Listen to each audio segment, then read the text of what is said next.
Chapter 1 is entitled, What is Organizational Behavior? Now, organizational behavior is a very broad topic, and Chapter 1 is very broad in its scope. Chapter 1 goes through a variety of different things, but is really more of an overview of what organizational behavior is. It kind of sets the tone for the rest of the course, tells you, what is this animal called organizational behavior, and how does it operate?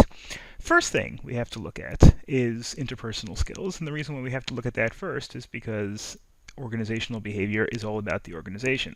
And an organization, by definition, is about interpersonal skills. If you are running a business all by yourself, well then interpersonal skills are important when you're dealing with your customers and dealing with your vendors, dealing with the people that you do business with, but it's not quite as important as when you're talking about dealing within an organization. Because when you're dealing with an organization, part of productivity means sharing your ideas, getting input from other people, having a situation by which everybody can give each other feedback. So these, good places to work. What do I mean by good places to work over here? Well, here we mean things where the employees enjoy the work. That doesn't mean employees don't want breaks now and then, but places that employees look forward to coming to, where they develop strong interpersonal relationships. And studies have shown that places to work that are quote-unquote good places to work, where the employees enjoy working there and the employees enjoy working with the people around them, tend to have superior financial performance. You can also attract other people, attract people who are good from other companies. Companies like Google, and Microsoft was probably the original one. Microsoft had this huge campus in Redmond, Washington, and it was just fantastic, and everybody wanted to come work for them, and that's one of the ways that Microsoft became this incredibly powerful company in the 1990s. Although today maybe it's not quite as powerful as it once was, it's still pretty powerful. Companies like Google also built their reputation, at least partially, on their extremely friendly Mountaindale, California campus, where people are treated so nicely that people just love to come to work for Google, aside from the fact that it's a huge company and it's very powerful, and aside from the fact that they probably pay pretty well. Their organization, in terms of how they operate, in terms of how they treat their employees, is also a big factor. And there is a strong association between the quality of the relationships by the people within the organization, their satisfaction, which obviously helps their morale and their productivity, the stress, which obviously there's going to be some stress in every job, but you want to minimize it you want to minimize it as much as possible, and having good interpersonal relationships in the firm can help with that, and turnover. Ideally, you'd like to have as little turnover as possible, because when you hire somebody new, you have to invest maybe months in training the person, and you have to invest resources that if people are constantly coming and leaving, should be used to furthering the business of the organization. And of course, increasing organizational behavior principles can foster social responsibility awareness, which overall can help the reputation of the firm. By social responsibility awareness, I mean awareness of people that to behave in an ethical manner, to interact with society in a way that's positive. So now let's look at the field of organizational behavior and how we're going to study it. Organizational behavior in general studies the influence that individuals, groups, and the structure, in other words the company, whatever organization you're dealing with, it could be a nonprofit corporation, it could be pretty much anything, has on the behavior within the organization. So again, we're talking about the effect of the people that work for it. We're talking about the effect of the groups within it, maybe labor unions, maybe maybe the manufacturers, the salespeople, the accounting department interact with each other, and of course the group itself and the policies of the organization itself. And the goal of organizational behavior is to apply that knowledge to try to make sure that the organization is as effective as possible. Organizational behavior has a lot of focal points. Jobs themselves, work, which means the productivity of the company, absenteeism, people not showing up to work, how can we avoid that sort of thing, employment turnover, how could we avoid people leaving the company for greener pastures because there's some problem with the organization? Productivity, of course, which is kind of synonymous with work. Work is actually doing it, and productivity is getting the job done. So I guess you could work a lot, but if you don't work effectively, you're not productive. Or you could work a little, but if you work effectively, you can be more productive. So work and productivity are not always the exact same thing. Human performance, and of course, management, running the show. And the idea of organizational behavior, the reason to study it, not to just, fly off the seat of your pants and to do what you think might be right, is to complement intuition with systematic study. Intuition is a word that you probably have heard in other contexts. Intuition is your gut feeling, what you think probably is right just based on your own personal experience. You're not really sure about much else. But systematic study is where you take those gut feelings and you see, well, do those stand up to the rigor of testing? Are those properly, when you test them, do they actually work out? So the organizational behavior, the goal of organizational behavior, or a goal of organizational behavior, is to kind of complement what you think probably is true from your experience with, okay, data. And that really is the idea of systematic study, which examines relationships, looks and see, okay, we implemented this program with the 401k last year. Did turnover decrease? Was there a causal relationship, as they say, between this policy and this outcome? Kind of an outcomes assessment. Attempts to attribute causes and effects. Why is it that 17 people left our company last year? Was it because we cut everybody's salary? Was it because we, took the air conditioning out for the summer? Or, was it because of some random fluctuation in the economy? And it bases conclusions on scientific evidence, which means data that was collected and measured, interpreted in a rigorous manner. Just like when you're talking about a scientific experiment, you want to make sure that the causes and effects line up properly by proper experimentation. Organizational behavior tries to use the scientific method in that same way. Part of systematic study is the idea that everything should be based on evidence, management, how you effect policies, how you deal with your employees should be based on evidence, not just gut feelings. There is some room for intuition and for some ideas based on experience, based on the kind of, sixth sense or your spidey sense as to how things should be. But primarily, they should be based on evidence. And even these things that you feel based on gut feelings should be testable. And you should be able to make a determination based on evidence as to whether those things are correct. The overall looking at things through data is this concept of big data. Sometimes when people say big data, they mean statisticians or people that look into trends that are based on numbers. When they talk, for example, about politics, there are statisticians that look at politics based on poll numbers and based on fundamentals that may have different ideas about how things are going to run than, let's say, somebody that looks at things based on punditry or based on how things have, just based on how people think an election will turn out. And this idea of big data is the extensive use of statistical compilation and analysis. And part of organizational behavior is, of course, designed to take advantage of this idea of big data, to identify predictive statistics, which means if we're going to take away 3 vacation days, that means, based on 100 times this has been done in the past by various companies in the city, we know there's probably going to be a 5% higher turnover rate. That would be an example of a predictive statistic. It's obviously not that easy to determine whether a statistic will be predictive or not, because there could be a lot of other data, a lot of noise, so to speak, where you have other factors. Maybe the ones that increased the turnover, that was because they didn't have good food in the cafeteria.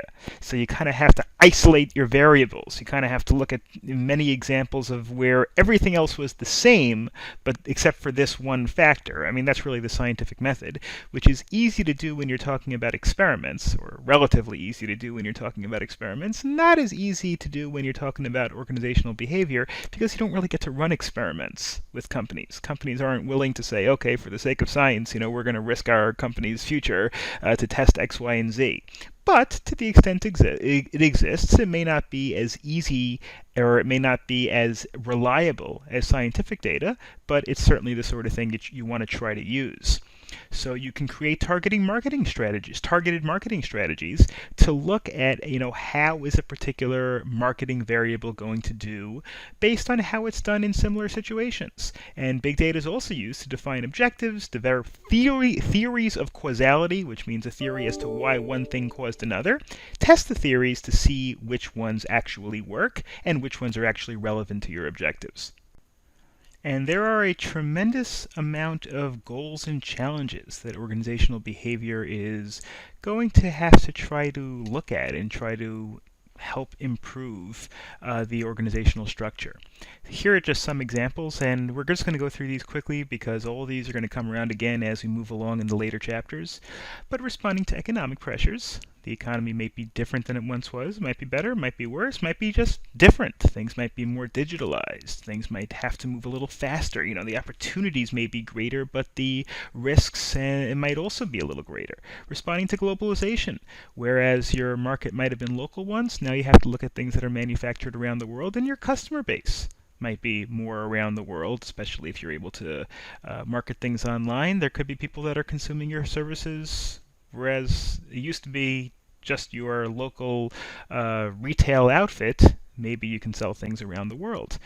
Managing workplace diversity, that's another important thing. Making sure that if you have people of different ethnic groups, different genders, different backgrounds, they're able to work together. Improving customer service, which is important, especially in today's day and age where there's so much competition from a global perspective, where everybody can compete pretty much everywhere else. Making sure that your customer service is good keeps your customers. Improving people skills, working in networked organizations, getting ideas from maybe even other companies, maybe even competitors. If you go to conferences and workshops, people who even are your competitors might be giving seminars. You might be able to get ideas from them. Networking can be very important. Enhancing employee well-being at work to decrease turnover, to increase employee satisfaction, creating a positive work environment, and of course improving ethical behavior, which benefits society, but also benefits you because it benefits your reputation, and it allows, in having an ethical workplace is the sort of thing that the employees can be proud of and can improve employee morale. It can help with your customers. It can help with a variety of things. And let's, kind of look at some of these in a little bit more depth. Although again, we're going to be coming back again and again to these things as we move along and get a little bit more into the nitty-gritty. Responding to economic pressures, in that effective management can be good. It can be hard in bad economic times, but it could also be hard in good economic times. Just because the economy is good doesn't inherently mean that your company is necessarily going to flourish with everybody else. Maybe in good economic times, what you're looking to do is build a little bit of a cushion for the recession that comes next time around. Maybe you're wondering whether to expand your organization. Maybe in bad economic times, you're just kind of trying to hang on, where in good economic times you want to expand. In good economic times you want to grow to the point where you make yourself recession proof, or you give yourself a point where you don't have to worry about the next downturn. So good management in general could be the difference between survival and failure, and that's whether you're talking about good economic times and bad economic times. Another thing about good economic times is it very often increases competition.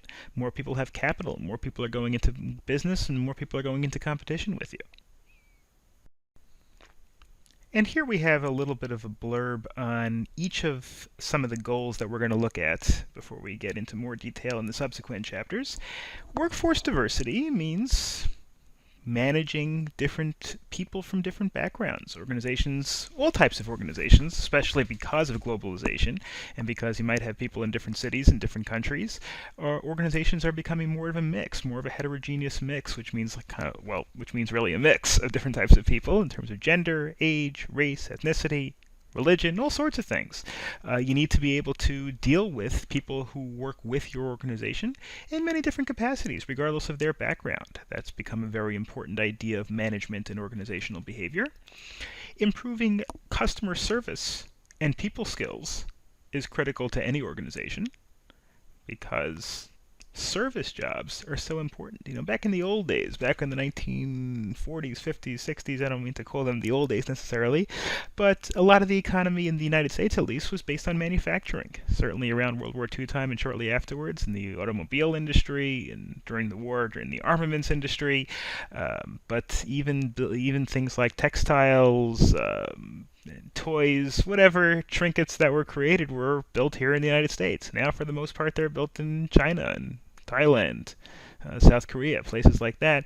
And so, what do? Primarily, instead of going out and building cars, well, we still build cars in Michigan, but instead of putting together sweaters or blankets and textile manufacturing, which is really going to Asia, what do we do instead? Well, we do service jobs.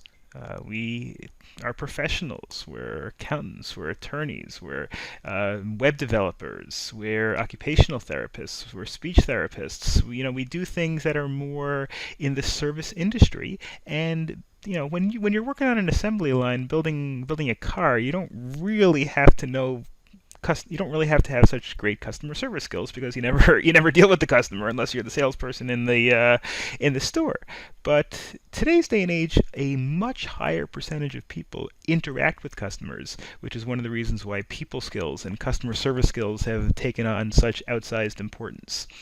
Working in networked organizations means organizations that deal a lot with other departments within your own big company and, as we discussed before, with other people outside of your company.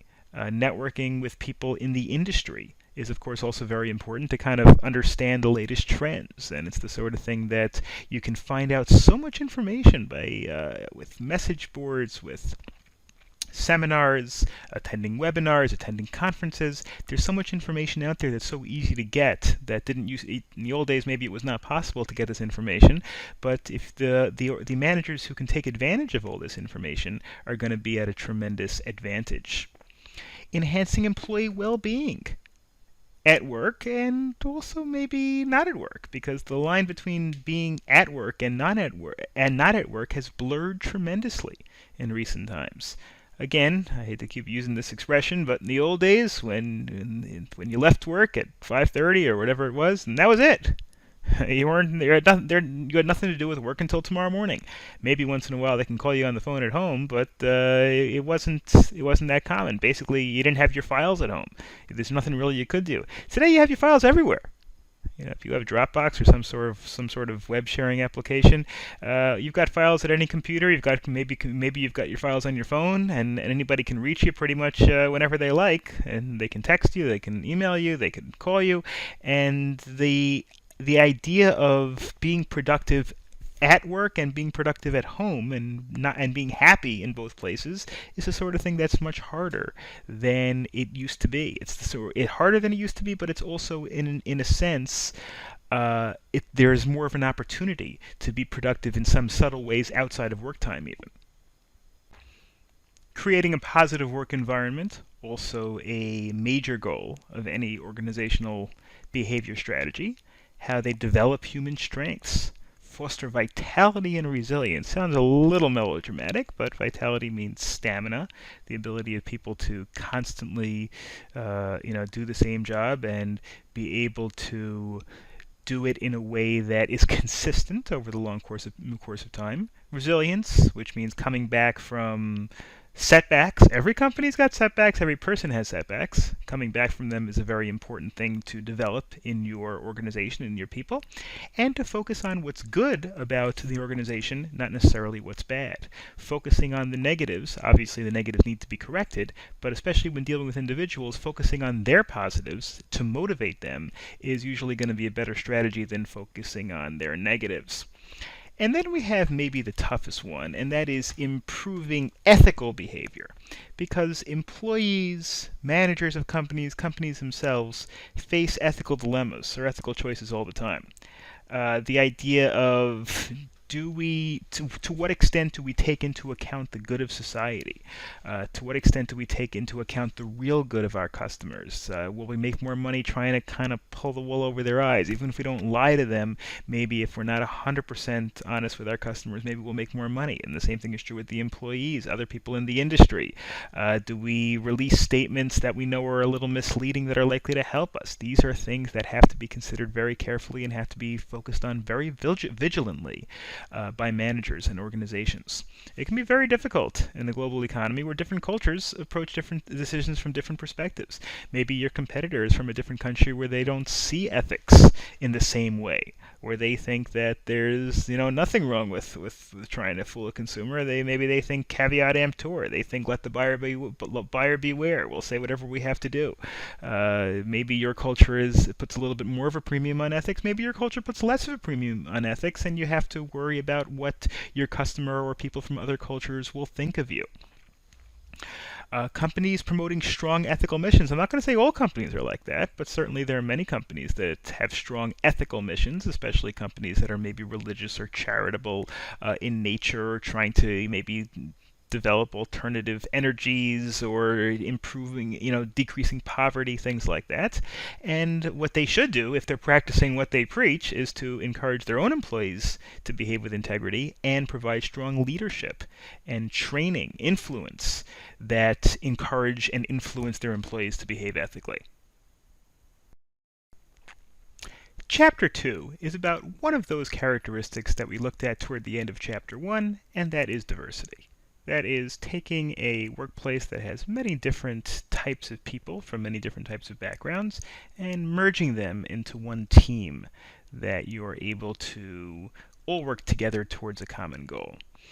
Today's workforce in the United States, as opposed to in previous generations, more ethnical, racially diverse, less commingled, less integrated with people in general.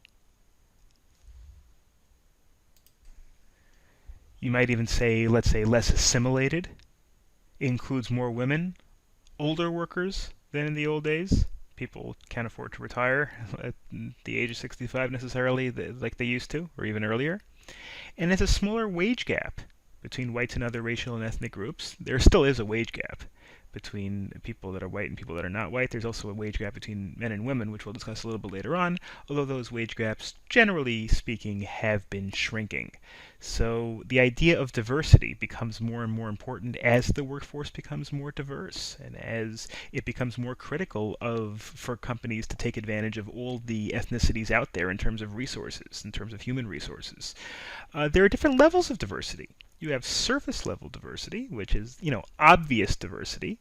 Diversity, which means just people that are obviously different from each other. Things like different races, different genders, different ages. This is at least, less significant over time because I guess the idea is, while it may be a shock at the beginning to work with people from backgrounds so differently than you, once you get to work with them, it probably doesn't make that much of a difference. Once you really get to know somebody, that person's age or that person's race or that person's gender becomes less important when it comes to a working relationship. But then you have things that are a little bit more, deeper level diversity, differences in personality, differences in values. Those become more important as time goes on because if there really is a difference between your values and a coworker's values, being able to work together in a way that you're both comfortable with may even become harder as time goes along. And those differences in ethical opinions or differences in character, differences in personality continue to manifest themselves. Then we have the idea of discrimination. Discrimination is something that is prohibited by law in the employment context and in many other contexts, although not always. Believe it or not, if you have a small enough company, you are allowed to discriminate. If you have only one or two employees and you want to have them be a particular gender or a particular race or a particular religion or whatever it is, you can pretty much do what you want. The civil rights laws, the employment civil rights laws require a certain number of employees to come into effect, but for most businesses that are beyond a certain size, you're going to have laws that prevent discrimination. And there are many different types of discrimination. Now, of course, there are whole courses devoted to discrimination and exceptions to those discrimination rules. If you're hiring a rabbi, you don't have to consider somebody who's a Catholic minister. It's just it's just not. That's what's called a BFOQ, a bona fide occupational qualification. You can hire somebody who needs to be of a particular group in order to fulfill the characteristics that are necessary. So, but discrimination can take many different practices. There could be just simply discriminatory policies or practices which deny equal opportunity to people based on not something based on other than performance, not based on performance. If it's based on performance, generally speaking, it's okay. If it's not based on performance, that's where you have the problems. That's where problems come in. So an example might be older workers may be targeted for layoffs because older workers tend to have been with the company for a longer period of time, and they tend to maybe be paid higher, and they've got better benefits. And maybe they don't work as much. Maybe they're not as hungry, so to speak. Well, that's discrimination, and there are actually age discrimination rules that prevent you from doing that. Then, even without actually being fired, there could be intimidation, mockery and insults, exclusion from certain clubs, exclusion from certain benefits, exclusion from certain groups within the organization's discussions, or even just incivility, which means not behaving appropriately towards these people, kind of freezing them out, even if it's not quite as obvious as it is with some of these other things. All of these things, and the examples over here on the slide are pretty self-explanatory, all of these things can manifest themselves, or discrimination can manifest themselves in any of these ways, and any of these things, believe it or not, could be bases for discrimination lawsuits. If it's apparent that management just doesn't treat the women or treat black people as nice as it treats the other people in the company, well, that could be a basis for a lawsuit. That could be discrimination. And I don't want to sit here and say that the only problem with discrimination is that it subjects you to lawsuits. Discrimination could be bad public relations. Discrimination could hurt you with the morale of the people who belong to the groups that are being discriminated against. So there are lots of reasons not to discriminate. Discrimination very often can be based on biographical characteristics, and those include some of the obvious ones: age, gender, race, disability, or the length of time that you've been with the company. Now, some of these look a little bit more malignant than others. Look at discriminating on the basis of race. I think most of us would inherently realize there's something wrong with. Discriminating on the basis of length of service may not seem so bad, and not all of these things are necessarily always going to be wrong. Giving perks for people who have been with an organization for more than 10 years, let's say, is the sort of thing that many organizations do, and it may be okay. It may be perfectly fine. Discrimination is not always wrong, but it's always the sort of thing you got to think about, and think about the reasons for it, and think about whether it's going to hurt you, before you actually do it. So let's look at some of these characteristics that are sometimes the basis for discrimination. We'll start with age. There is a federal act called the ADEA, the Age Discrimination in Employment Act, and it is specifically designed to prevent organizations from discriminating on people because of their old age, not because of their young age. There are no rules that don't allow you to discriminate against young people. Believe it or not, you still are allowed to discriminate against young people. If you say, we're not taking anybody under 20, nothing illegal about that. You can do that. Many organizations do that, as a matter of fact. Sometimes you have to. If you're a cab driving company, well, then you can't take people who don't have a driver's license because they're too young. If you hire minors have special rules that you have to abide by. Working papers, limitation on hours, especially during school on school days. There are various rules. So age discrimination can be okay in some circumstances, but if you discriminate against people because they're older over age 40 specifically is where the law kind of cuts off the possible age discrimination group, you got a problem. You got a legal problem. And it's important because workforce is aging. People are getting older, as we discussed before. The people are having fewer children, and therefore the average population is getting older. People aren't retiring as early because they're living longer, and they're healthier, and they're just able to work longer, and therefore they are working longer. Sometimes they have to work longer because retirement benefits aren't as good. Maybe people don't have the same kind of pension plans as big companies used to give. Instead, they rely more on working later. Gender is, of course, a very important aspect and very important thing to look at and avoid discrimination based on. And sometimes there are perceptions that tend to hurt women, and maybe there could be perceptions that tend to hurt men also. Like you can see over here, women in male domains are perceived as less likable, more hostile, and less desirable as supervisors. Now you might say, well, that's not fair, and you're right, it's not fair. Nobody said it is fair, but studies have shown that in some areas, when you're talking about corporate managers, high-level corporate managers, sometimes women and men who do the same thing, the man will be everybody will say, oh, that person is, hard charging and tough and strong, and whereas if a woman does the same thing, people will say she's mean and overbearing. Again, I'm not saying everybody's guilty of this. I'm not saying most people are guilty of this, but it does exist to one extent or another. Women are less likely to be assigned challenging position, and they often earn less than men in the same position.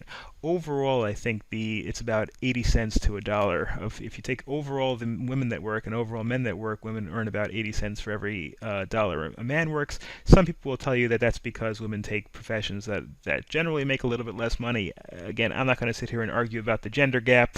The gender pay gap is something that's a very hot button political issue. You can go to to other news stories and read about it.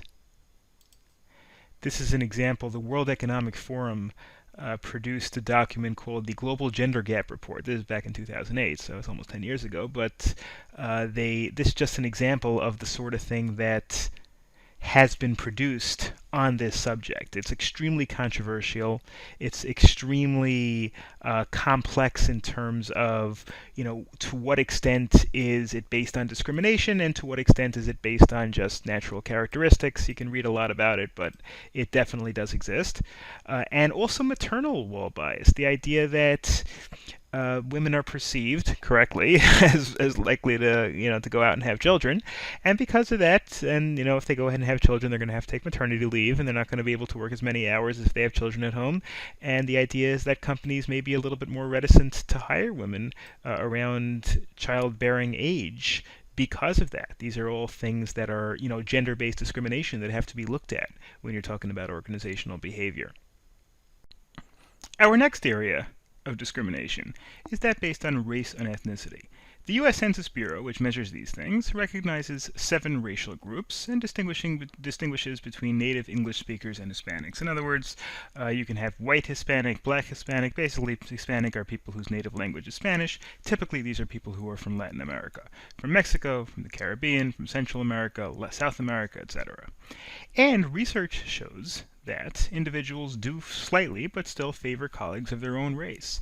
In their evaluations, promotion decisions, pay raises, even though you have 2 people that have the same performance, people who are of the same race of the people doing the reviewer will tend to get slightly more favorable reviews, and African Americans tend to fare worse than whites in employment decisions, and some industries are less racially diverse than others.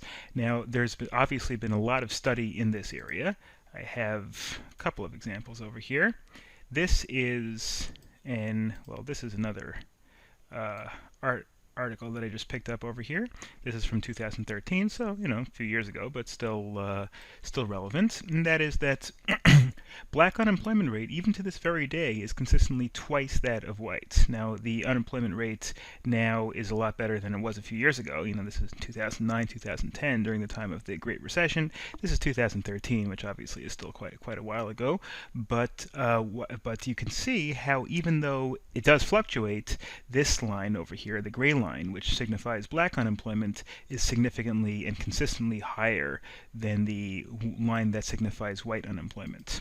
When you're talking about the wage gap, and this is Lilly Ledbetter, who is the patron, name of the Lilly Ledbetter Equal Pay Act.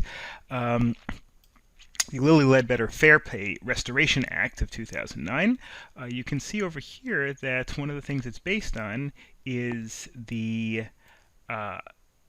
looking at the pay gap between, and again, this is based on 2013. Sorry, I don't have more recent data, but we can see over here where we have some of the gap in terms of 100 cents made by a white man. A black man, as of 2013, only made 75.1 cents. Hispanic men, 67.2 cents. 78 for white women, black women, and Hispanic women only 54 cents.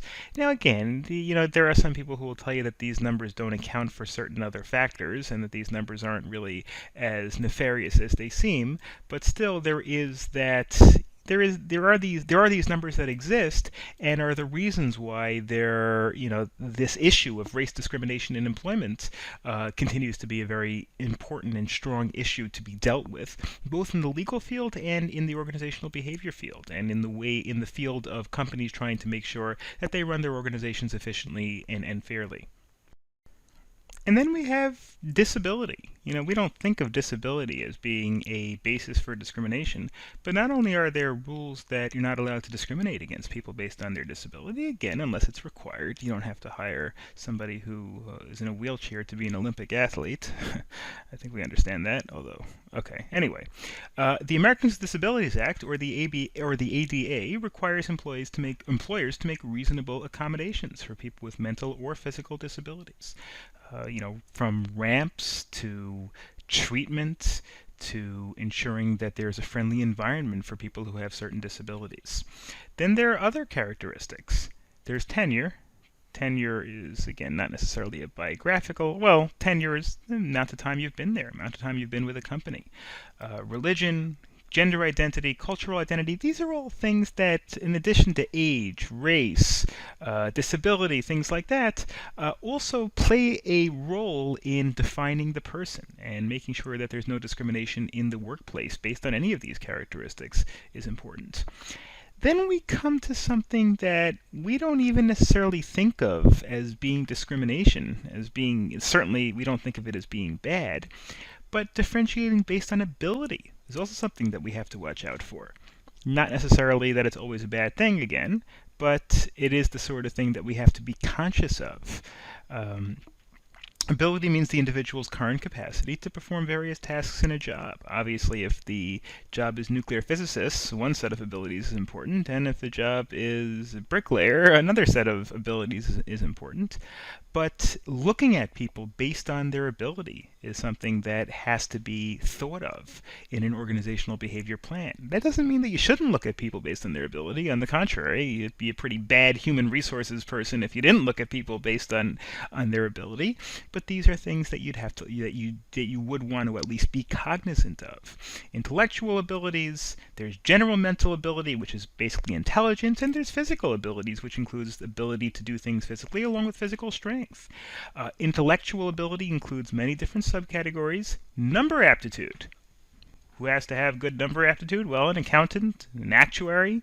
These are ability to do arithmetic. Now you might say, well, hold on a second, what if we have a calculator? And certainly number aptitude is not quite as critical as it was before, but still, even with a calculator, people who are apt at math tend to do better at professions like accounting and actuarial work than people who don't like math at all. Verbal comprehension, in terms of ability to read and understand quickly the written word. Things like a plant manager, any kind of a manager really, has to be able to read quickly and accurately. There's perceptual speed, which is the ability to identify visual similarities quickly and differences quickly and accurately. Sometimes you see these things, find 12 differences between this picture and that picture. The sun is a little higher. It's missing one of the rays. You've probably seen those a million times. And certainly there is some level of predictiveness that those things have. Now again, that whether you can perceive the differences in two pictures may not matter at all in your job. But on the other hand, there are certain jobs and certain levels of performance that those things can make a difference. And being able to identify, by the way, what skills are important to your profession is critical. If you're hiring a paralegal, or you're hiring an accountant, or you're hiring somebody to manage your office, well, you might want to sit down and figure out, okay, which of these skills is important? Is numbers aptitude important? Is verbal comprehension important? That would be very important in many of these areas. Perceptual speed, inductive reasoning, which is the ability to identify a logical sequence to a problem and then solve the problem. Inductive reasoning kind of takes a bunch of facts and coalesces them together to find a general pattern. Okay, we had 7 people leave over the course of the year when this happened, when that happened, when that happened, and say, okay, let's identify a trend. When did the people leave? Well, was it right after we announced that they have to work? They have to work for a whole weekend?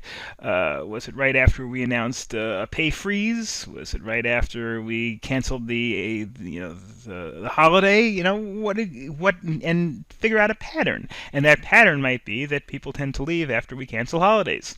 Then there's deductive reasoning, which is the opposite, which is using logic to assess the implications of an argument, taking something on a more macro level and making decisions on an individual basis based on those things. There's spatial visualization, is imagining how an object would look if its position in spaces were changed, identifying spatial relationships. Basically, it's kind of an IQ, it's an intelligence quotient type of skill. A decorator is somebody that would have to look at spatial relationships, your ability to visualize things as they could be or as they will be, and of course memory, which is simply the ability to remember facts and figures. All these things are important, but many of them are going to have different levels of importance for different jobs. By the way, I want to clarify one thing in terms of deductive reasoning. Inductive reasoning, as I mentioned a few moments ago, is taking a bunch of facts and establishing a pattern, or writing a general rule from a bunch of events that happened. Deductive reasoning is taking facts that you know are true and trying to infer other facts that are true. For example, if you know, let's take an example of both directions. Let's say I see that it rains on Sunday, and then it rains on Monday, and then it rains on Tuesday, and then it rains on Wednesday, and I can use inductive reasoning to say that we're in the middle of a big rainy pattern that's happening. Deductive reasoning is if I know that it's going to rain all week, and so I deduce that it's going to rain on Wednesday. It doesn't necessarily have to be a smaller set, but it's taking known facts and applying them to some other fact that you might not have known previously. Okay, let's move next. From intellectual ability, we're going to move to physical ability. Physical ability is obviously just as important for some jobs. Some jobs it's less important than intellectual ability. Some jobs it's more important than intellectual ability, and there are different types of physical abilities that are relevant. You have strength, which is dynamic strength, the ability to exert muscular force repeatedly or continuously over time. Maybe a lumberjack, something like that, would have to have high dynamic strength. There's trunk strength, the ability to exert muscular strength using the trunk muscles. If you have a job to pull cars or pull rocks or pull farm equipment for a long period of time, for many of them, trunk strength would be important. Static strength, the ability to exert force against external objects. A lot of these things, I guess, would be very important in various sports. Obviously, wrestling, something like that. Static strength would be important. And explosive strength, the ability to expend maximum energy in one or a series of explosive acts. Even if you can't necessarily sustain it, one person might be good at sustaining strength over a long period of time, and one person might be good at better at individual bursts of strength. If you look at it in terms of sports, the weightlifter has to have tremendous explosive strength. The weightlifter might not have to consistently be strong over the course of an hour, but the weightlifter has to be able to, for 5 or 10 seconds, to lift this incredibly heavy free weight. You have flexibility factors, again, extent flexibility, ability to move the trunk and back muscles, dynamic flexibility, around. Again, you have other body factors, coordination, balance, stamina. Again, these are all things that, not necessarily that you have to memorize in terms of what they are, but these are things that have to be taken into account. If you're hiring somebody in the office, you're hiring a secretary or a paralegal or something, most of these things are probably not that relevant. If you're hiring somebody to, maybe as somebody to clean heavy objects after, let's say to clear landscaping or to do yard work, something like that. These are all things that have to be considered as well. Intellectual ability and physical ability both may need to be considered for a job, or in some jobs only one or the other. Now that we've established what diversity is, let's take a look at management strategies that are relevant to diversity. Diversity management in general means making everyone more aware of and sensitive to the needs and differences of other people within your company. It could be something that you have to do as an ongoing set of procedures, or it could be something that has to be done individually in response to some sort of a crisis. Some of the goals you want in terms of establishing diversity include attracting, selecting, developing, and retaining employees who are diverse. When I say employees who are diverse, I mean employees who may not be of the same group or ethnicity or background as the people who run the company or as the other people who work for the company. Some of the ways in which this can happen, some of the ways in which this can be done, again, this doesn't have to be necessarily done by every company, but some of the ways in which to give yourself an advantage, an OB, organizational behavior advantage in this area, could be to target underrepresented groups. To employees, if you see that your company doesn't have any, let's say, people who are black, let's say, well, then maybe put an ad in an area in which black people are likely to read a particular ad. In particular radio stations, particular newspapers. This way you can open up your talent pool and you can expand your talent pool dramatically. All of a sudden, you've got 15% of the population that you haven't tapped into before, and now all of a sudden you have this much bigger pool of talent that you hadn't otherwise considered.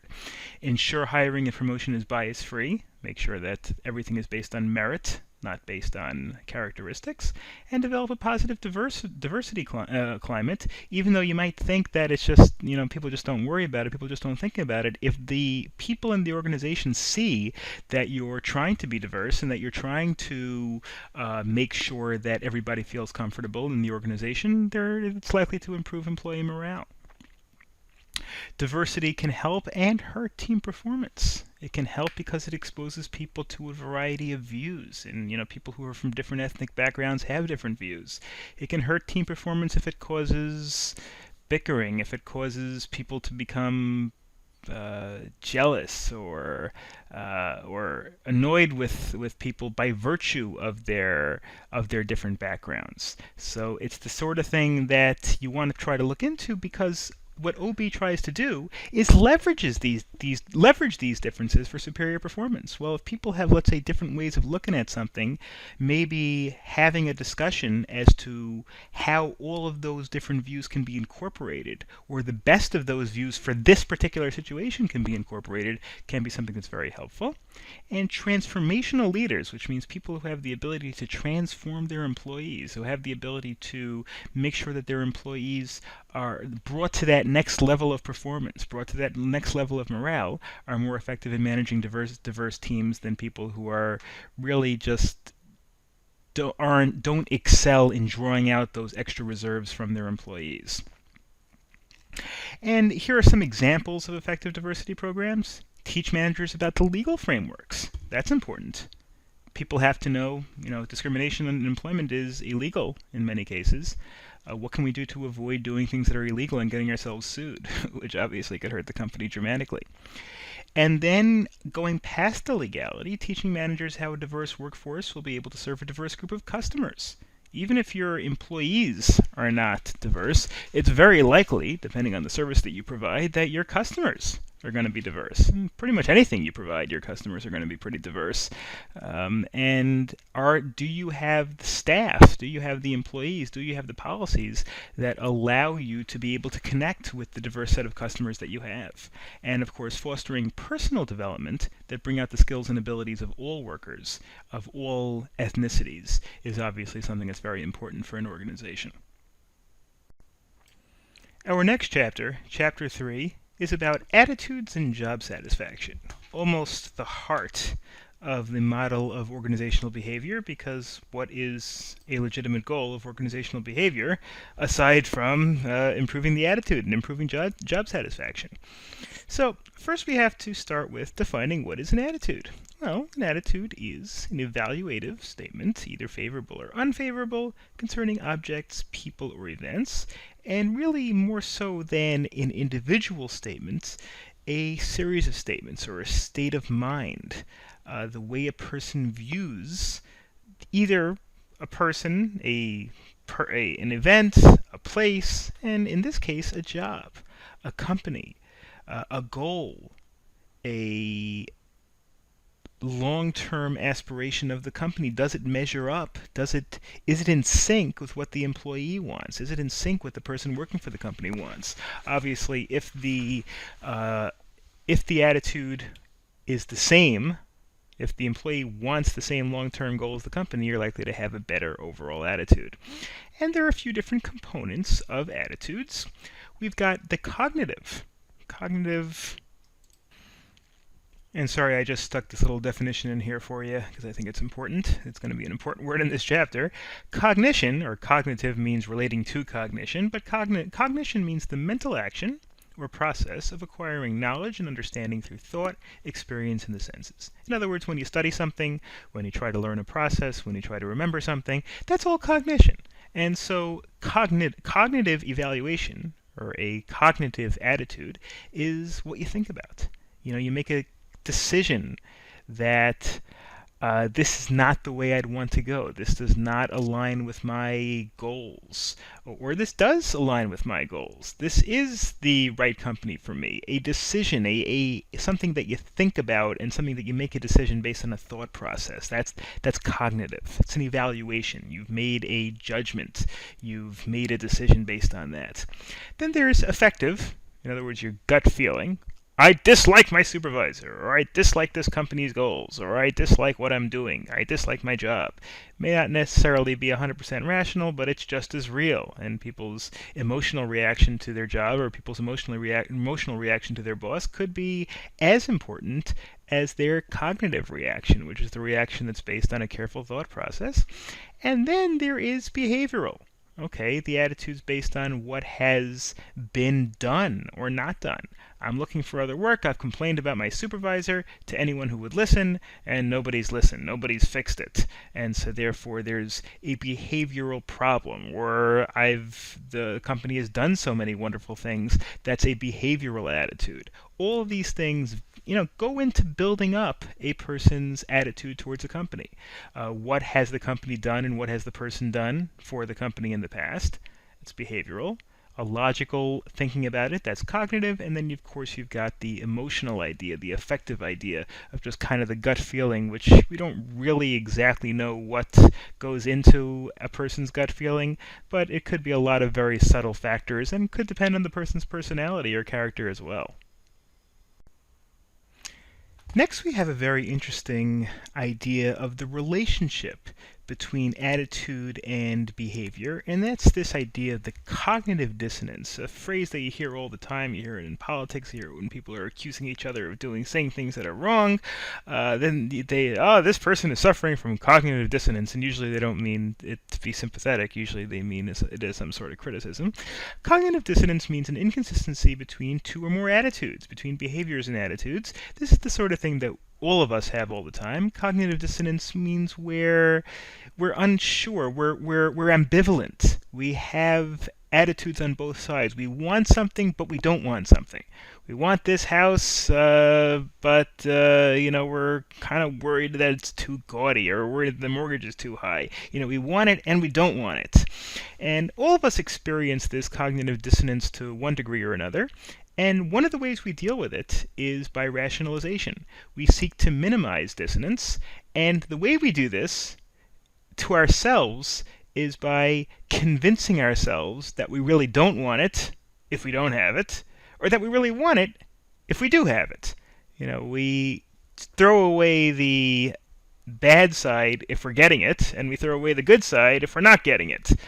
There's one example here that I wanted to bring up, the old fable by Aesop. I guess that's, I don't know, Greek or something. The Fox and the Grapes. You've probably never heard this before, but the famous Fox and the Grapes little fable is that one summer the fox was strolling through and came to the orchard, saw the grapes, etc., etc. I don't have to read the whole thing with you, and jumped up and tried to get the grapes, tried to get the grapes, couldn't do it. And at last she turned away and said, "The grapes are sour and not ripe enough, as I thought." And the idea is the fox despised what she couldn't get. In other words, the fox couldn't get the grapes, and so she convinced herself that she really didn't want it in the first place. That's this idea of rationalization where we say, well, okay, I wanted the grapes, but now I didn't want them, and so therefore, once I can't get them, that now I figure out a way to convince myself that I really didn't want them in the first place. That's this idea of rationalization.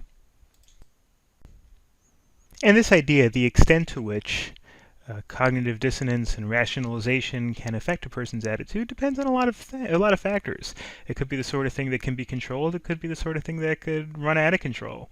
You could have the importance of the elements creating the dissonance. How critical are they to the people? Are people able to let go of negative feelings towards something? And if you have ambivalencies, if you have kind of counteracting feelings towards something, how important are those feelings? Can they be let go? The degree of influence that he or she, the individual, believes that he has control over the elements. Do you think you can control them? If you think you can control them, well, then you're less likely to be stymied and almost paralyzed by cognitive dissonance because you know you can control it. If you think, for example, that, well, this is going to be very hard for me to do, so I'm kind of ambivalent as to whether to take this job, but if you know that you can come through and raise your game, so to speak, well, then it's less likely to affect you. The rewards that may be involved in the dissonance, how much of an incentive do you have to try to make sure that you can to move along. And of course, attitudes can also be changed by behavior. That behavior can be the person with the attitude, or that behavior can be from other people in the social circles of that person. What about the relationships with other people who are having influence over the person? You have to look at things like how important are those people, correspondence, how is the reaction to the behavior, accessibility, social pressures, direct personal knowledge, knowing attitudes help predict behavior. In other words, the idea is there are so many different variables that affects a person's attitude. When somebody is looking at an an organizational behavior plan to try to improve people's attitudes, they have to look at all these factors. They have to look at, okay, you want to try to get people to feel better about the company. What are the influences on this person going to be? Are there going to be pressures in the workforce to stand up against the boss, or are there going to be pressures in the workforce to try to improve the company? Maybe incentive packages will get the people to try to establish an attitude of cooperation and an attitude of trying to build the company. These are all things that have to be thought about. Next, we're going to turn to kind of a laundry list of job attitudes, how you measure those attitudes, and just some interesting facts about them, I suppose, in this chapter of attitudes. What are some of the major job attitudes? Well, number one, you've got job satisfaction. Job satisfaction is probably an overarching something that encompasses most of the rest of the things that we're going to discuss. How satisfied is the employee with his or her job? Obviously, the more satisfied the employee is, the less likely the employee is to leave, and the more likely the employee is to put in top-level effort to try to be as productive as possible. Involvement in the job. How much is the employee involved in making the decisions that are relevant to the job, or is the employee's job simply rote and simply a non-decision-making capacity? Psychological empowerment. In other words, how much is the person's psyche and what the person wants to do taken into account? Somebody who's a high manager and can really be creative and can use all of his or her creative faculties is more likely to be satisfied with a job than somebody who is pigeonholed and told to do X, Y, Z, and that's that, regardless of whether you think that's the correct thing to do. Organizational commitment. How committed is the organization to that person's job and to having that person work in that capacity? Effective commitment, and I just stuck little definitions over here for your benefit. Effective commitment means the emotional attachment to the organization, the affect, which is similar to the emotion. How emotionally invested and tied up are you with the organization? Obviously, the more you love your company, the harder you're going to work for the company. The more you hate your company, the more you're just going to try to get away with whatever minimal amount of work you can do to get your paycheck and go home. Continuous commitment, which is the gain versus losses of working in an organization. In other words, every person, when working for an organization, is constantly evaluating, is this good for my long-term career? Is this good for my family? And that's one of the more important attitudes that a person can have.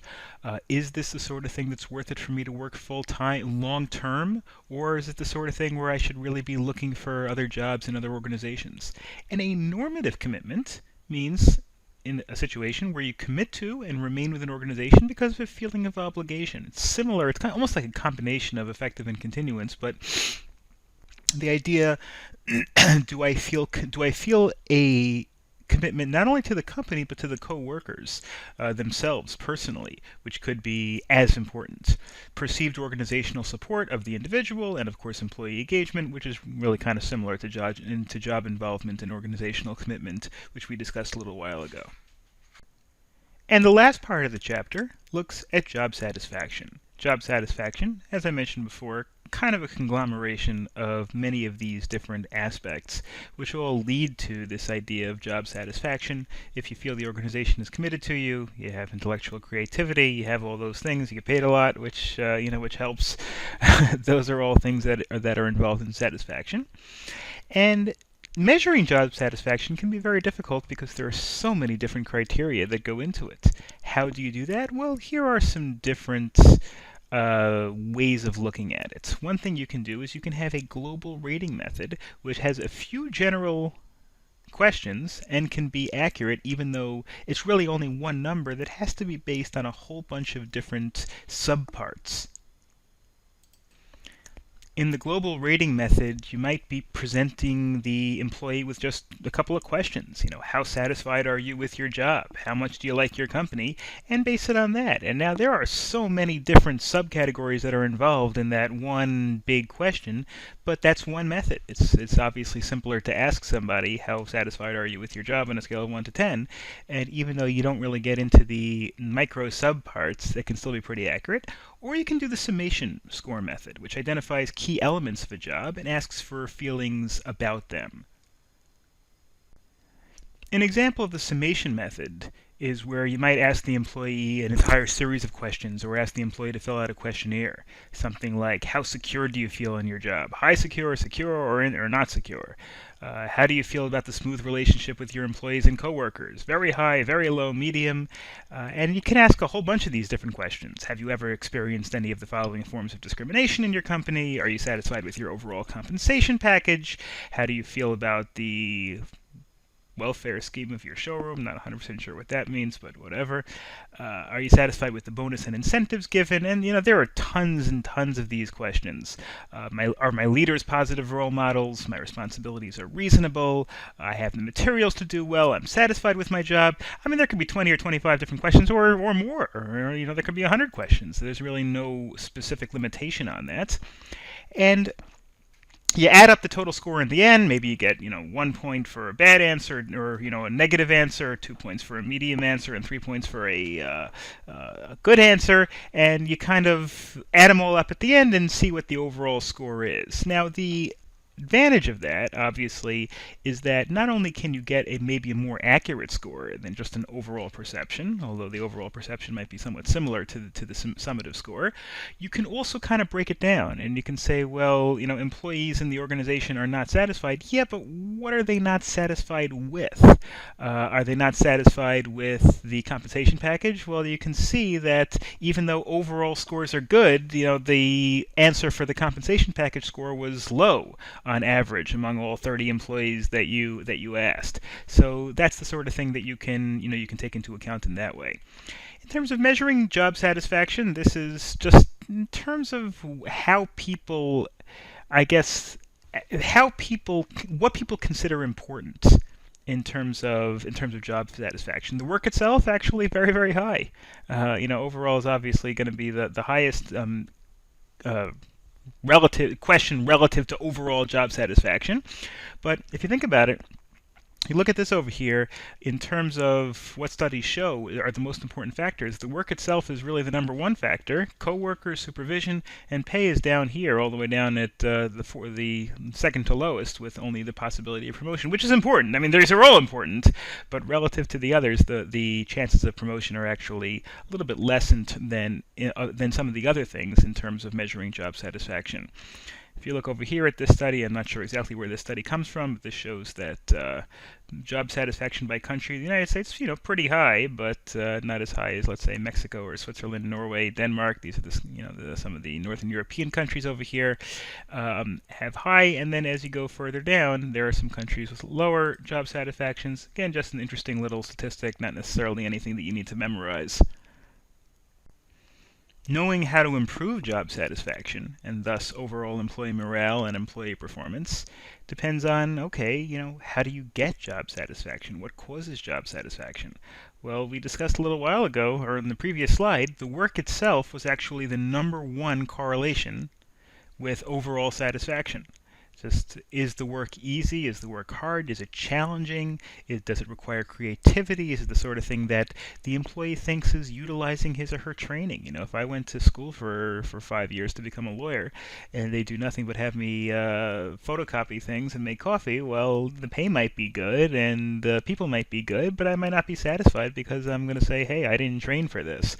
The social component, which also was very high on the list before, the social component, I think, was the coworkers, which was the second highest on the list, and supervision, of course, is also part of the your supervisor, your boss, is also part of the social component, and of course pay, which is not that well correlated after you've reached a level of comfortable living. So interestingly enough, if a person really needs, let's say, $50,000 to live comfortably, the difference between getting $100,000 and $120,000, in other words, somebody who's well above their comfort level, is not that well correlated to job satisfaction, which is interesting. It shows you things like the work itself and things like the behavior of the other people in the office are actually more correlated to employee satisfaction than the mere number that the person actually gets paid. What if you have dissatisfied employees? You have low job satisfaction. What kind of employees what kind of actions of the employees can you expect? Well, there are good ways to express dissatisfaction, and there are constructive ways, and then there are destructive ways. And the ways in which these can be expressed can be active, something that everybody realizes, or they could be passive, which is you don't necessarily announce that you're dissatisfied or satisfied. You just do something that helps or hurts the company. So, for example, an active, constructive thing to do would be to voice your concerns or voice your happiness or tell people. Well, that's a constructive way of doing things, and it's active. It's something that people notice. Exiting the company is also active. It's also the sort of thing that people have to notice by definition, and that's the sort of thing that obviously could be destructive to the company, which could be a consequence of dissatisfaction. Passive, which means the sort of thing that you don't necessarily announce, but in a constructive way. In other words, if you are helping the company, something to help the company would be expressing loyalty, staying with the company. That's not the sort of thing that is displayable. It's not the sort of thing that you know whether a person's going to stay or not, but long-term loyalty is something that highly satisfied employees do, whereas neglect of work would be a destructive, passive thing to do. And there are not just these 4 ways of expressing dissatisfaction or satisfaction. There are many more, but these are just some examples. What are some examples of the benefits of satisfaction? Well, thankfully there are a lot of them. There are better job and organizational performance overall, better organizational citizenship behaviors. In other words, how people interact with the other people in the environment. Greater levels of customer satisfaction, lower turnover, lower absenteeism, lower instances of workplace deviance, which means doing things differently from the rest of the company. These are, again, all themes that we've been discussing over and over again, are some of the benefits of job satisfaction in the company. Chapter 4 is entitled Emotions and Mood, and obviously the extent to which those things affect workplace productivity and organizational behavior models in the first place. Historically, the idea about emotions and moods was to ignore them and to say, if you're in a bad mood, too bad. Pretend you're in a good mood. Work harder. And almost blame the people for having these moods and having these emotions, and essentially chalk it up to an issue of productivity. If you were in a bad mood, that means you weren't productive. That's your problem. And the emotions in general were considered to be detrimental based on the idea that managers tried to create this idea of a emotion-free organization where you don't worry about people's emotions, you don't have emotions. You check your emotions at the front door, become an automaton when you walk through the door, do your job, and then go home, and then when you leave you can have an emotion. Now, this thinking is changing because of the fact that people realize now that emotions they're real, and you can't just ignore them. You can pretend you don't have them, you can try to overcome them, but it's going to increase your productivity. If you're happy, it's going to decrease your productivity if you're sad. And the two things related to emotions, the emotions and moods, are both part of your affect. We discussed the affect a little bit in terms of the effect of commitment, where your emotional commitment to the organization. The affect is the overall mental state that impacts your behavior and your performance. Those are based on emotions, and they're based on mood. Emotions are more temporary. Emotions are more based on a specific event. Moods are more general and more long-term. Emotions created by a specific event, seconds or minutes, or hours, I guess. Specific and numerous in nature. You can be happy, you can be sad, and it could all be in 1 hour. And your action could be oriented in nature, not necessarily in anything that you have, logically made a decision to do. A mood, on the other hand, could last longer. It could last hours. It could last days. It could be in a good mood and a bad mood. Somebody who's in a bad mood, the colloquialism is the person woke up on the wrong side of the bed. It's more general and it's cognitive. In other words, it's more affecting people's thinking rather than something where a person gets angry. That anger could pass very quickly, whereas a mood could affect somebody's thinking over a long period of time because it lasts longer and it has more of an impact on someone. Whereas you might know that you're angry, you might know that you're sad, and you might realize that you shouldn't act on things when you're under the influence of that emotion. A mood is, people are a little bit less able to judge themselves. Well, I'm in a bad mood, I should be careful. Very often people are in a bad mood. That's the time that they're not careful. Okay, so next let's look at the basic emotions. Now, I don't have to tell you what these things are. You all know what anger, fear, sadness, happiness, disgust, and surprise are. They all have impacts, of course, as we'll discuss, on the productivity of an individual, how an individual does in the process of an organization. Anger obviously has the idea that a person it might act in a way to hurt someone rather than necessarily to help the organization. These things are not necessarily bad emotions. I don't know if there's such thing as a bad emotion. Fear, for example, is a very rational and very healthy emotion when channeled properly. When you see a car coming at you, jumping onto the sidewalk is very rational and a very good emotion to have. If we didn't have fear, we'd all be dead because we wouldn't be afraid to do things that are dangerous and we would just kill ourselves smiling. Sadness and happiness, we all understand how that could increase or decrease productivity. Disgust causes a person's morale to drop, and surprise could help someone by giving them extra motivation, especially if it's a pleasant surprise, or it could hurt someone because it catches them unprepared. When you look at the basic moods, when you look at basic emotions, you have to look at things that are positive and negative. Now, positive and negative in this case means in terms of how it's going to help or hurt the productivity of the person. A positive effect on a person means something that can help. Excitement, enthusiasm, or elation. Although you have to look at and this is a little complex. Let me back up for a second. You could have a high positive effect, which is something that's good, which increases the likelihood of doing something that is positive and will help in the long term. Or you could have a low positive effect, which is kind of the counterweight, where a person is now less likely to do something on the positive side.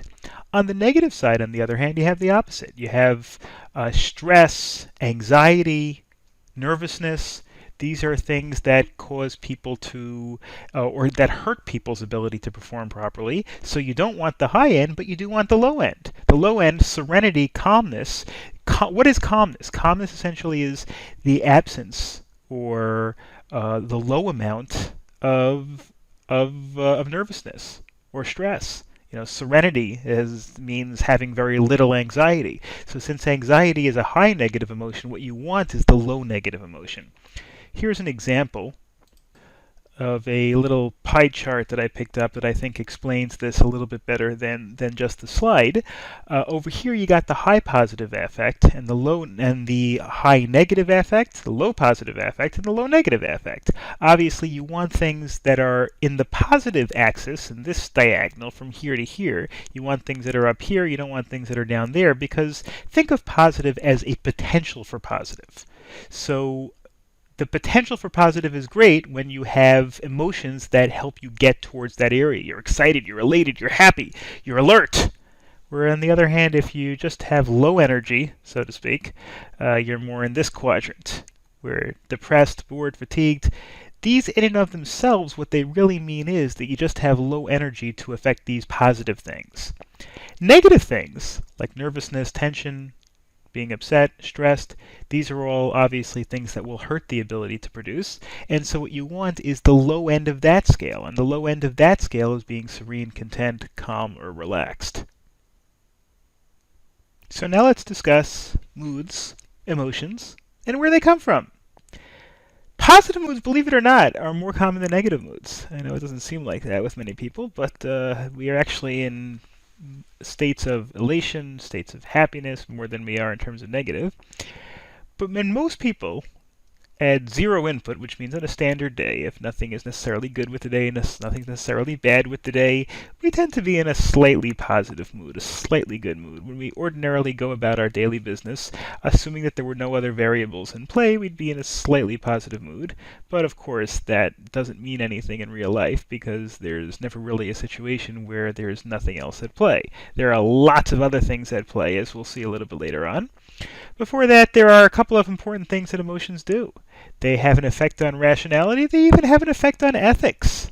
Their effect on rationality is that emotions are critical to rational thought. They help us understand the world around them, and therefore people's emotions could actually interfere with their judgment, and interfere with them being rational. People who are extremely sad or extremely depressed tend to be irrational. People who are, God forbid, suicidal, are at the point where they're so irrational that they think that they may think that that the most rational thing is to not go on living. Whereas if they, if they make it through that period, and then 5-6 months later they might go back and think, how could I have ever thought that in the first place? People aren't necessarily, when they're overly emotional, they're not necessarily always thinking completely rationally. Research even suggests that ethical behavior could be based on emotions and feelings, and I think that's almost obvious, where people who are feeling happy are more likely to try to behave in an ethical way, where people who are sad or upset may just not care as much about ethics. So where do people get their emotions and mood? There's a lot of examples here. Their personality. Some people are predisposed to being happy, and some people are predisposed to being excited or nervous. There's affect intensity. In other words, you can be experiencing a positive mood that's very strong, or you can be experiencing a positive mood that's kind of weak. Time of day. They say, for example, when people hit the sugar rush, sugar fall after lunch, a couple hours after lunch, they say like 3 o'clock in the afternoon, people are at their lowest. They get kind of, they get their energy from lunch, and then it kind of goes downhill a little bit, and then it kind of goes back up, and people are stronger again at 4 and 5 o'clock. But that impacts people's mood. Maybe when it's 9 a.m. and they've had a good night's sleep, maybe they're in a better mood. Maybe when it's late at night and they're tired, maybe they're not in as good a mood. Day of the week. For fairly obvious reasons, people tend to be in their best mood on the weekend when they're off. Weather doesn't have that much impact. Some people say, oh, I'm in a bad mood, it's a rainy day. I guess according to studies, it doesn't really matter that much. I don't think it will surprise anybody that increased stress worsens mood. Social activities increase positive mood. Getting together with people, having friends, having activities that help people social lives helps their mood. And sleep is also important. Lack of sleep increases negative emotions and impairs decision making. Getting that 7 hours a night, 7.5 hours a night, could actually make you be more productive than getting 6 hours because you're working too much. Exercise enhances positive mood. It makes people feel better about themselves, gets the endorphins going and floating around the bloodstream. So exercise definitely sometimes when people are in the middle of the day, if they're kind of feeling blah and feeling depressed, very often go out and take a little jog. Just do something, get your blood going. That can actually help. Older people actually experience negative emotions less frequently. Maybe they figure, I don't know, I'm not going to speculate. Maybe they figure that they're more set in their ways and they don't have to worry as much about their future. And gender. Women show greater emotional expression, experience emotions more intently, and display more frequent emotions than do men. These are just some examples of things that actually affect moods and emotions. A couple of other cute little concepts when it comes to emotions and organizational behavior. Emotional labor is the employee's expression of organizationally desired emotions during interpersonal transactions at work. Just to give you one example, sometimes if you work for an airline or if you work for something where you have a lot of customers and not all of them are going to be satisfied because they have weather delays and they have all sorts of things, sometimes the company would like you to show sympathy and like you to show sadness over the customer's plight even though you can't do anything about it. Person comes and says, my flight was delayed for 4 hours because there was a thunderstorm and now I'm not going to get home and I'm going to miss Uncle John's wedding and I'm going to blah, blah, blah. And then the customer starts yelling and screaming and there's really nothing the customer service agent can do about it. But if the customer service agent says, I'm so sorry to hear about your situation. I really feel bad for you, and I really hope that Uncle John will be okay without you. Then that's the sort of thing that can actually help, and that's almost you're displaying emotions as part of your labor, as part of your job. You may not actually feel those emotions, or you may actually feel those emotions, but either way, that's an example of emotional labor. And you have emotional dissonance just like you have cognitive dissonance. Remember, cognitive dissonance is you want something and you don't want it. You have ambivalency. You have conflicting feelings. Well, you could also have conflicting emotions. An employee has to project one emotion while simultaneously feeling another. You're feeling absolutely miserable. You don't care that the customer missed Uncle John's funeral because you've had a really bad day, and besides, there are 17,000 other customers who are also upset about the same thunderstorm, and there's nothing you could have done about it anyway. So really, you're just annoyed at the customer for making a big deal. But nevertheless, if you could, draw a face like an undertaker and express sympathy and express heartfelt commiseration, then that will actually help, even though that's kind of your emotional dissonance where you're you're projecting an emotion that you don't necessarily feel, which really leads us to this idea of felt emotions versus displayed emotions. Those obviously can be very different. Felt emotions are what you actually feel. Displayed emotions are what you display to customers, to coworkers, to whomever.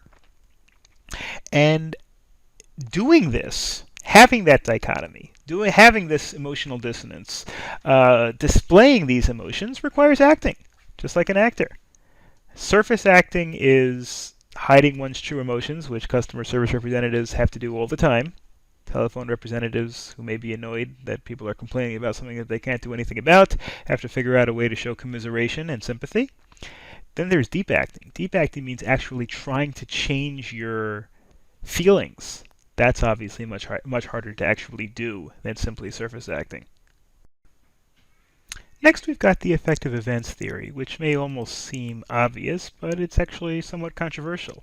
Theory that not everybody agrees with, but the theory is that employees react emotionally to things that happen to them at work, and this influences their job performance. A little chart that explains how this works is that characteristics of the jobs, demands, etc., plus, in other words, when added to things like daily hassles or daily uplifts, positive feedback you get from people, can lead, plus factoring in the third factor, the emotions, personality, mood of the individual can combine to cause emotional reactions. They could be positive or negative, and they lead to either job satisfaction or dissatisfaction.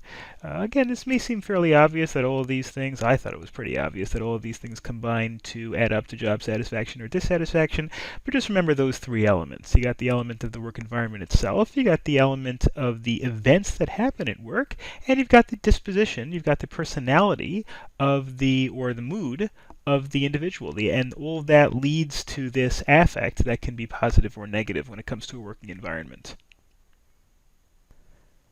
Emotional intelligence is not clear whether it actually exists. Emotional intelligence is this idea that a person has a higher ability to read other people's emotions, understand those people's emotions than other people. Basically, the emotional intelligence is the person's ability to perceive emotions in themselves and in other people, understand those emotions, and actually react to those emotions, regulate the emotions. Those three things basically are the idea of emotional intelligence, where somebody has an increased ability to do these things over somebody else. That's the idea of emotional intelligence. Emotional intelligence takes on certain characteristics. Conscientiousness means the ability to perceive emotions in self and others. Somebody who's able to make sure to see everything or to pick up on subtle cues. That's somebody who looks deeply into all these cues. In terms of being conscientious, will allow the person to pick up on these subtle cues and perceive those emotions, perceive that somebody else is sad, perceive that somebody else is happy. There's cognitive, remember cognitive, which we've seen a few times, and cognitive dissonance and a few other times. Cognitive means when you're thinking about something and how you're thinking about it. And so the cognitive aspect of emotional intelligence is understanding the meaning of those emotions. And then you have the emotional stability aspect, which is the ability to regulate your own emotions. So those are really the three things that go into emotional intelligence. Picking up on clues, picking up on subtle cues of others, thinking about everything, making sure to quickly process a lot of information. Conscientiousness allows you to perceive emotions and how they are. It could be in yourself also, not just in others. Cognitive is the ability essentially to think about them and to understand them, and to realize, again, it could be in yourself, could be in others. In others, it could be, well, you see the person's face droop and you figure the person is probably sad, and see what other clues you've seen in the person today. In yourself, cognitive is a way where you're thinking about it enough to realize that maybe you're only acting out because you're upset, whereas you don't really feel that way. And then there's the idea, the emotional stability of a person is the ability of the person to regulate their emotions. Do they act out every time they're upset, or are they able to control themselves and wait for a day or wait for an hour where they're a little bit less moody? That's the idea of the ability really to regulate the emotions. All these things combined form this vague concept that we call emotional intelligence. So why did I say before that it's not clear whether it exists? Well, because some people don't like the concept. The case for emotional intelligence is, well, it's intuitive. It's obvious. I think my guess is that most of you watching figured, yeah, some people have a little bit more of an innate knack for reading other people. People are able to tell whether they're upset. It also can predict criteria that can correlate to high job performance. If it actually works, then it can be very useful. That's another reason to try to study it and say that it does work. And studies show that emotional intelligence can be based on neurologically, where it's not just a matter of people building up their own personality. It could actually be based on something that's in your brain, something that's almost genetic. People can have a predisposition to a higher emotional intelligence. The other side, the other case against, is not really so much, if you look at the theme of the stuff on the right half of the slide over here, it's not so much arguments that emotional intelligence don't exist, but it's more arguments against the use of emotional intelligence for anything significant. The idea that it's just too vague a concept. It's too hard to measure. How can you measure? With intelligence, maybe you can measure with IQ points. You could say a person has 115 IQ. It's very hard to measure a person's emotional intelligence. I guess somebody could write a test where you have to look at a person's face and pick up subtle clues and say whether that person's angry or happy, and maybe they have images that get somebody annoyed, and you have to control your emotions. I guess that's possible, but that hasn't really been done to this point. And the other idea is that emotional intelligence, is so closely related to personality and intelligence that it doesn't really matter that much. When you look at a person's personality, they're calm, they're angry, they're upset, they're happy, they're upbeat, they're downbeat, they're depressed. And then you look at a person's intelligence, you take those two things combined, you don't really have that much room for a need for emotional intelligence.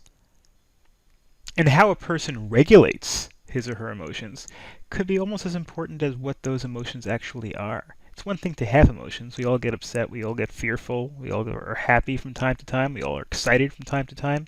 Well, what can we do about them? So this idea of emotional regulation, channeling our emotions properly, is identifying and modifying the emotions that we feel. We can acknowledge the emotional response, and we can be open with people, where I'm happy, I'm sad. We can vent. That's one aspect of emotional regulations. To finish off the chapter, let's look at some ideas of how somebody who specializes in organizational behavior, somebody who's a human resources professional, can take these emotions and moods and morph them into something that can be useful in terms of making HR decisions and in terms of running a company. Well, selections. Employers should consider emotional intelligence, again, without using that term so strictly. I know I mentioned before that some people don't like the whole concept, but I mean a person's propensities, a person's mood, how a person behaves in a certain way for hiring jobs that demand a high degree of social interactions. I mentioned before the airline customer service representatives. If you're going to get somebody who has a short tantrum or has a short temper, and somebody that's prone to getting upset very easily, they're not going to be a very good airline customer service representative. I mean, they may be good in the back room crunching numbers. They may be good in the boardroom making decisions for the company. But in terms of speaking to customers whose flights were delayed for 4 hours due to a thunderstorm, they're not going to be very good at it. Yeah, you have to be realistic about whose skills translate into which jobs. Decision making. Positive emotions can increase problem-solving skills. Certainly the application of people, if you're able to get them happy, well, that could increase their ability to think in a way that is positive and in a way that can help problem solve. And positive moods can even increase creativity. Other things include motivation. Positive moods motivate people. People who are happy are more motivated. They feel better about themselves. They feel better about their jobs. They feel better about their lives, and they want to increase their productivity. Leadership, positive emotions, upbeat emotions help convey these things to people who are underlings, to people who if you ever work for somebody and that person is very, very positive, you're going to have a very different attitude than if that person is very negative. Negotiation. Being too angry may impair your ability to negotiate a good deal. That's actually a critical factor in terms of negotiation. There was once a line from The Godfather. I remember watching the movie once where the father, Marlon Brando, tells the son, Sonny, that you never let them see you angry. Like he was in the middle of a conference and he got upset and he yelled at them or whatever it is, and he said, you never let them see you get angry, because you let them know, you let the opponents know in the negotiation that they can get under your skin. You want to play it close to the vest. You want to play it like when you're playing a poker match. You don't draw a card and say, "Oh man, that's terrible." That would just be giving it away. You want to try to stay as neutral as possible. Customer service. Customers catch emotions from employees, which they call emotional contagion, and they can tell whether you're annoyed or not. And you want to try to convey as positive a message as possible. And job attitudes. Obviously, people who are emotional that affects their job attitude. They say that studies show that they don't carry over to the next day, but still they can affect you that day. Deviance in terms of behaviors, people who have negative emotions like anger or sadness or fear are likely to break company policy. And finally, when you're talking about safety, that's also something that you have to worry about when you're talking about emotions and moods. People who are despondent, people who are upset, people who are angry are more likely to behave in a manner that is reckless. So these are all things that people who are organizational behavior professionals have to watch out for when you're talking about emotions and moods. Chapter 5 is a very interesting chapter. Chapter 5 is about personalities and values. Now, in this chapter, probably to a greater extent than any other chapter in this course, is going to look at personality types and really getting into psychology. I mentioned at the beginning of the course that there's a lot of psychology involved in this course, and so far we haven't seen that much of it, but in this chapter we're really going to see it more so than in any other chapter. And that's because personality is really a psychological aspect of a person. Personality is the sum total of ways in which an individual reacts and interacts with others. Personalities can be described very generally, things like submissive, ambitious, loyal, timid. Those are all very, very general ideas in terms of how to measure personality. In this chapter, we're going to discuss it in a little bit greater detail and try to make a determination of how we discuss personality, how we measure it. And we're not going to really focus on one system. We're kind of going to give you a little bit of an overview of a few different personality systems in this chapter. How do you actually measure personality? Well, you can have self-report surveys. You can go online right now, by the way, and measure Google personality test, and you'll probably have 10 or 15 or 20 or even more different utilities that you can use to try to figure out your own personality. Now, you might know your own personality, but you can actually take a series of opinion questions and maybe true or false questions like, I like to go out on a sunny day and go to the park and play ball. True or false? I like to ham it up in a party. I like to work with others. I like to think about things deeply. I like to be organized. And based on a series of these types of questions, some websites and some utilities and psychological testing services will try to kind of pigeonhole your personality a little bit and try to give you a little bit of a determination of what your personality is relative to others. Personality determinants, in other words, how a person actually gets his or her personality depends on a variety of different factors. There's heredity, and heredity is the idea that it's really based on what a person is born with, something that's inherent in a person's DNA that helps shape the person's personality.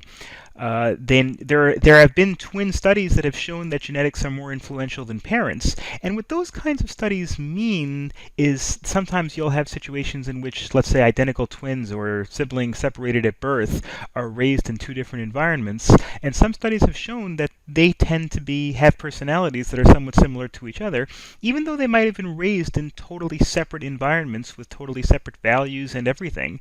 Because of their personality, because of their heredity, because of their DNA, they still had somewhat similar personalities. Environmental factors also have some influence. How a person grows up and the attitude of the person's parents, the attitude of the people who are influential on the person, of course, also have an impact, as we can all probably figure out. But those two are the main factors, the old psychological debate of nature versus nurture. Heredity being nature and environmental factors being nurture, how a person is brought up. Aging also influences level of ability and influences personality. People, as they get older, maybe they get a little calmer, they get a little more collected, they see things in a little bit more in terms of shades of gray rather than black and white. But the basic personality, at least we're looking at the underlying theory that the basic personality of a person is constant. So now let's continue with the chapter, looking at our first and the one we're going to spend the most time on in terms of personality frameworks and personality identifiers. and that is the Briggs-Myers type indicator. The Briggs-Myers type indicator was featured by in a book that I read when I was young called Appreciate People by Dr. Mary Madihan, and that's why I put a little picture of the book. You don't have to read the book. I'll tell you a little bit about the very basics of it.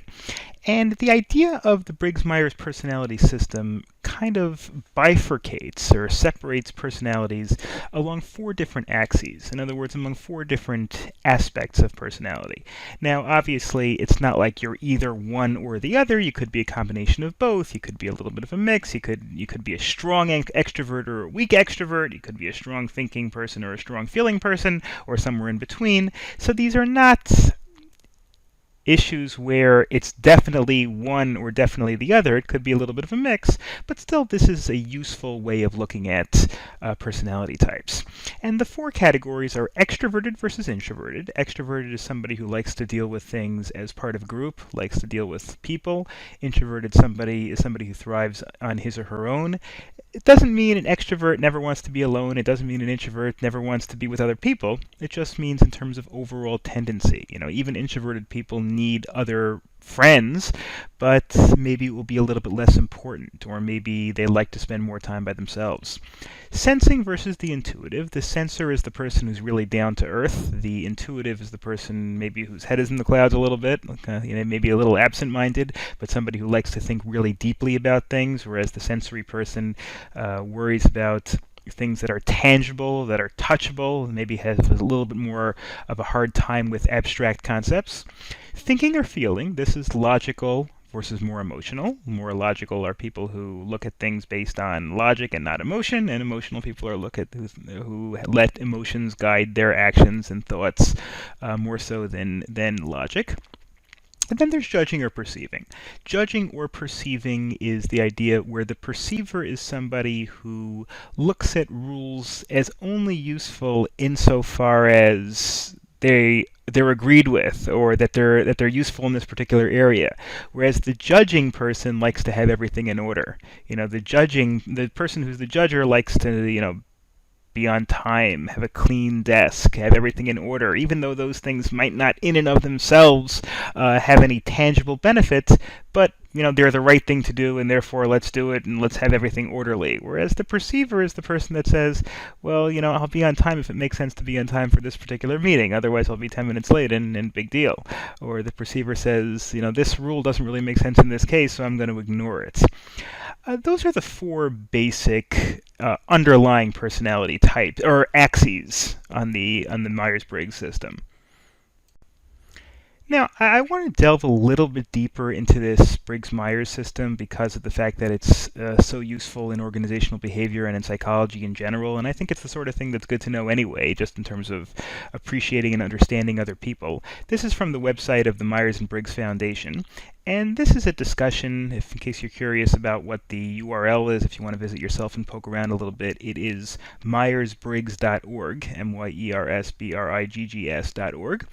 And what this does is, and this is really what we've already discussed, the E versus the I, the S versus the N, the T versus the F, and the J versus the P. In terms of how they put it, the extrovert is the person who might say, I'm outgoing, or a people person. That's probably a very good extrovert. By the way, there's no right or wrong. It's not like an extrovert is better than an introvert. It's just different, and certainly each one has advantages and disadvantages. I have a wide range of friends. I sometimes jump too quickly into an activity without thinking it over. The introvert is somebody who might be considered reflective or reserved, more comfortable they can do on their own. I prefer to know just a few people. It's fairly obvious the difference between the extrovert and the introverts. The S and the N dichotomy is a little bit more complex, but let's take a look at this. The sensory person is paying attention to physical reality, sensory, touch, hear, taste, smell, remembering events, like kind of a very specific memory. Not necessarily a better memory, but a memory that focuses on physical characteristics. I start with facts. I look at the bottom line. I don't look at the overall philosophical underling. The N, on the other hand, thinks more deeply about things, I suppose. I read between the lines rather than just reading what taking what I read at face value. I'm interested in doing things that are new or different. I like the bigger picture, finding out facts. Again, a little bit more abstract. You could say, I guess, absent-minded. And being an N myself, I guess I don't mind making fun of myself a little bit in terms of being a little absent-minded, but that's okay. And then we've got the T and the F. The thinking versus the feeling dichotomy. This is probably the easiest to understand, even without looking at this site. But the thinking person is governed by logic, who makes decisions with with his or her head. This is more common among men than women, and want to be fair rather than being, unconditionally loving. I can be task-oriented or uncaring or indifferent. That's, I guess, the negative of the logical side of being perceived as being cold-hearted. And then you've got the F, which is the opposite. The F looks to be a little bit more emotional. I look for what is important to others and express my concern for others. I believe being tactful is more important than telling the cold truth, maybe shading the truth a little bit to make somebody feel better. And the downside of the feeler is maybe looking at things a little bit too idealistic or mushy or indirect. And finally, we have the J versus the P.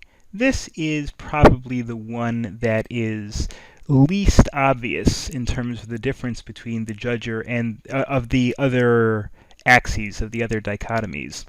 The judger is the person who doesn't like to do things at the last second, who likes to make a plan and likes to stick to it, likes to follow the rules because they're the rules, and they probably make sense if they're the rules. They like to have things decided, task-oriented. If you like to make lists and follow those lists, it's one thing to make lists, it's another thing to actually follow the lists. That's characteristic of a judger. A perceiver is someone who doesn't necessarily mind waiting for the last minute and figures, well, there's a deadline approaching. This is my zone. This is where this is where I work best when the pressure. I work in bursts of energy, stimulated by an approaching deadline, and I like to keep my options open. That's another perceiver. Doesn't like to make too many plans because they like to keep their options open until the last second. For myself personally, this J versus P dichotomy is the one where I'm most unsure about in terms of myself. I'm pretty sure I'm an I, I'm pretty sure I'm an N, I'm pretty sure I'm a T, but I'm kind of balanced when it comes to J or P. I'm judging in that I like to get things done in advance, and I like to come on time, and I like to make sure that things are planned. I don't like to make last-second changes, but I'm a perceiver also in that I like to be able to change things when I can. I like to, I don't necessarily follow rules that I don't think are applicable in a particular situation, and certainly I like to approach work as play, or mix work and play. I do things in my job that I consider to be fun. But anyway, so that's just a little personal anecdote over here. One interesting thing down here is that you can actually use this website to take the strong interest inventory and to take a little personality type quiz, and it will tell you which of the 16 types it thinks you are. And because of the fact that there are 4 different dichotomies, there's E versus I, S versus N, T versus F, and J versus P. So there's 4 dimensions, and each dimension has 2 possibilities. So there are 16 personality types altogether. And these are just some very brief words that describe or indicate some of these personality types. For example, let's say the ISTJ is somebody who's introverted, sensing, thinking, and judging. And that person is described by someone who's quietly systematic, factual, organized, logical, detailed, conscientious. It doesn't mean necessarily that they're all of these things, but these are things that generally indicate the ISTJ. I know personally I've always kind of not been sure, as I mentioned, whether I'm an INTJ or an INTP. Reading these 2 descriptions, and reading descriptions in general like I was before I started this recording, I'm probably more of an INTJ, although I have some P characteristics. These are words that appeal to me, especially, well, logical, independent, determined. Okay, I mean, INTP, I like ingenious, that's for sure. But, I guess one of these 2.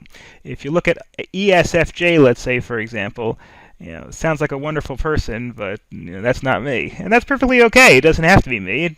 But reading this site and reading about the Myers-Briggs and reading about some of these differences can actually help you appreciate, not only in terms of organizational behavior, but in terms of appreciating other people in your family or friends who might look at things differently, not because you have a substantive disagreement, but just because they have a little bit of a different personality than you might. And for the rest of the chapter, we're going to be looking at different models and different ideas of personality. These do not contradict Briggs-Myers or Myers-Briggs, but there are other aspects of personality that's important when it comes to organizational behavior. Here are some examples that are referred to as the Big Five model, or 5 traits that could be helpful when it comes to running an organization. Extroversion, the ability to work with other people. Agreeableness, not necessarily fighting things or willing to bend your own opinions based on what other people think. Conscientiousness, obviously trying to make sure that everything gets done and taking responsibility for getting them done. Emotional stability, you all know what that means, not breaking down. And openness to experience, being open to experience new things and to learning from things that happen. And there's a strongly supported relationship to job performance with all of these. You don't necessarily have to be an extrovert, but you have to be willing to at least behave or work with other people. And of course, there are reasons why all of these things help. They're relevant because people who are emotionally stable think negatively less and have a higher satisfaction. People who are extroverted have a little bit of a leg up in terms of interpersonal skills. And it improves performance, leads to higher satisfaction. Again, openness allows creativity and flexibility. Agreeableness, people tend to be better liked than when they're insisting that they're right no matter what. And conscientiousness, of course, are people who make better effort and persistence, have better discipline, better organization. Obviously, that has fairly obvious ramifications for work. Then we've got some other aspects of personality. You've got the quote-unquote dark triad. Now this is the opposite of the Big Five. The Big Five were good things, and now we got bad things. These are things that tend to obstruct organizational behavior, or behavior in general, relationships in general. Machiavellianism is the idea of the means justify the ends. Machiavellian, this is named after Prince Niccolo Machiavelli from Italy, I guess, in the 1500s, I believe he lived. He wrote a book called The Prince, in which he said that essentially what a leader should do is a leader should do whatever is necessary for the best to gain and seize and hold power. If you have to kill people or you have to torture people or whatever it is, well, you have to do it. You have no choice. You shouldn't worry about the consequences. And that's, even ever since then, this idea of being Machiavellian is not taking human considerations into account, but just doing absolutely anything necessary to further your own interests or further the interests of your organization. Obviously, that's bad because people like this tend to be emotionally distant, believe the ends justify the means, and when you believe that, you usually do things that are bad means and for the end. Narcissism. Narcissism literally means like being in love with yourself. Figuratively, it means people who have an overinflated view of themselves, who worry about themselves. Obviously, everybody worries about themselves to some extent, but only worries about themselves to the exclusion of other people. People with a grandiose view of the self become arrogant, they become self-entitled, and that's not good for working with an organization. Then there's psychopathy, or the person being a psychopath. You've all probably heard that word. A psychopath is somebody who doesn't have concern for others and doesn't feel guilty. A person can murder or steal or commit crimes and they don't feel bad about it at all. And that obviously could be extremely bad, not only for within an organization, but for society in general. Many arch criminals are described as psychopaths. In terms of more personality traits and personality frameworks, our next issue is the idea of motivation. Now, motivation is going to help no matter what, or hurt no matter what it is that you're trying to do. But there could be approach motivation, which is the idea you try to motivate a particular activity, to pay attention to a positive stimulus. If you do this, I'm going to reward you. And there's avoidance motivation, is the aversion, which means the desire to stay away from negative stimuli. don't do this or I'm going to punish you. Those are both things that we're taught as little kids from the time we're barely old enough to walk, and those are things that stick with us certainly in an organization as well, or as an economist would call it, incentives. There could be positive incentives or negative incentives. Other personality traits that are relevant to organizational behavior, again, these are things that are all very useful in the context of somebody working in an organization. Self-evaluation. People with positive core self-evaluation like themselves. This is not necessarily a bad thing like narcissism, but people who are self-confident are more likely to be able to do a good job. They're more likely to think that their contribution is worth something and to make those contributions. People who self-monitoring, that's an important aspect of organizational behavior. Self-monitoring is, are people honest with themselves? Do people look at other factors in terms of how people are going to react to their actions, and do they adjust their behaviors accordingly? And do they have proactive personalities? A proactive personality is somebody that takes the initiative, takes action, perseveres. These are, of course, all things that will help when it comes to being effective within an organization. And then we've got two different, I guess, ways of looking at, or theories, with regard to not only a personality of somebody, but how that personality impacts a person's behavior in a given area. The situation strength theory is the way it holds, I guess you can say, that the personality translates in behavior depending on the situation. In other words, the situation is the thing that really determines our reaction more than anything else. And you have to look at the aspects of the situation to determine how a person is going to behave. Now, people may be predisposed to behave in a certain way, but this theory is that the situation is really the thing that determines how we react.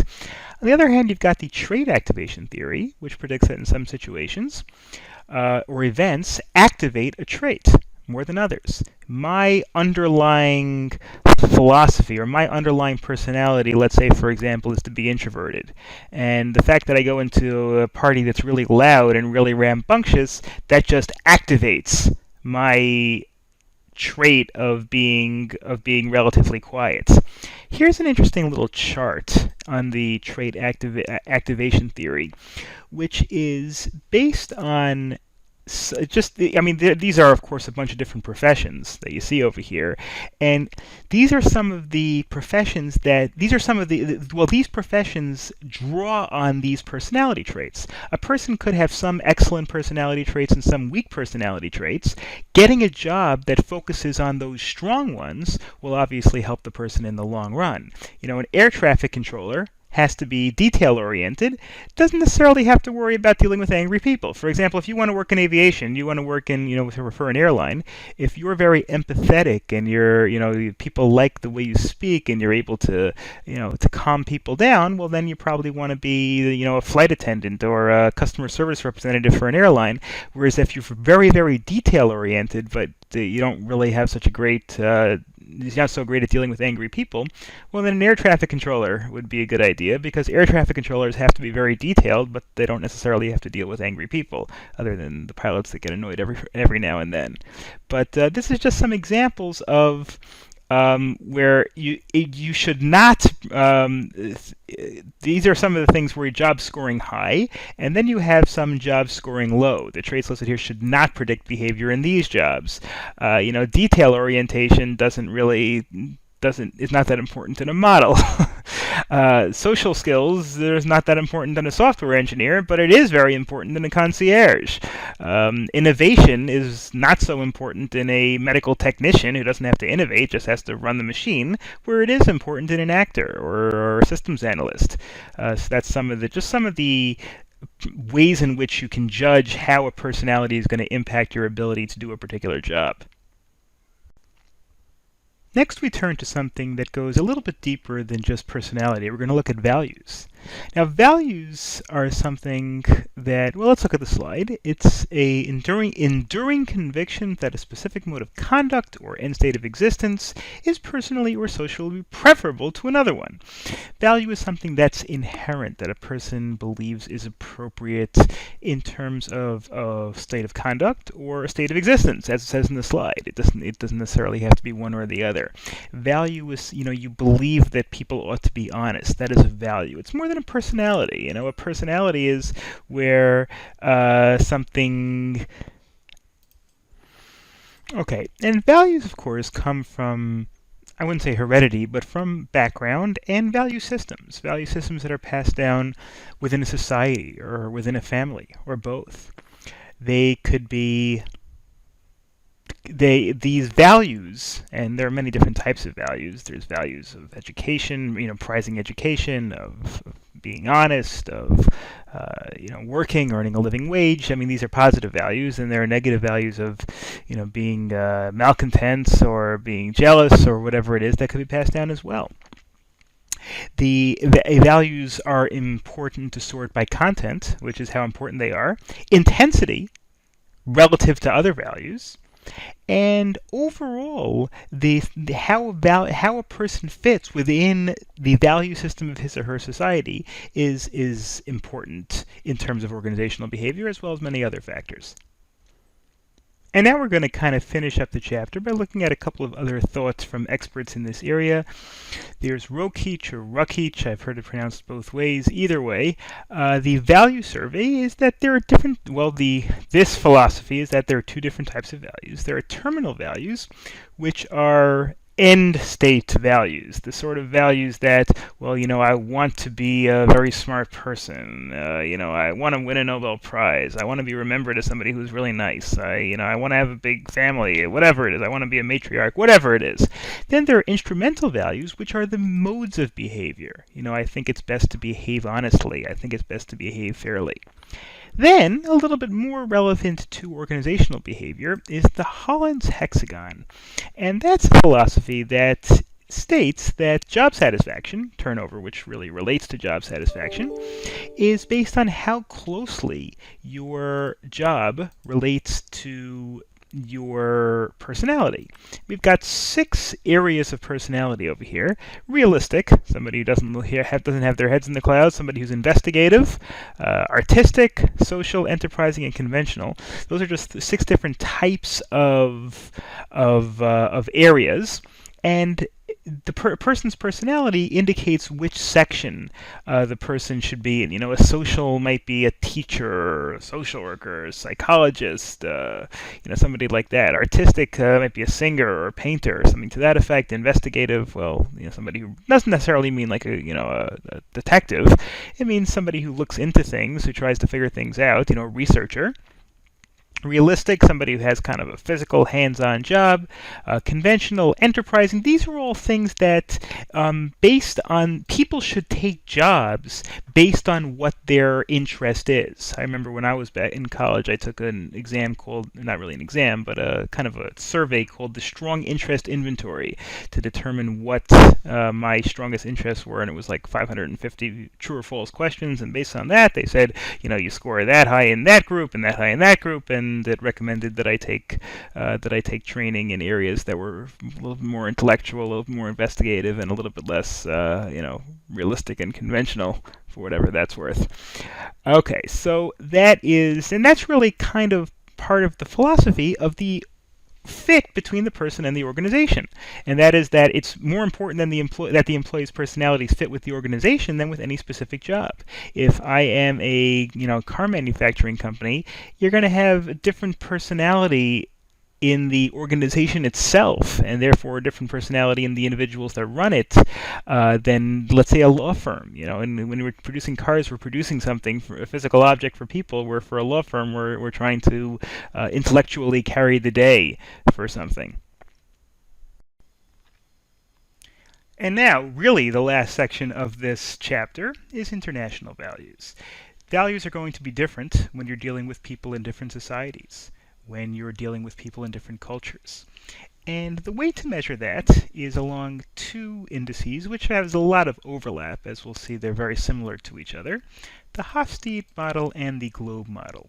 The Hofstede model looks at things along 5 different dimensions, the globe model along 9 dimensions, but they're pretty similar. You've got the power distance index. Now, the power distance index, or the power distance, is defined as the extent to which people who are kind of lower on the totem pole accept that. A high power index would say that the most powerful system, the caste, the upper crust, is looked at as being the elite of the society, whereas lower power distance would say, it would say everybody should be equal. Individualism versus collectivism. Do people generally look at things from a perspective of the group or the individual? Masculinity versus femininity. Are masculine traits put as a premium, or are feminine traits looked at as at a premium, or some kind of combination? Again, you're not going to have 101 and 0 of the other, but you could have a different mix. You could have 60-40 or 40-60. Uncertainty avoidance is defined as the society's tolerance for ambiguity, which means are the rules very strict, or are the rules kind of loose? The higher the score of uncertainty avoidance, the less strict the rules are going to be, whereas stricter societies want things to be more orderly.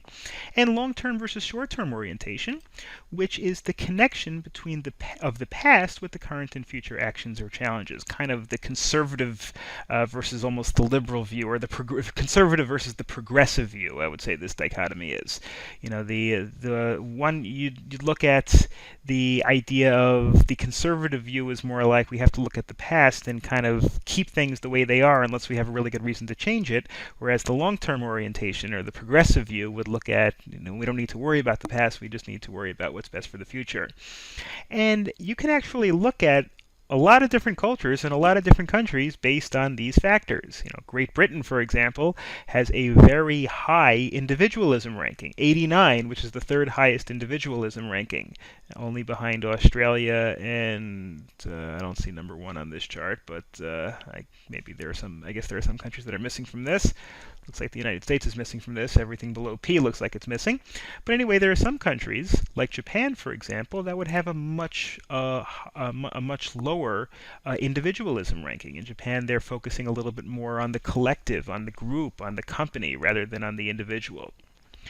And you can look at this chart. It's kind of interesting. Certainly don't have to memorize it, but you can see how different countries value different things. The globe model is, there's a lot of overlap between this and Hofstede. Assertiveness. How much do people value the ability of people to give suggestions and be heard, as opposed to doing what you're told? Future orientation, which is similar to long-term versus short-term orientation. Gender differentiation.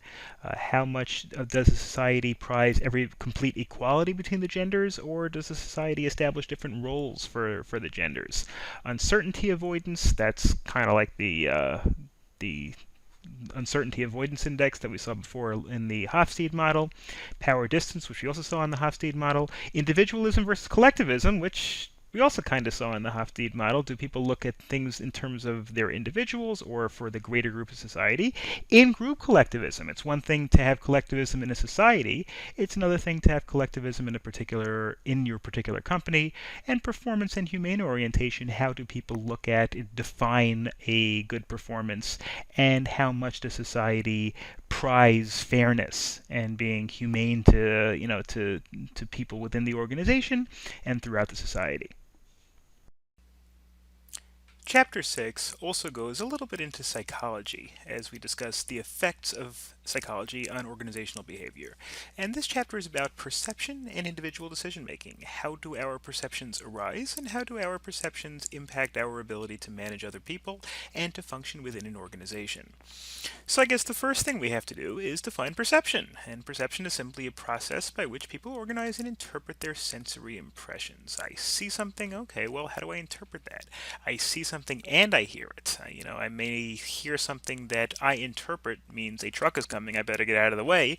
And then I turn around and I realize it's not really a truck that's coming here, but a truck that's driving in a parking lot a little 2 blocks away or a few hundred feet away.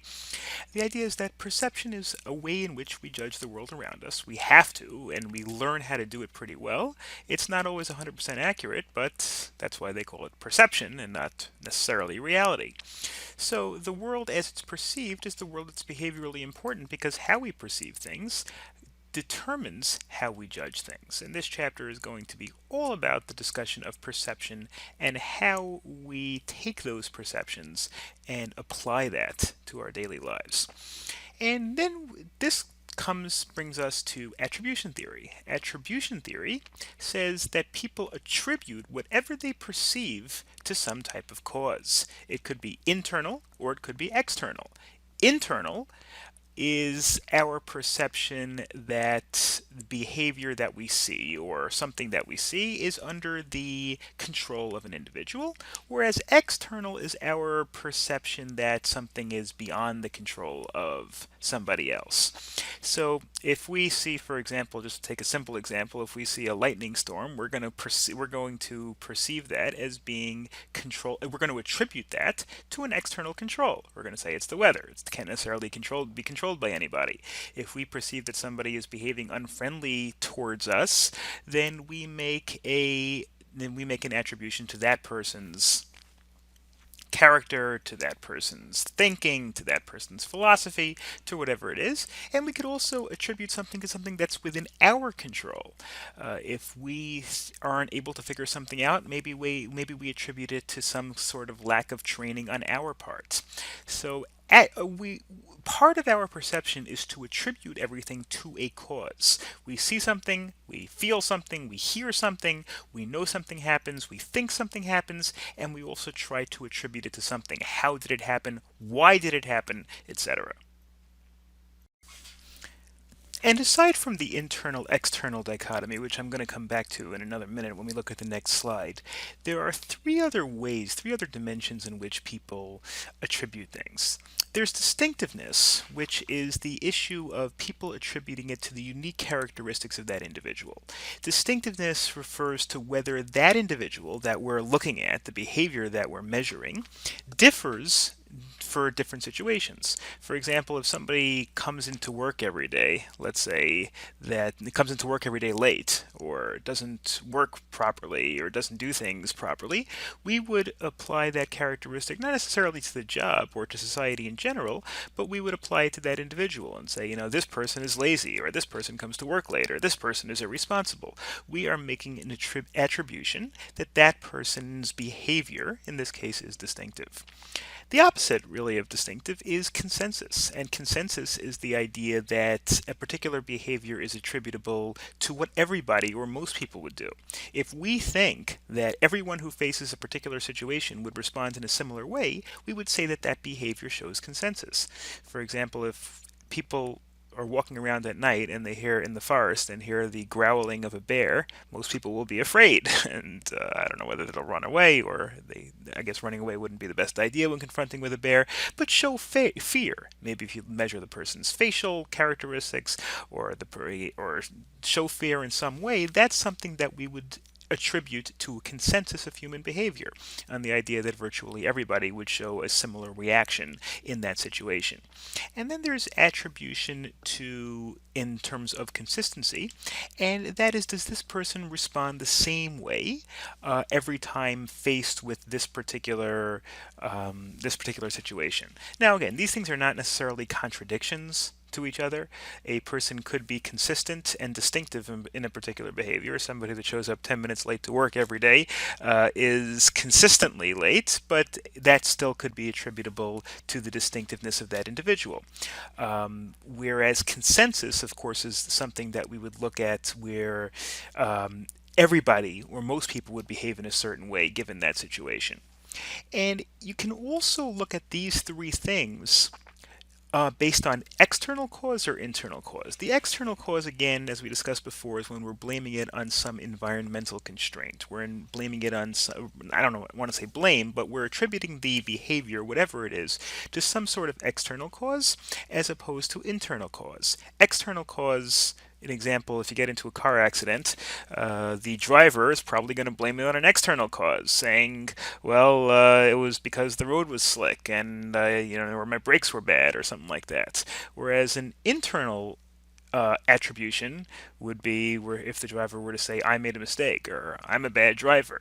Within each of the three dimensions that we discussed before, the cause could be internal or external. A person that comes constantly late for work could be because the person's lazy, that's an internal cause, or it could be because that person has some sort of an illness and or has to go through an area with very high traffic, and that's an external cause.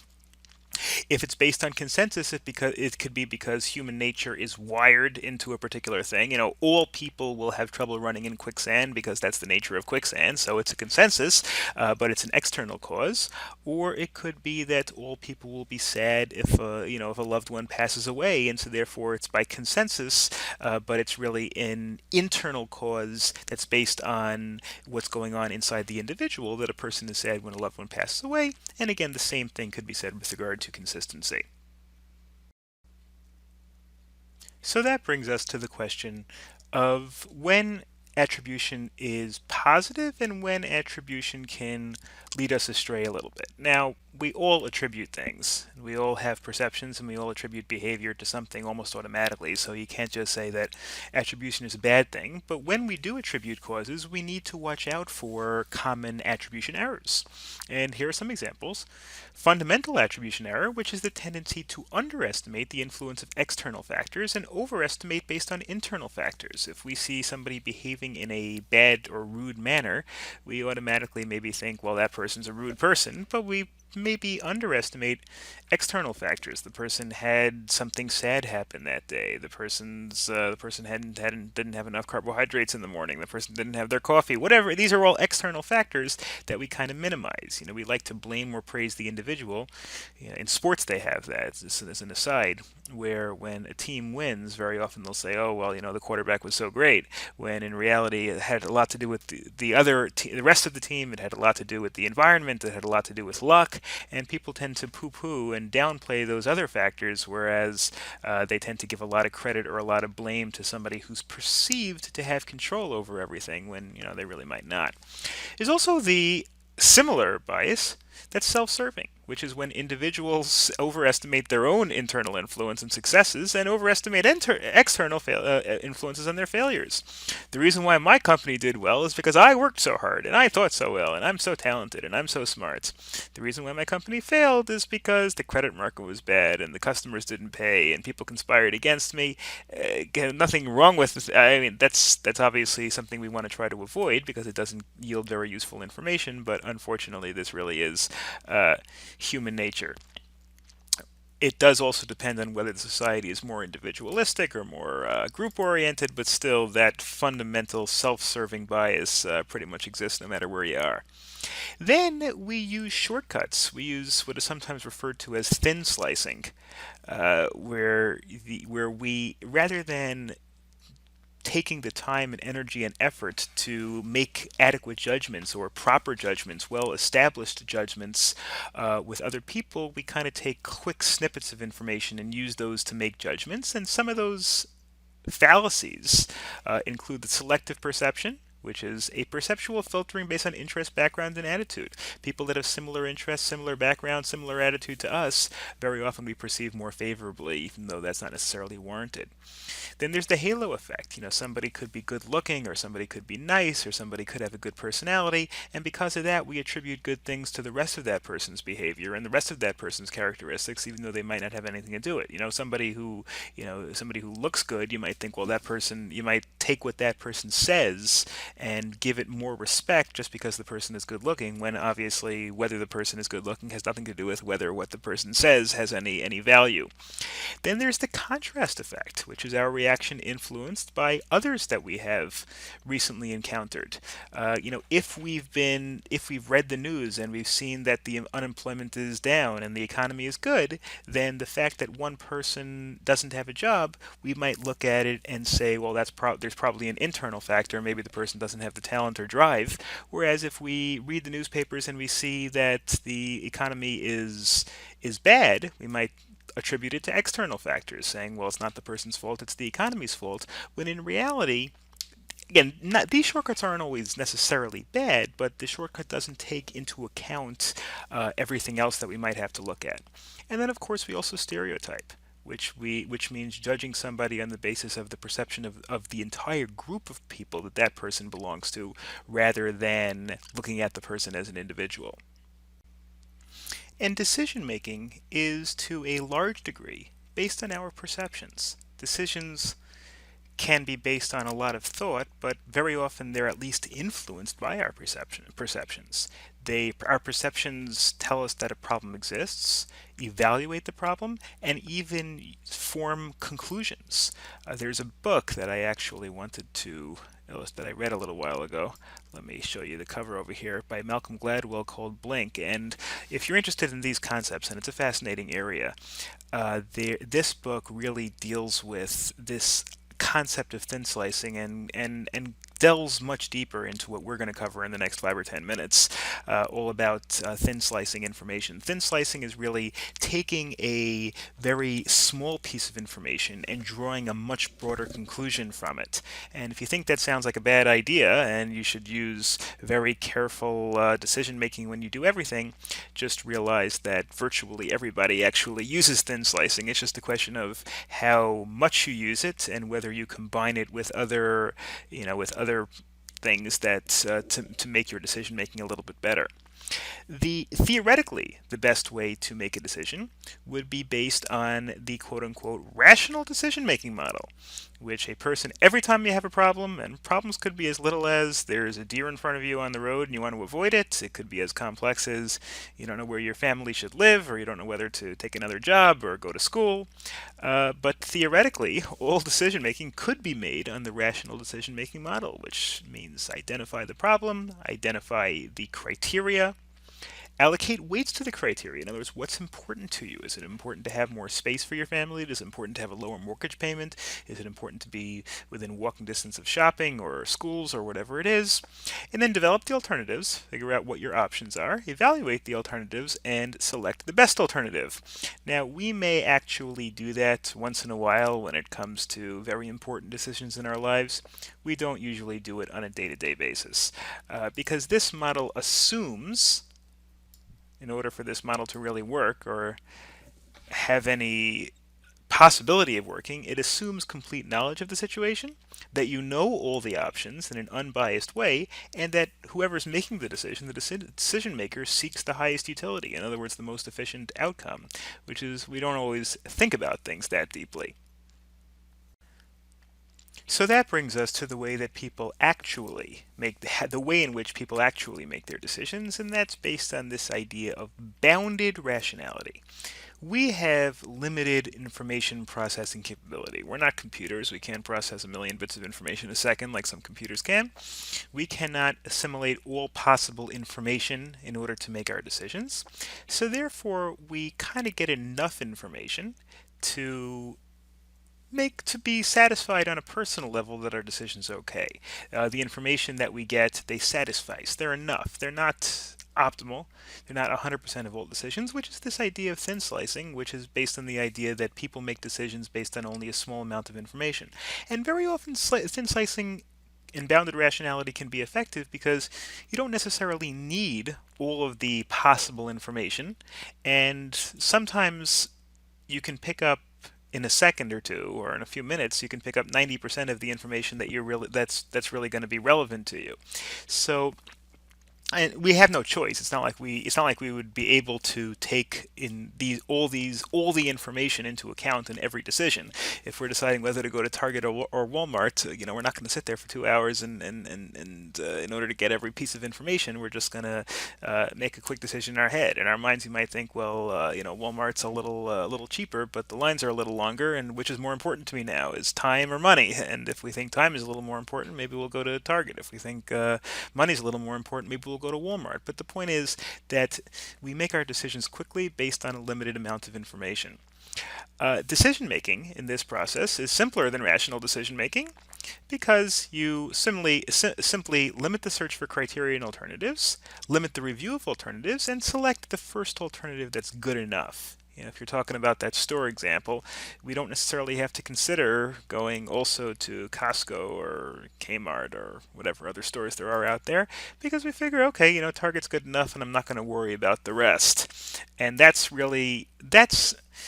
the alternative to rational decision making. At least you're looking through the criteria. You're not looking through all possible aspects, but you're looking through enough to make a rational decision, which a lower level of decision making, which people still do, me, is this idea of intuitive decision making. And this is almost an unconscious or a non conscious process based on distilled experience.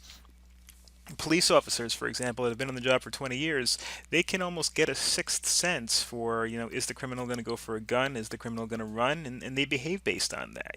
Whether to draw their weapon, whether to chase the criminal on foot, exactly how to do it, whether to call for assistance. These are all things that are done on almost a subconscious level because we get to see something so many times that our brain can process it almost faster than we can actually think about it and go through the rational decision making process. And that's why, of course, this increases with experience and can be a powerful complement to rational decision making because we get a gut feeling. Sometimes teachers will tell you on tests, go with your gut feeling unless you know otherwise. If you see the answer and you think the answer is C, write C and don't change it unless you have a really good reason to change it because our gut feeling can encapsulate our experience. And even though it might not go through all the rational decision making steps, it may be a pretty good indicator of what we think. And we also have to be aware of biases. Biases are something that we need to almost fight when we're talking about managing an organization or very often even managing our personal lives because we all have biases and biases can distract us from getting real answers to a particular problem. Overconfidence bias.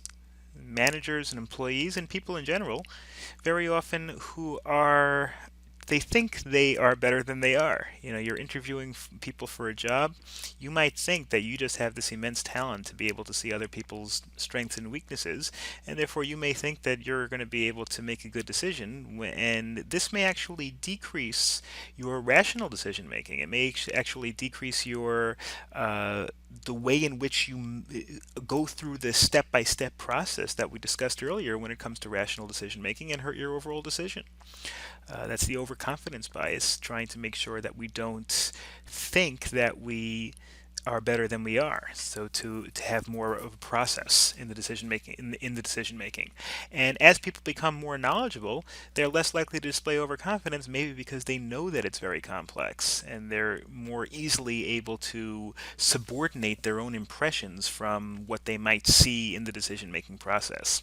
There's anchoring bias, which is a tendency to fixate on the initial information and fail to adjust to subsequent information. I see that all the time. If I'm researching something, the first article I read, they might be very convincing, and the second article, which has the exact opposite, might also be very convincing, but because I read the first one first, I kind of made up in my mind that the first one was right, and the second one might be just as convincing, but it's harder to kind of displace that initial opinion. They say that's why when children are taught things when they're young, it's much harder to overcome them later on because you have that anchoring bias. People grow up believing something or thinking something, and then to tell them that it's not true or to tell them that they should think about things a different way or judge people in a different way, it's very difficult to overcome this anchoring bias. Then there's confirmation bias, in which we want to have made good decisions.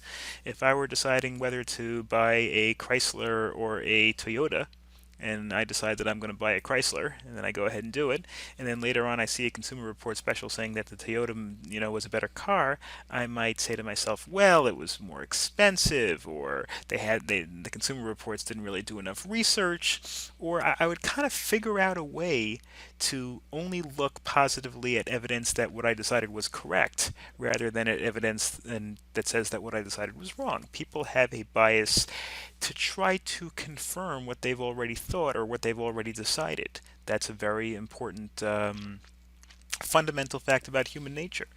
To convince somebody that they're wrong, or even for a person to convince themselves that they're wrong, is very difficult. It happens, but it's certainly a lot easier to give somebody evidence that they're right than to give somebody evidence that they're wrong. There are some other biases over here. There's availability bias, basing judgments on information that is readily available. There's a study here, and even though you might intuitively know that the study didn't look at everything that it should have looked at, well, this study is available, so let's try to kind of fit in what we need to, in terms of our thought process, to what information is available. Escalation of commitment, the doubling down effect, as they say, borrowing from gambling. Staying with a decision even when there's clear evidence that is wrong. I mean, you see people in the stock market all the time. Somebody buys a stock for $20 and it goes down to 15. People say, well, I bought it, I might as well hang on to it, and I want to make my money back. That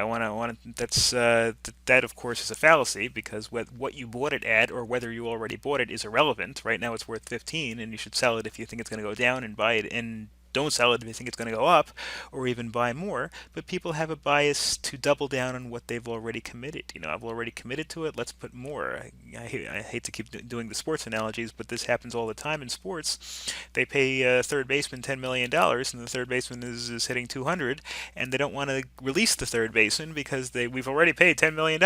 Theoretically, that shouldn't matter, because what you've paid already is a sunk cost. You're not getting it back anyway, so you might as well do what's best for yourself and best for your team. But people like to try to escalate, to double down on whatever they've already committed. Just it's a psychological bias.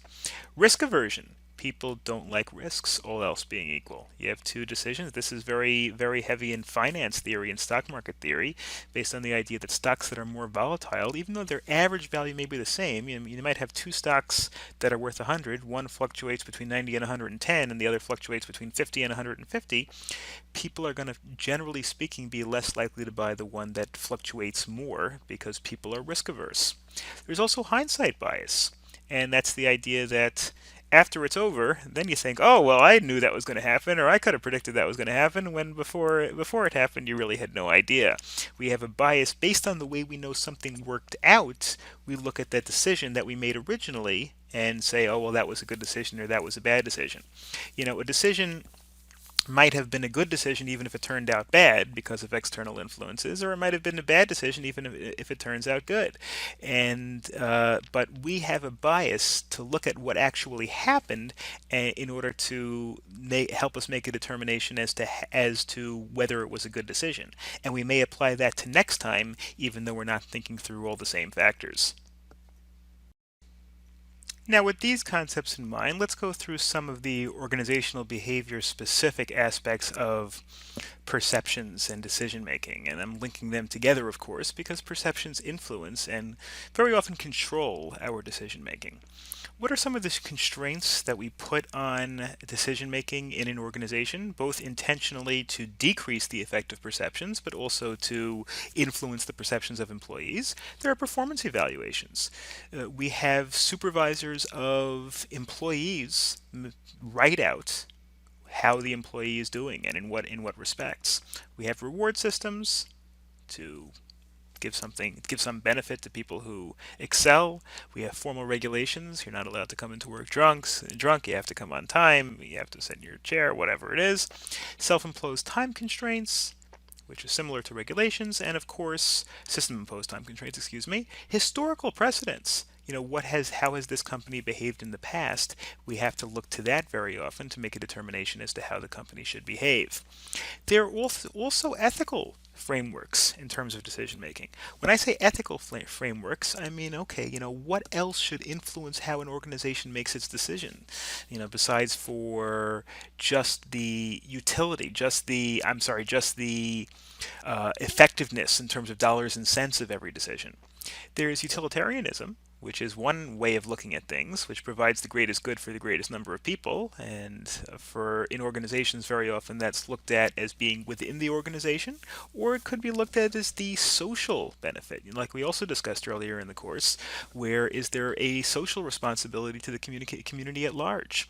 We also have rights, which are a fundamental framework for decision making, because rights are the idea that people have people have the right to certain benefits, and people have the right to engage in certain behaviors, and to be left alone, to be respected. And we have to make decisions in an organization that's based on those principles. And then, of course, there's the idea of justice, which is treating people equally, not treating people who do bad work better than people who do good work because of their background or because of who their parents are. That's the idea of justice. Not all of these are always used, obviously. There are organizations where people's rights are trampled on and people are dealt with unjustly, and where decisions are made that do not benefit everybody in the company or do not benefit everybody in society. So, utilitarianism, rights, and justice are a lot easier to say than to actually behave based on those principles, but those are some of the groundwork, some of the framework in which ethical decisions can be made. And finally, we come to the idea of creativity. Creativity is the idea of the employees within an organization or the managers within an organization coming up with new solutions to problems that other people might not have thought of or been aware of. Creativity, which is the ability to produce novel or useful ideas, helps people see problems, understand problems, identify alternatives that are not obvious, and of course that's critical in any organization. You want to be able to think outside the box a little bit. And the more a company or the people within the company can think of solutions to problems that do not necessarily present themselves or haven't been done in the past or aren't obvious, the better the company is going to be in the long run. Here is just a little chart in terms of why do people behave creatively? Well, because they have the potential in and of themselves. They have an environment which fosters creativity, which doesn't punish bad decisions. And they engage in the creative behavior, which formulates the problem, gathers information, figures out ideas, maybe you figure out many different ideas, and evaluate those ideas. And then the hope is that the final idea will be both novel, it will be new, and it will be useful. That's the idea of any creativity. And again, one step in terms of creativity is to not be afraid of failures, not be afraid of bad ideas. I've heard other studies or discussions about failure is really what breeds success, because if you're afraid to fail, there are all sorts of legal doctrines that are based on making sure that people are not afraid to fail. There's the business judgment rule, which says you can't sue successfully a board of directors that makes a decision just because it turns out badly. This is based on the idea that you want people to not be terrified of failing. Obviously, failing is not a good outcome, but because you're willing to take more risks and engage in behavior with a higher upside if you're not terrified of failure and if you're willing to fail a few times. Most people who have succeeded big failed a couple of times to begin with. So, that's creative behavior, which we already discussed, problem formulation, which is identifying a problem, gathering information, generating different possible solutions and evaluating them and deciding which one to go with. And the causes of creative behavior, which again we saw the slide before, is the potential or expertise, which is the driver of potential to be creative in a particular industry. And the reason why people the creative environment is created by motivating people to be creative, rewarding successful ideas, and giving people in general an environment which allows them to use their creativity. I think they say in Google, I don't know if it's still true, but they say at Google they told their employees that they could use 20% of their time in the office just to come up with totally new ideas. Nothing to do with the work they're actually doing, just coming up with totally new ideas and trying to figure out ways to implement them. That's a lot of time. 1/5 of your time in the office just spent on whatever new ideas you have. They're trying to get people to be creative and come up with new great ideas, and many Google ideas were born off of this sort of thing, of this sort of creativity. And now we're really starting to hit the guts of this course, because Chapter 7 is motivational concepts. And if organizational behavior is about one thing, it's about motivation. Motivation is the process that accounts for a person's intensity direction and persistence aiming towards an organizational goal. Now, persistence, of course, is how long the effort is maintained, and direction is the manner in which the effort is focused or directed. And we're going to discuss a whole bunch of theories of motivation in this chapter. Now, the truth is, it's not like this is one of those things where some people say one thing is true and people say the other thing is true.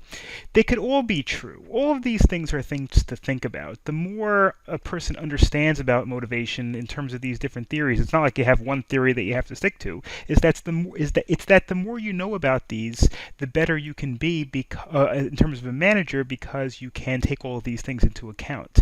Whereas if you focus on only one of these theories, you're probably going to leave out something that's important. And we've got these different theories that we're going to discuss. We've got 4 different theories that we're going to look at: Maslow's, McGregor's, Hertzberg's, McClelland's theory of needs, and then we're going to finish it up with the chapter with some applications towards organizational behavior, management, things like that. Okay. First, we've got Maslow's hierarchy of needs. Maslow's was the idea in terms of that people's needs go from what is essential at the lowest level, that's the broadest base, that's what everybody needs. And then once you're able to establish the things that you need on the lower level, you're able to work your way up the spectrum. You need certain things, and then as you move along and you get those things, you strive for higher and higher things. Physiological is the lowest level. Physiological means your body, your health. You need your systems to work properly, you need your health. You need to be safe. That's on a little bit of a higher level. You can only worry about safety if your body's intact. Once your body's intact and you have your physiological needs, you're not hungry, you're not overtaxed, then you can worry about safety. A person, once they have safety, they're able to worry about social camaraderie, friendship, relationships, things like that. After that, they can work on esteem, which is self-confidence and good feeling about oneself. And then finally, self-actualization, which means the fulfilling whatever your personal goals are. In other words, whatever you want to be, trying to pursue whatever goal or idea or achievement that is. That's this very broad idea of self-actualization. Now, it doesn't mean that none of these things can, while you're trying to increase your self-esteem, you can't have any safety problems. But in terms of how we think of our priorities, our first priority is physiological, making sure we're intact physically. Then we got safety, our building up our social circles and social happiness, and then we can work on ourselves towards our own self-esteem and self-actualization. Theory X and Theory Y, which is of McGregor, is really kind of the point-counterpoint. It's a separate theory from Maslow. These are all separate theories from each other, but again, it doesn't mean that one is correct and one is incorrect. They could all be correct, theoretically. And McGregor's Theory X and Theory Y is based on the idea that we've got positive motivation and we've got negative motivation. The negative motivation is the quote-unquote Theory X, and the positive motivation is the quote-unquote Theory Y. The Theory X is that inherent dislike. People have an inherent dislike for work and will try to avoid it, and therefore they have to be coerced or threatened with punishment in order to work properly. Theory Y is that they view work as being as natural as rest or play. In other words, people's norm is to want to work, and therefore they exercise self-direction and self-control if they're committed to whatever objectives there are. It's not that one of them is right and one of them is wrong. It's that both of them are kind of these competing ideas, in the human psyche and in the human behavioral course. Now we get to the second half of our 4 basic theories, and that is Hertzberg's 2-factor theory. And that is, the 2 factors are motivation and hygiene. Now, hygiene is what we refer to when we talk about cleanliness and body hygiene. Here it means something a little bit broader. And we also have motivation on the right, and these are just 2 different things that drive our decisions and drive our motivation. Hygiene, which again is based on the idea of really overall personal well-being of the employee, of the person being supervised, not necessarily just making sure to wash your hands and then take showers and whatnot. These depend on things like quality of supervision, pay, company policies, working conditions, relationship, job securities. And then on the other side, we've got things that relate more to psychological motivation. The left is the physical needs of the employees being taken care of. And on the right, we've got the motivational opportunities, psychological opportunities for a person, opportunities for growth, recognition, responsibility, achievement. Taking care of each of these in terms of the employee is going to really be necessary to have an effective working environment. The employee has to feel that the environment is safe and the environment is secure and the environment is pleasant. And the employee also has to feel that there's proper recognition, proper opportunity for achievement, etc. And finally, the last of our quartet of early motivational theories is McClelland's theory of needs. And there are essentially three needs over here of achievement. Everybody, when they work in an organization or by themselves, they want to achieve something. Otherwise, it's one thing just to come home with a paycheck, but then if you haven't actually done anything at work, eventually you're not going to feel very good about your job. That's the drive to excel. The need for power, which is the need to make others behave in a way that you want them to, that they wouldn't behave otherwise, and a need for affiliation, which is a desire for close relationships with other people. These things are not equal in all people. Some people have more of a need for affiliation, and some people have more of a need for power, some people have more of a need for an achievement. But these are some of the things that drive the attitude of people in the workplace. High achievers, this is still McClelland over here, prefer jobs, and when I say this is the one on top over here, the need for achievement. They need personal responsibility. It's one thing, again, you have somebody on your staff in terms of organizational behavior who appreciates achievement, who really wants to excel. Well, they need personal responsibility. They can't be told what to do at every turn. Feedback and some degree of risk. Obviously, too high a risk is going to cause people to be uncomfortable and scared as they work, but too low a degree of risk almost breeds complacency. And people who are achievers, they don't want complacency. They want to be able to, do what they can to achieve that higher level. High achievers are not even necessarily good managers. On the contrary, sometimes managers are people who can, make the way for the achiever to work and establish the good environment for the achiever to work, where the achiever might just want to work and might not want necessarily to delegate. It's one thing that achievers very often have trouble doing. They want to do everything themselves because they have a way it ought to be done, and they don't really want to delegate. They don't want to give the power, give the authority, and give the power and give the job to other people in the organization when they really may need to in order to be effective. So next we move to contemporary theories. We looked at historical theories, traditional theories of motivation, and now we are going to look at some more modern, hyper-modern theories of motivation and management. First, we've got self-determination theory. Self-determination theory is the idea that people have control over their actions. So when they think they're being forced, people like to have control over their actions, so when they think they're being forced to do something, they're not going to be as motivated.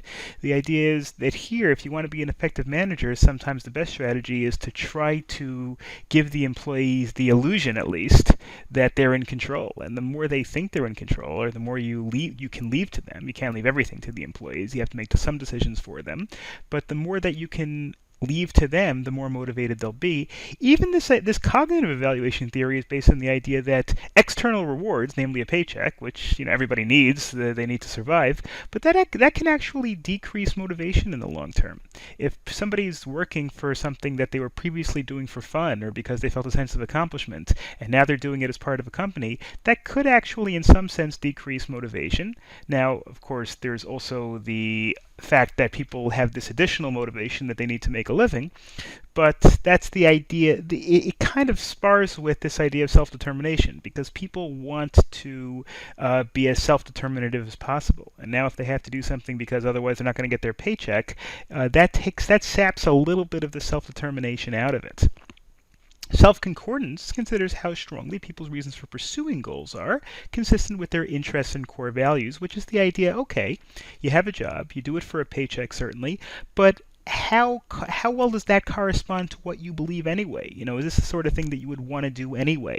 So self-determination is really all looking at, okay, how does this impact somebody's self-identity and self-worth? So now we've got goal setting theory. And goal setting theory is based on the idea that people respond well if they have certain specific measurable objectives. It's one thing in education, they talk about measuring objectives and assessing objectives. And that's really necessary because without that, the work is kind of chaotic. Good, solid way of organizing a task is by setting specific goals. Goals have to be specific. Have to be specific. They can't be just make it a better company. They have to say get $100,000 worth of sales in the first quarter of 2017 or something like that. Difficult they have to be. They have to be accepted by the employees, but they can't be something that's not challenging. They have to be challenging. They have to be accompanied by feedback. Supervisors have to be able to explain why those goals are being met or not being met, or how they can have a better chance to be met. But there are also things that have to be taken into account when you're talking about goal setting. Public goals are obviously more motivational than goals that are only good for a few individuals. Task characteristics, tasks that are simple and that are familiar to the people given them, are going to be better and it's going to be easier for them to complete them. And national culture, of course, also helps. This helps in establishing goals. It says over here, Western culture suits best. Western culture is more about achieving individual achievement rather than maybe certain other cultures in the world put more of an emphasis on a teamwork and working as a team. And finally, management by objectives, which, as you'll see, is not really a contradiction between the previous two theories. In fact, it almost kind of builds on the previous one that we just looked at, is the idea of management by objectives. And what this does is that if you're a manager, if you're a project leader on something, the best strategy to do is to break it down into a whole bunch of little pieces and make each one of them a mini objective. We want to increase sales by $100,000. So what do we have to do? Maybe we have to increase marketing to hit more people, and then we have to improve our customer service to get repeat customers, and then maybe we have to improve the ability to sell on cold calls, whatever. And each little goal that we put in, managing them one at a time might be the most effective way to do it. The goals should be specific. There should be a time period. Can't just say we should do it eventually. We should do it by January 1st. Performance feedback to the people, to the individuals who are doing it, and of course, allowing the employees' participation in the decision making will help increase their motivation. If you look at this is just kind of a visual representation of the objectives. You might have a big objective over here, but then within the big objective of increasing sales for the entire company or growing for the entire company, then there could be sub-goals that are divided up among different divisions in the company: industrial division, consumer products division, and then within each subdivision there are further subdivisions, in production, in sales, in customer service, research, development.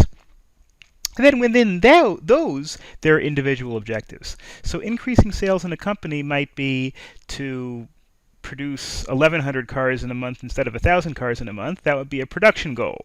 To convert 5% of our leads instead of 3% of our leads, that's a sales goal. To decrease customer complaints by 10%, that's a customer service goal, etc. So establishing goals that are subdivided and elegantly put among various other goals among the various other goals in the organization.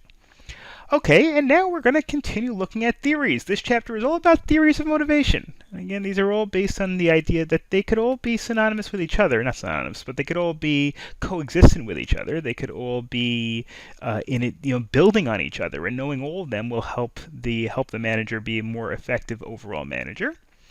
And first we've got self-efficacy, another one of these theories, which is that an individual's belief that he or she is capable of performing a task. This is otherwise sometimes known as self-confidence. And self-confidence is half the battle when it comes to effectiveness. If you believe you can do it, it's very possible you can. If you start off with the belief that you can't do it, you probably won't be able to. How can this be increased? Well, gaining experience. People who have experience in something think that they can do it from their own experience. Vicarious modeling, which means learning by watching somebody else do the task, and that will allow you to see how it's done, and therefore be able to envision yourself being able to do it. Verbal persuasion. That's, motivational speakers. You can do it. You can do it. I think I can. I think I can. Yes, you can. Yes, you can. These are all things that increase self-efficacy.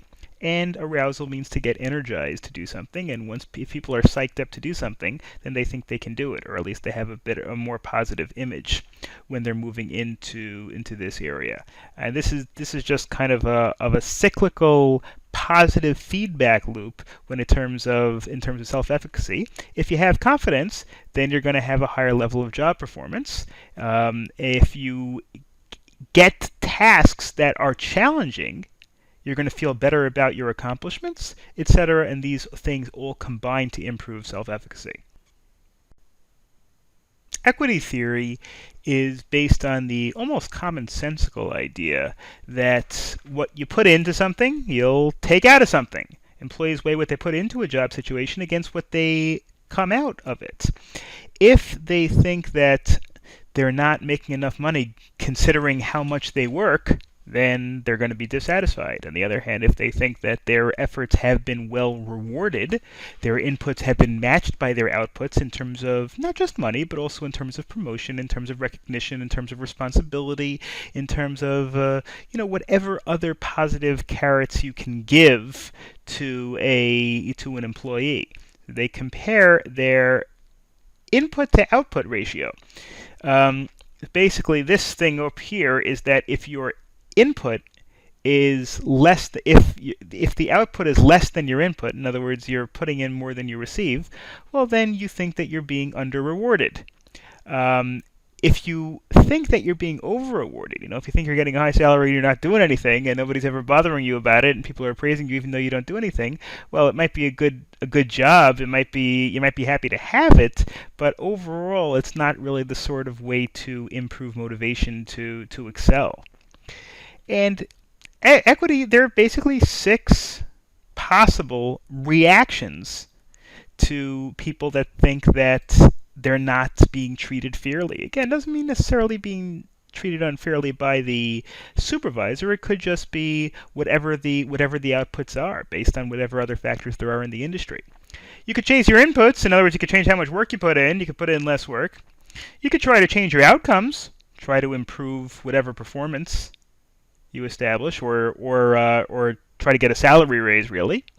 Distort perceptions of self. Maybe you change your own view of your own self-worth to meet what outputs you're getting, or what effectiveness you're having, or what you're getting paid. Distort perception of others. You might think that that people in the field are not getting the appropriate outcomes.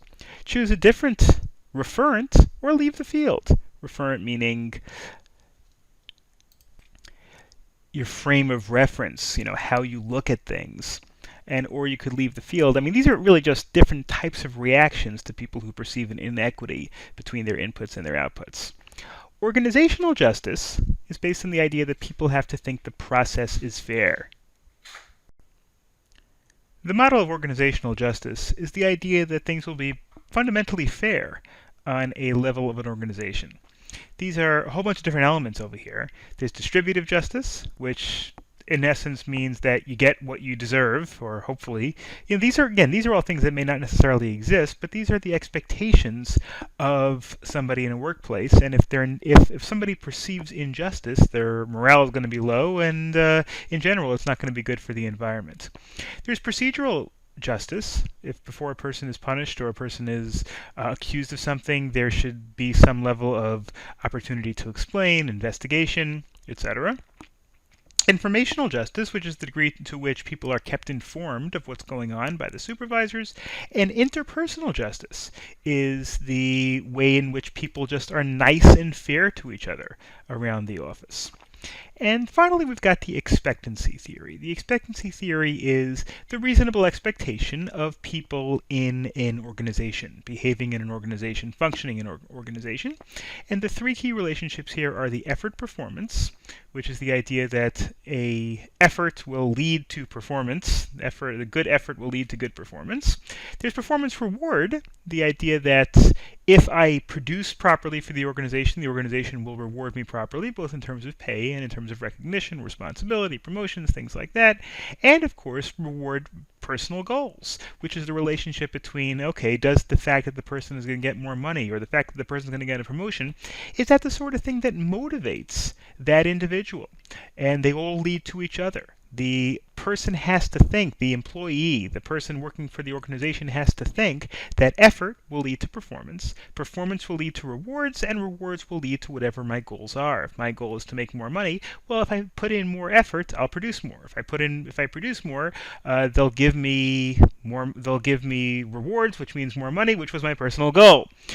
If there's a breakdown, if I think that my effort's not going to lead to more performance because the organization is broken, or I think that my performance is not going to be recognized by the organization, or I think that the rewards that the organization gives me won't matter to me and won't apply towards my personal goals, they'll give me a promotion which I have no interest in, or they'll give me a raise but I'm looking more for, recognition, then any breakdown will lead to decrease in motivation. All three of these linkages really have to be there for optimal motivational environment. Then we have job engagement, kind of the crowning, the icing on the cake for this chapter, is the investment of an employee's physical, cognitive, which means in thinking perspective, and emotional energies onto a job performance. Job engagement is the effort, the overall effort that the employee puts into making the organization do better. Organizations where employees that have highly engaged employees have higher levels of productivity, fewer safety problems, lower turnover, because people feel that they're engaged and therefore they're more highly motivated. They see themselves as being a bigger part of the organization, etc. All the things in this chapter, all the theories in this chapter, have many different specific applications for managers, and let's look at some of them. Make sure extrinsic rewards are not viewed as coercive. In other words, you're not just forcing people to work otherwise on the pain of them losing their salary or losing their status. Rather, motivation should also be from a positive level. Within reason, there should be clear goals, and the goals should be challenging. Difficult is an interesting word over here. I personally would probably rather use challenging than difficult, but the employees have to feel that they're not just doing things that are rote and that are easy. They have to feel challenged. Effort makes you help employees feel successful in completing tasks that will increase motivation. In other words, if you make them feel successful, then you increase their self-confidence. Increasing their self-confidence increases their engagement. Increasing their engagement increases the overall effectiveness of the organization. Employees need to feel fairly treated, of course, and that we discussed in terms of expectancy theory. And employees are more motivated to engage in behaviors that they think they can perform and that lead to valued rewards. Thinking they can perform is the self-efficacy idea, and leading to valued rewards is the expectancy idea, where employees think that the effort that they put in will ultimately come around to give them what they want in terms of their personal goals. It will, their effort will lead to better performance, their performance will lead to rewards, and the rewards that they get will lead to whatever their personal goals are. So make goals specific, difficult or challenging, increasing self-efficacy, and sharing information and decision-making can help increase employee engagement.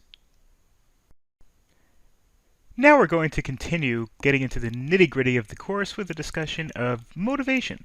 We discussed a lot about goals and introduced motivation a little bit, and now we're going to look in terms of motivation, actual ideas and actual concepts, actual suggestions for how to go about increasing the motivation of the employees in an organization. And this is the sort of thing that really we've kind of been preparing for the first seven chapters. Now there are many chapters after this, obviously, but this is really where kind of the rubber hits the road in this course a little bit.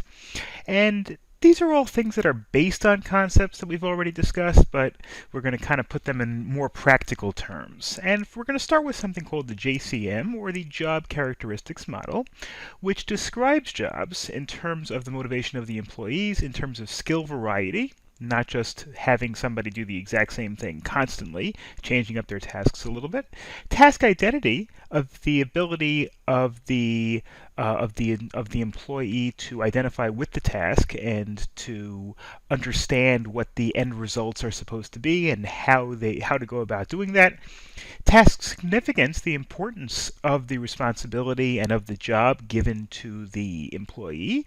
Autonomy, which is the ability of the employee to use his or her own judgment and not necessarily just be told everything at every step of the way what to do. And of course, feedback from the employer, feedback from the person who's the supervisor, the project manager. And so those are some of the things that we're going to look at, and all of these, of course, are important. Not all of them are possible. If you're working on an assembly line, you can't have a lot of autonomy. If you're the boss, if you're the CEO, you don't have a lot of feedback. But the thing is, to some extent, the maximum you can get of each of these 5 dimensions will improve the ability of the employee to stay motivated. That's the theory, at least. And all of these can be broken down a little bit. Skill variety, task identity, and significance increases the meaningfulness of the job. Rather than having somebody do the same thing over and over again where the person gets bored, rather than having somebody do some results or that they don't know the results are important, you have somebody do something that they identify with, that they understand the significance of, and that they change it up a little bit. Increases the meaningfulness of the work. Autonomy goes along with responsibility. The more autonomy a person has, the more responsibility he or she will feel. If I think that I'm just being told what to do at every step of the way, well, I'm not really going to worry so much about the success or failure, although obviously I'll have concern for my own job and for the company, but I won't feel personal responsibility for the project because I'm not the one that decided what to do anyway. And then, of course, feedback, which is knowledge of the actual results of the work activities, and these, comes from the supervisor. You did a good job. You didn't do a good job. This is what you could do better, etc. And a variety of these, adding to any of these, which increases these psychological states, can help achieve these outcomes. High quality, high satisfaction, low absenteeism. These are kind of the goals that we've seen over and over again throughout this course when it comes to organizational behavior concepts.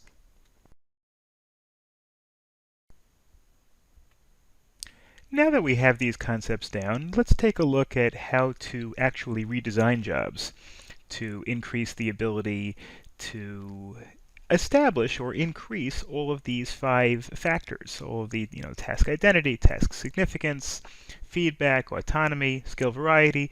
These are all things that we're actually going to look at actual mechanisms by which to increase these. You can use job rotation, which is shifting an employee from one task to another. That obviously increases a few of these. It increases the variety of the person. It allows people to expand their skills a little bit and use their creativity in a job that they're not maybe quite as comfortable with. And it also allows them to understand the entire structure of the company. Job enrichment, which increases the degree in which the worker controls the planning and execution and evaluation of the work. Again, it shows the worker more of what's going on, and it shows the worker more of the company's, of the way in which the company's product and the way in which the company's model works. So here is kind of a little chart for some suggestions, where you can actually enrich a job by trying to affect some of these models. Combining tasks, in other words, having one person work on more than one aspect. If you're a company that does manufacturing and marketing and sales, and then customer support, having a key team or a group work both on the manufacturing elements and on the marketing elements, maybe it helps them in the manufacturing process if they know how it's going to be marketed. And maybe it helps them in the marketing process if they know how it was manufactured so that they can be as accurate as possible and in terms of the positive and risk components of the product. Form natural work units, people that work together and are friendly and work together well, help them want to do right by the team, so to speak. It helps with their task identity and significance because they want overall to not let down their teammates. Establish client relationships. This is especially true in service jobs like law firms and accounting firms. Sometimes meeting the clients can help in a lot of different ways. It can help with feedback because you sense whether the client likes and appreciates and understands your course of action. It's a skill variety. It forces people to hone their interpersonal skills. It establishes some autonomy because you have to, use your creativity and use your interpersonal skills to behave in a way that the client is going to appreciate. Expanding jobs vertically, again, increasing the variety of skills and the variety of tasks that the person's involved in, increases autonomy because, again, the person is now being asked to carry over lessons that he learned in the manufacturing process to the marketing process, and from the marketing process to the sales process, and from the sales process to the customer support process. And opening feedback channels, of course, allows the person to gain better feedback, both from the employers, from other people on the team, and of course from the customers as well. Some other ideas for redesigning jobs to increase these JCM characteristics include relational job design, which means trying to establish a relationship between the product you're producing and the service that you're providing for the consumer. Establishing, from the organization's beneficiaries means both the stockholders but also the customers. And if it's something like a nonprofit, society at large. Establishing that kind of a culture where you're working for the customer or you're working for the organization's beneficiaries helps increase the feeling among the employees that there's significance, really that third aspect, the task significance aspect, relating stories from customers, connecting employees directly with the beneficiaries. That especially works when you're talking about a nonprofit organization that, let's say, for example, is trying to find a cure for cancer. Maybe having them meet survivors and people who are helped by the products that the company makes could certainly be very important. Now let's take a look at some more examples of ways in which jobs can be changed to increase these 5 dimensions of the JCM model. Okay, so alternative work arrangements, we can give employees more flex time. We can give employees maybe not necessarily having to work exactly 9 to 5, maybe allowing employees to come in late or leave early as long as they make things up on their own time. Increase autonomy, increase the employee's job satisfaction in many other ways. You're being flexible with the employee. Maybe the employee will be flexible with you and work harder than necessary. Job sharing. Have 2 or more people split a traditional job so that each can bring their own creativity and own uniqueness. Telecommuting. Let people work from home sometimes. Again, to increase flexibility, especially if there's a long commute over here. Employee involvement it means getting the employees involved with the management of the company to some extent. There's participative management and there is representative participation. Those are 2 different approaches to the same overall goal in getting the employee more personally invested in the company and in the company's products and in the company's production itself. And each of them are slightly different. Those are the next 2 slides over here. We've got participative management, which means allowing the subordinates, allowing the people, the worker bees, so to speak, the people working on the projects that are designed by the project managers, to have decision-making power with their superiors. So, not dictating everything. If I'm asking somebody to do a video and to do an educational video, well, I could tell them exactly what I want them to say and exactly how I want them to say it, or I can kind of leave it up to their discretion a little bit. And allowing them to leave it up to their discretion increases their autonomy and increases their participation and their sense of responsibility for it. In order for that to work, the followers, the employees, have to have confidence in me and in the person that's giving them the orders. Otherwise, they're just going to go off and do their own thing and not necessarily focus on the vision of the entire company or vision on the entire product. And of course, leaders should avoid coercion. If you have the more you force, it's kind of a contradiction. If you force somebody to do something one way and then try to give them creativity, it's just it's a mixed message. You're almost better off giving the employee every step of what they need to do if you're going to try to force them to come up with a particular type of result anyway. And it's a balance, as we discussed before. You can't give an employee total creativity. You can't creative license. You have to let the employee have some direction, but you can give the employee as much autonomy as possible. The other type of establishing employees' extra task significance and autonomy is representative participation. Rather than having each employee or each worker look at his or her task and determine the best way to go about doing his or her task, you have representative participation, which means that the workers are represented by a small group of employees who participate in the decisions. Work councils, board memberships, redistributing power, decision-making power to these councils and these committees that are made up by the employees. And the idea here is it's a little different than participative management, where you say, okay, you're doing this, you figure out the best way, or you help me figure out the best way, or you use your creativity to figure out the best way to do this.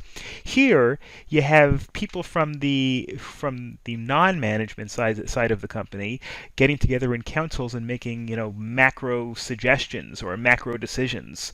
And this may not be as effective. It gets people involved, but maybe not specifically with the task that they're doing. And finally, with regard to these involvement programs, let's look at it from the two different theories of management that we looked at last chapter. Remember the theory X and theory Y? The theory X was more the stick, and the theory Y was more the carrot. The theory X was that employees are motivated by the threat of losing their jobs, or the threat of having demotions, or their salaries lowered, or punished in some other way. And theory Y is the idea that employees are motivated by their desire to accomplish goals, whether it be personal goals or goals on behalf of the company, both. And again, neither one theory is necessarily correct or incorrect. Both theories have some kind of contribution to make to the field of organizational behavior. Theory Y, which is the positive theory, the one that employees are motivated by success, by the prospect of success, that's more consistent with participative management and the idea that the more people participate, the more motivated they're going to be to make sure that the more they feel that it's their project, and the more they feel that it's their project, the more motivated they're going to be. Theory X, which is the punishment theory, the theory that employees are best motivated by not losing their jobs and not starving, that's more consistent with the autocratic style of management. Autocratic meaning that you have like a monarchy where you have one boss and the boss tells everybody precisely what to do and doesn't let them use their creativity. That's really more consistent with this idea of theory X, because if employees are primarily motivated by not wanting to lose their job, well, they're not really that motivated to be creative and think outside the box. Now, thankfully, I don't think anybody thinks that theory X is the sole reason, that people work. People also want to be creative, but just realize that if you have an employee that needs to be constantly watched and doesn't, just whose primary motivation is to make sure that he doesn't get fired, well, giving that person extra autonomy might not really help, because that person really isn't necessarily inclined to use their creativity anyway and take risks that could get them in trouble. The next half of the chapter discuss, I guess, the mother of all motivational techniques, and that is pay. And that's based on the idea that people primarily work for pay. Yes, they work for motivation, but they also work for money, and that's really the primary reason why they work. So the organizational behavior aspect of pay, as you can imagine, is pretty gargantuan, because there's a lot of issues that are discussed when it comes to pay. And that includes what to pay employees, how to pay individuals, and what benefits, and how to construct recognition programs that reward good behavior or reward productivity. Okay, so in terms of what to pay, and obviously we can't come up with a dollar amount, you have to look at what other people are paying in the area, you have to look at a variety of other factors, so we're just going to look at it basically in principles. And that needs to balance the internal equity and the external equity and the strategic decision with payoffs. Let's go through those three classifications. Internal equity is, okay, what is it worth to my organization? That's the theory, okay, if we didn't have this employee and therefore we didn't pay the employee $60,000, how much money less would the organization make? Now, obviously, the organization can go out and hire somebody else, but here we're trying to look at the value of the job. And when you look at the value of the job is how much does the company need this job to function? What would the company do without this employee? What would the company do without this position? And you can use that to make a determination of what is somebody's worth to the organization. If the person is developing software, a software developer may, let's say, get $75,000 a year. But if the person's developing software that will save the company $200,000 a year, well then on an internal equity basis, the person's worth $200,000 a year. But of course, you very often you can get away with paying less than that because of the next factor, and that is external equity, which is the external competitive relative to the competitiveness of an organization's pay relative to the rest of the industry. In other words, aside from internal equity, you have to look at what can the person make elsewhere. Because if you pay the person more than the person can make elsewhere, well then you're making the employee happy. That's the good side, and you're establishing extra motivation. But on the other hand, you're wasting company resources because you can get somebody for less. So you have to look at that balance. On the other hand, if you pay somebody less than the person's worth in the industry because it's not worth that much on your internal equity count, well then the problem is you're going to lose that person because if the person's good and the person's only making 60,000 and they can make 75,000 elsewhere, they're probably going to go elsewhere as soon as they can. So, and then you've got a strategic decision. Well, with trade-offs, everything's a trade-off. You pay the person less, they're less motivated, but you're saving money. You pay the person more, they're more motivated, and they're less likely to leave, but you are spending additional company resources. Our next discussion is how to pay. And there are many different ways, of course, that an employee can be paid, and we're going to discuss some examples. This is not even an exhaustive list, although there are a lot of them on this list in terms of how to actually go ahead and pay. Now, typically, people will get paid by the hour, or people will get paid by the year, people will get paid a certain amount of money every 2 weeks, but you can mix it up a little bit in order to increase motivation and increase, both carrots and sticks for an employee to produce. There's the piece rate pay plan. The piece rate pay plan is the idea you get paid based on your production, based on how many of a particular item you produce or process. I was reading a book called A Painted House by John Grisham about cotton picking in the Arkansas farms in the early 1950s. And in the book, people who pick the cotton, the harvesters of the cotton, get paid $1.60 for every 100 pounds of cotton they pick. That's an example of a piece rate pay plan, where you're not getting paid based on the number of hours you work, you're not getting paid based on how experienced you are, or, all that stuff works into your production. The more hours you work, the more cotton you're going to be able to pick. The more experienced you are, maybe also the more effective you're going to be. But overall, it just depends on your production. You pick 500 pounds, you get $8, I think, something like that. Now, of course, that was a lot of money in those days. No, 500. Well, no, 500 pounds is $80. Anyway, whatever. $800. Okay. Now, in terms of then you have merit-based pay, which is the idea that people who do a good job get raises. Again, that's there, and people who are people in a company, some people are making more than others because they're considered more valuable to the company. You have bonuses, which are not guaranteed, which is the sort of thing that employees can't absolutely bank on in terms of their salaries, but it could be very motivational if people get bonuses or don't get bonuses, depending on how well they do or how well their evaluations are from their bosses and how well the company does. There's skill-based pay, wherein people that have special skills that are particularly valuable to the company get paid more. There are profit-sharing plans. 401k plans are one example. These are retirement or pension plans where the employees kind of, instead of getting a salary, their money is put into a special account where it's invested, and the investment could be in the company itself or other products, or it could be in the general stock market, as is generally true when you're talking about 401k plans. And then the employees have their share that they actually gain, and it can either be taken out as a pension under some plans, or it can be taken out even while they're working under others. There's gain sharing, which is the idea that the employees get a percentage of the profit that the company makes. If the company makes more than a certain amount, then everybody takes home 1% or 3% or 1/2%, or depending on the size of the company. And that, of course, is a very motivational tool. And then you've got the employee stock ownership plan, or the ESOP.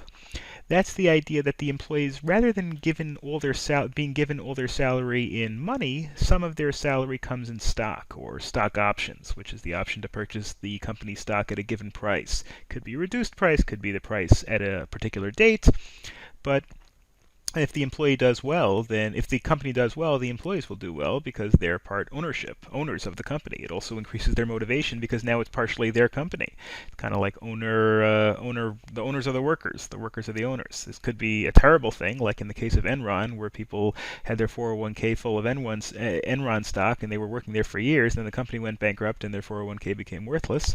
Or it could be tremendously great, as in the case of Google or Microsoft, where you heard stories of custodians sweeping the floors who were multimillionaires because instead of taking their entire $10 an hour in cash, they took 5 of it in company stock, and the company stock went on to be worth a lot.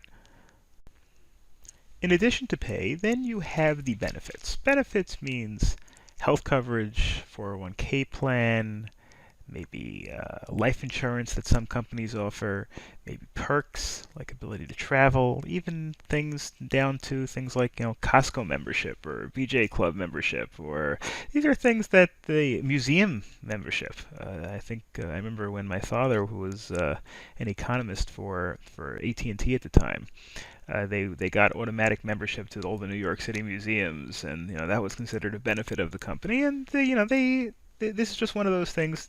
It used to be more common than it is today, but it's a way for the company to do something a little nicer and foster an atmosphere of celebration of the company, so to speak, even when the employees have their off days.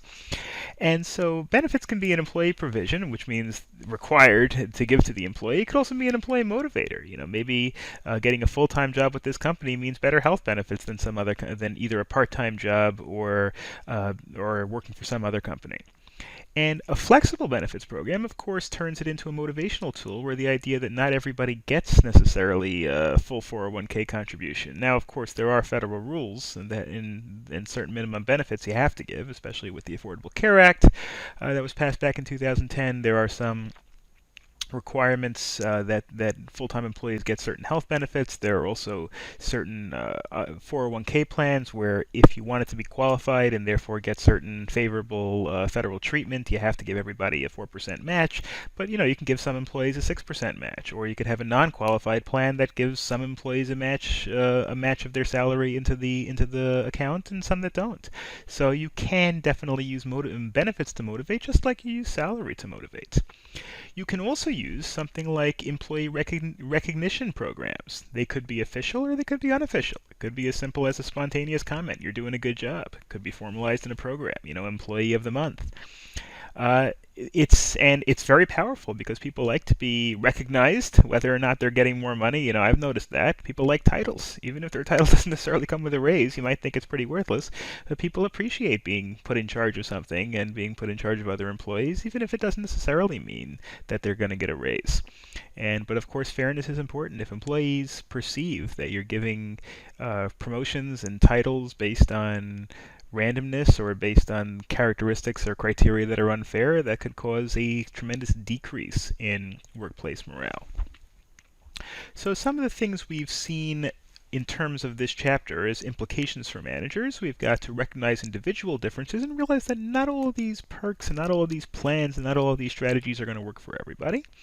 Use goals and feedback with the employees to make sure whatever process you're using is working.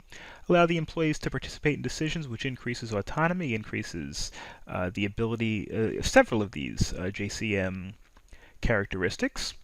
Link rewards to performance in order to motivate people to increase their performance. Check reward system to make sure it's fair.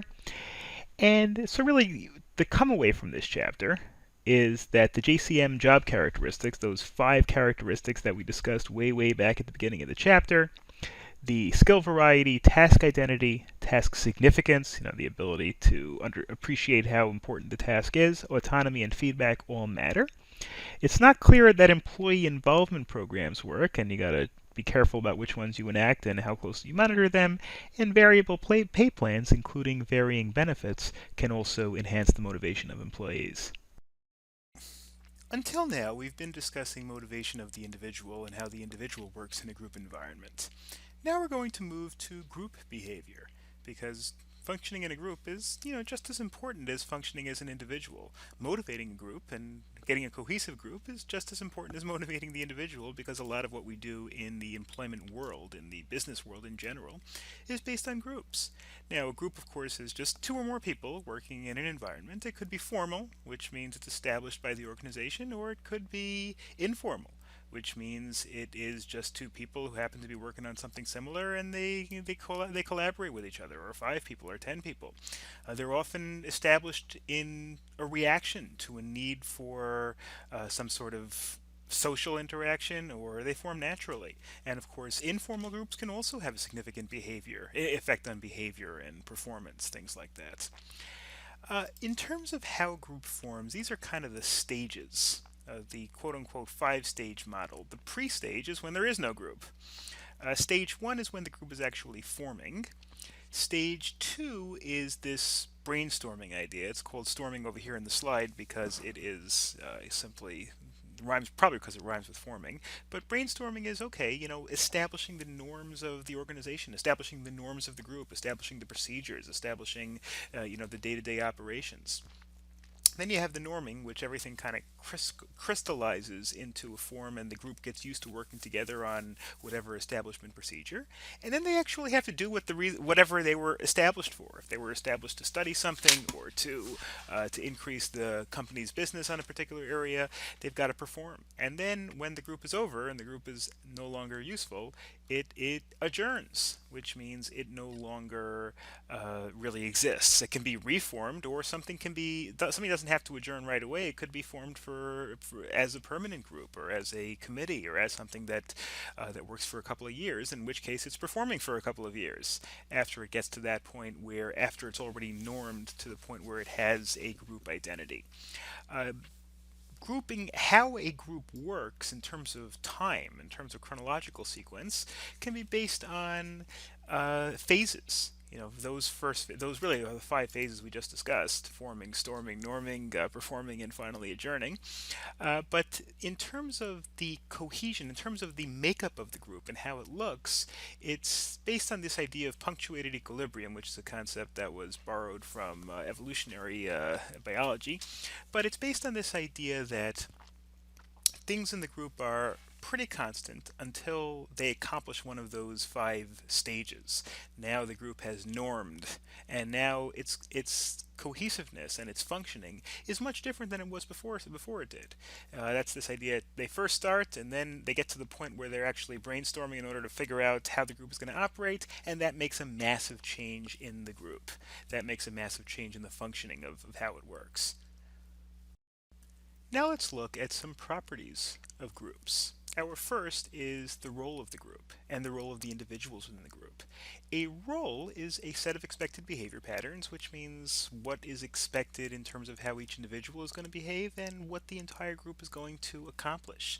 Some of the subcategories in terms of a role or role perception, in other words, what do people think their roles are, and what do people think the role of the entire group is? That's going to be critical in ensuring that everybody's able to do their job, everybody understands their correct role, and everybody understands the role of the entire group. If some people think the group is there to make better marketing decisions, and another person thinks that the group is there to increase sales, and another group is thinks that the group is there to make management decisions, well, then there's going to be a lot of cross purposes and tension, and people aren't going to agree on how to work. I mean, this happens in military contexts where different generals working on the same campaign think that there are different goals. One person thinks that the goal is to capture that city, and one person thinks the goal is to secure that pass, and generals keep on acting on their own in different ways, and it ends up causing major problems. If you study a little bit about the world wars and various other wars, you can see how this has really caused some major problems. So there needs to be consistency in role perception and in role expectations. In other words, how you think that your group and other people within your group are going to react in particular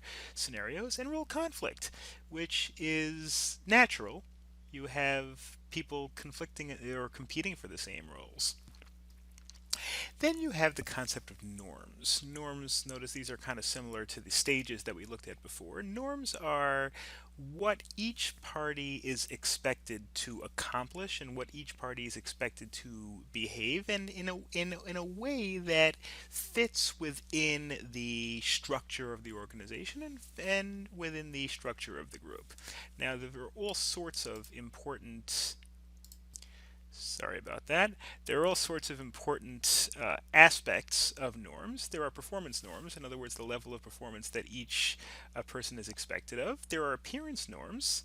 That could be both in physical appearance and in terms of how presentations are put together. Are people expected to write memoranda or create PowerPoints to explain to everybody else in the group or the rest of the company what their progress is, and how they've been operating?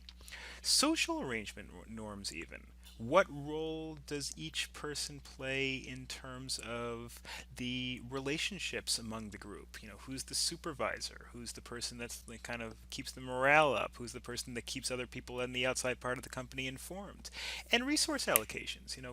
Committees, groups may have a certain amount of money that they have to spend on a project, and making sure that everybody understands what their limitations are in terms of resources is a very critical component of working as a group.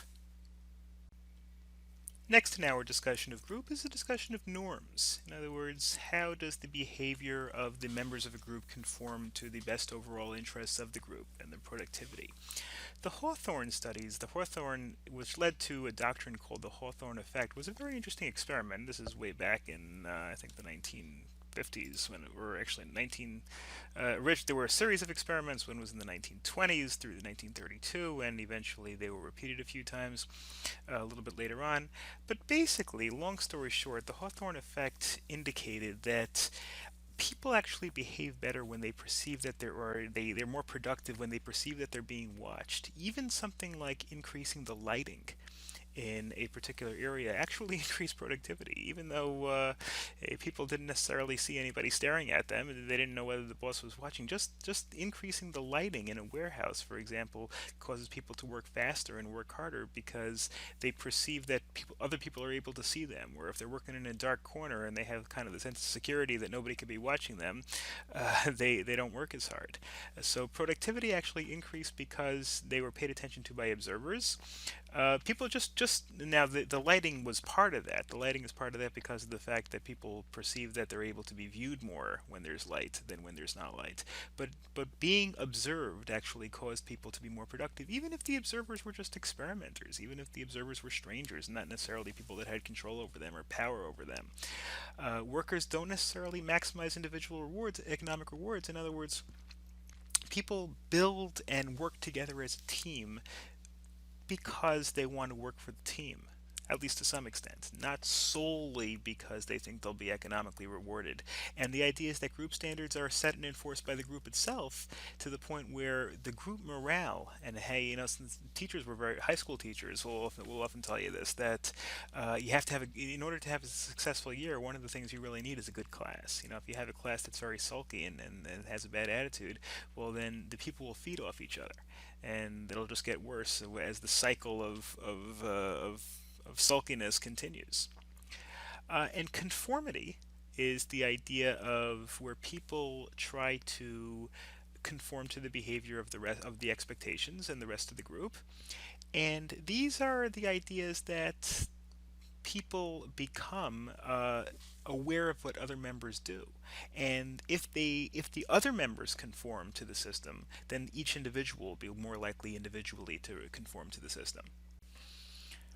The Asch studies, which are referenced over here, were a series of also very interesting studies where they measured the effect of conformity on people's actions. Basically, they took somebody who would normally give a right answer to a fairly obvious question, to a fairly easiest question, basically measuring two lines on a piece of paper where the answer was fairly obvious, and they had a group, and the group gave the wrong answer, and they wanted to see if the person would still give the right answer, and the answer was very often not. Very often the person would capitulate to the group, especially when there was nobody else in the group on his side, and to the point where, and the reason for this is because people naturally want to conform, and that's part of the idea of how a group works. People naturally want to conform. I mean, there's kind of a more sinister idea of the Milgram experiment. The Milgram experiment being where people were actually driven by authority to do things that are really bad.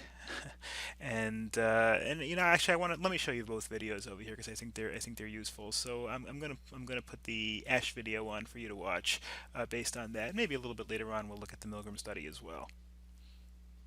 Okay, I want to give you a test of your visual acuity, your sensitivity to differences in line lengths. So I'm going to show you a standard, and then I'm going to show you three comparison lines. One is going to be bigger, one is going to be shorter, and one is going to be the same size as the standard. Your job is, tell me which line, A, B, or C, is the same as the standard. Seems like a simple judgment. You always get it right. But now, before you give your answer, there are going to be half dozen to 10 other people like you in the room, and they're going to give their answers first. An amazing thing happens. One after another, they say the line that you see as shorter is the same as the standard. Shorter, shorter, shorter, shorter. They don't say shorter, they just say B, B, B, B, and so forth. Now it's your turn. You know B is the wrong answer. But what do you say? In this study done by Solomon Asch, a classic study of group conformity, the majority of people gave in on most of the critical trials to agree with, to say publicly that they agreed with the majority. So this study is one of the first classic studies on the power of a group. As long as there's 3 or more people who agree among themselves that reality is not the way you see it, in many cases you give in to see the world in their way. Let's look at that study. The experiment you'll be taking part in today involves the perception of lengths of lines. As you can see here, I have a number of cards, and on each card there are several lines. Your task is a very simple one. You're to look at the line on the left and determine which of the 3 lines on the right is equal to it in length. All right, we'll proceed in this order. You'll give your answer. Only one of the people in the group is a real subject, the 5th person with the white t-shirt. The others are confederates of the experimenter and have been told to give wrong answers on some of the trials. The experiment begins uneventfully as subjects give their judgments. 2, 2, 2, 2, 2, 3, 3, 3, 3. But on the 3rd trial, something happens. 2, 2, 2. 2, 2. The subject denies the evidence of his own eyes and yields to group influence. 1. Asch found subjects went along with the group on 37% of the critical trials. But he found through interviews that they went along with the group for different reasons. 1. 1. They must be right. There are 4 of them and 1 of me. 1. This subject's yielding is based on a distortion of his judgment. He genuinely believes that the group is correct. 1. 1. 1.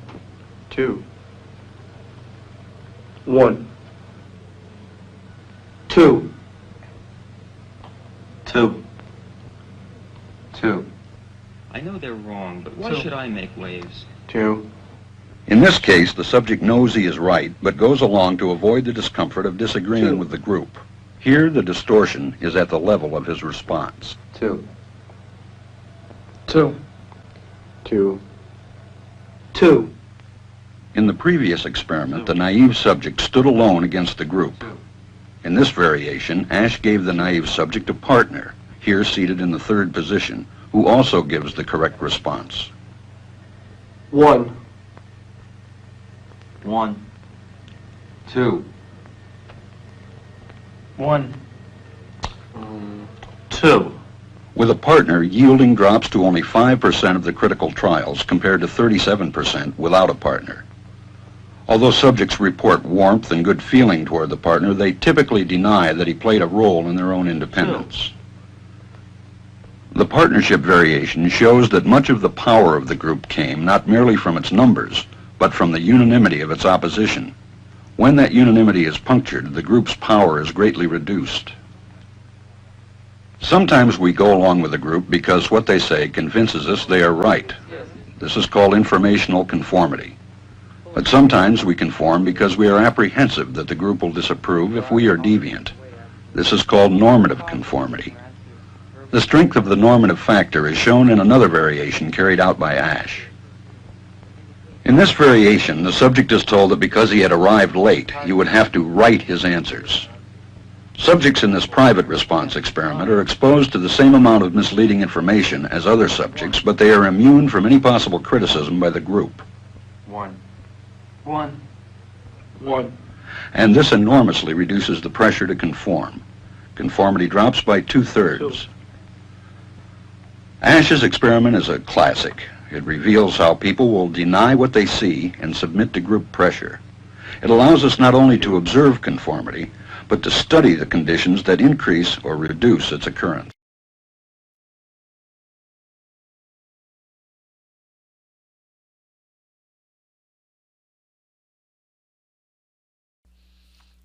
Now, one thing you may notice from the Ash video is this idea that people are likely to be conformants, and they want to do the things that are expected out of them from the group.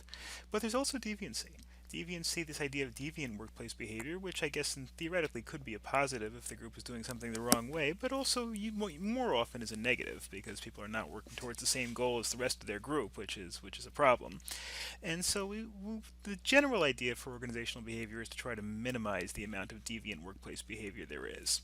Deviancy is likely to flourish when it's supported by group norms and there are people in the groups. Basically, the idea that there are people that support deviancy, and the idea of deviancy is something that is not considered a negative by the members of the group. People are more individualist.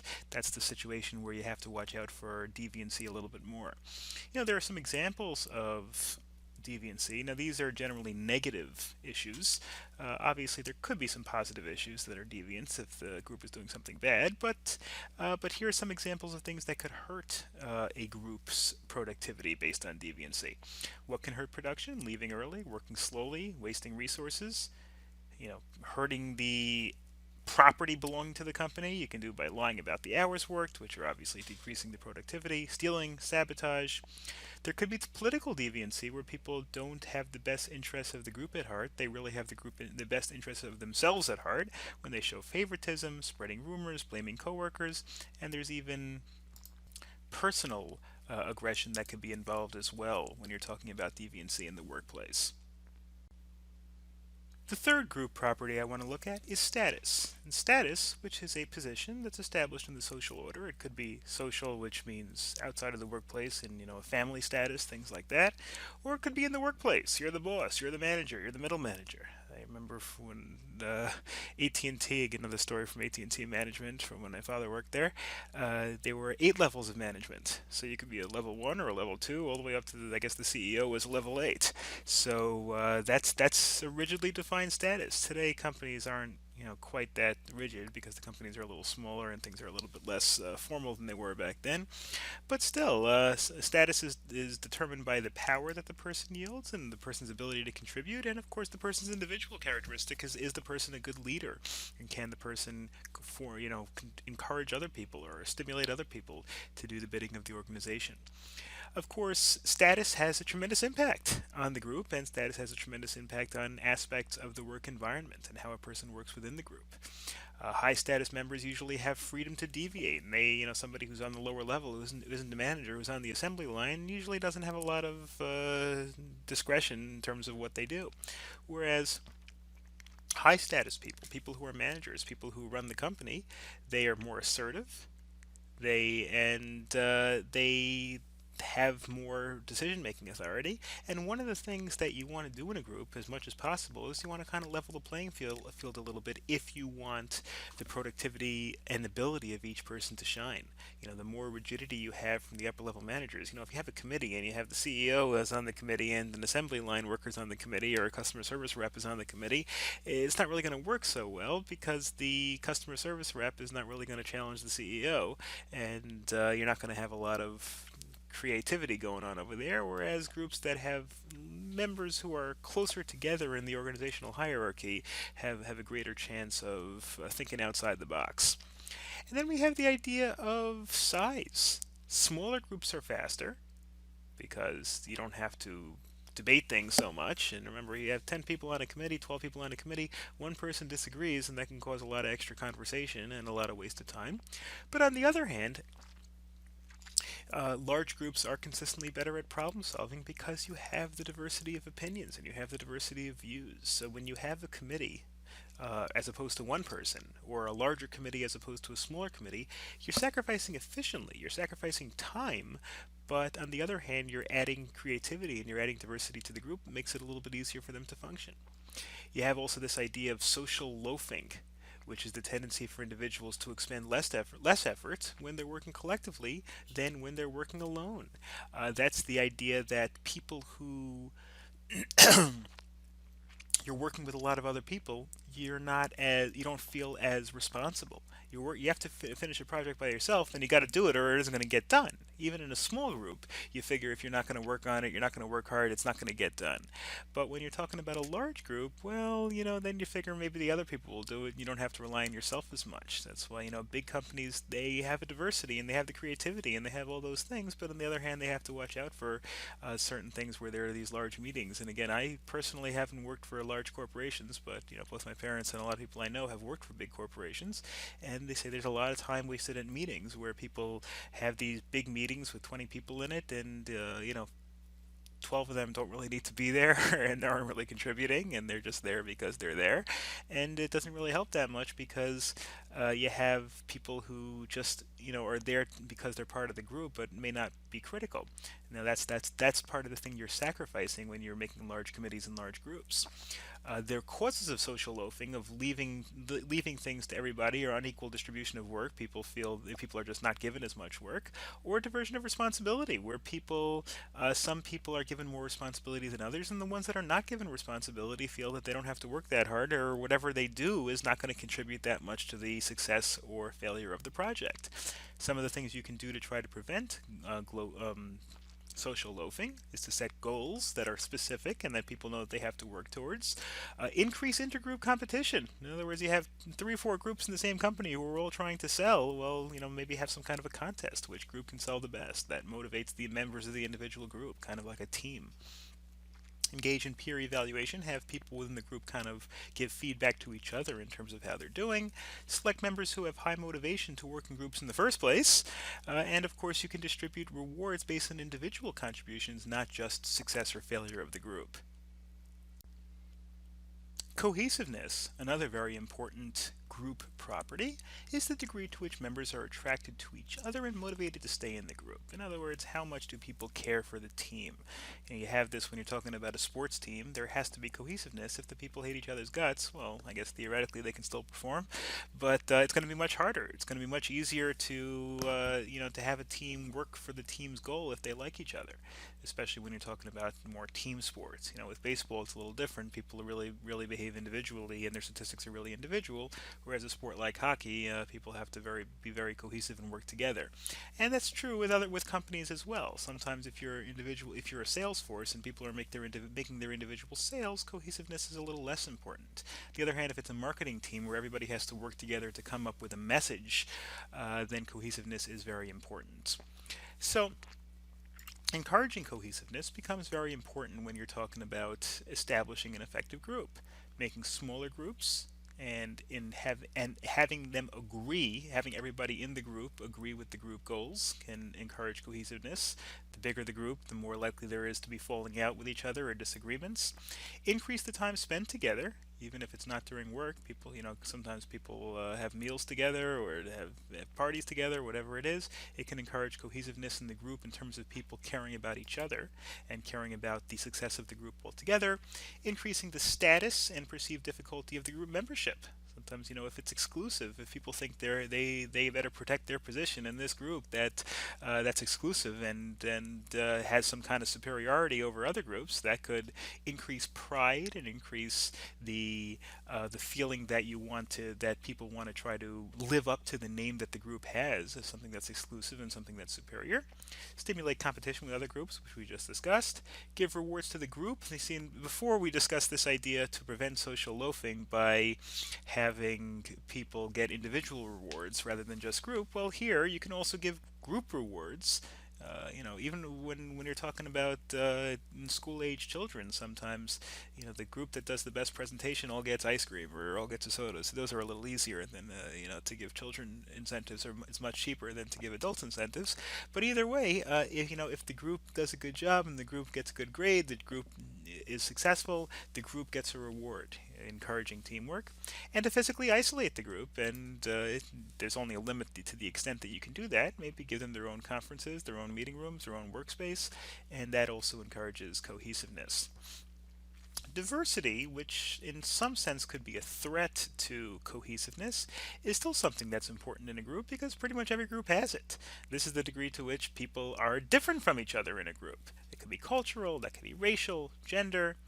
So diversity increases group conflict, but it also can help in the long run because it exposes everybody in the group to different views.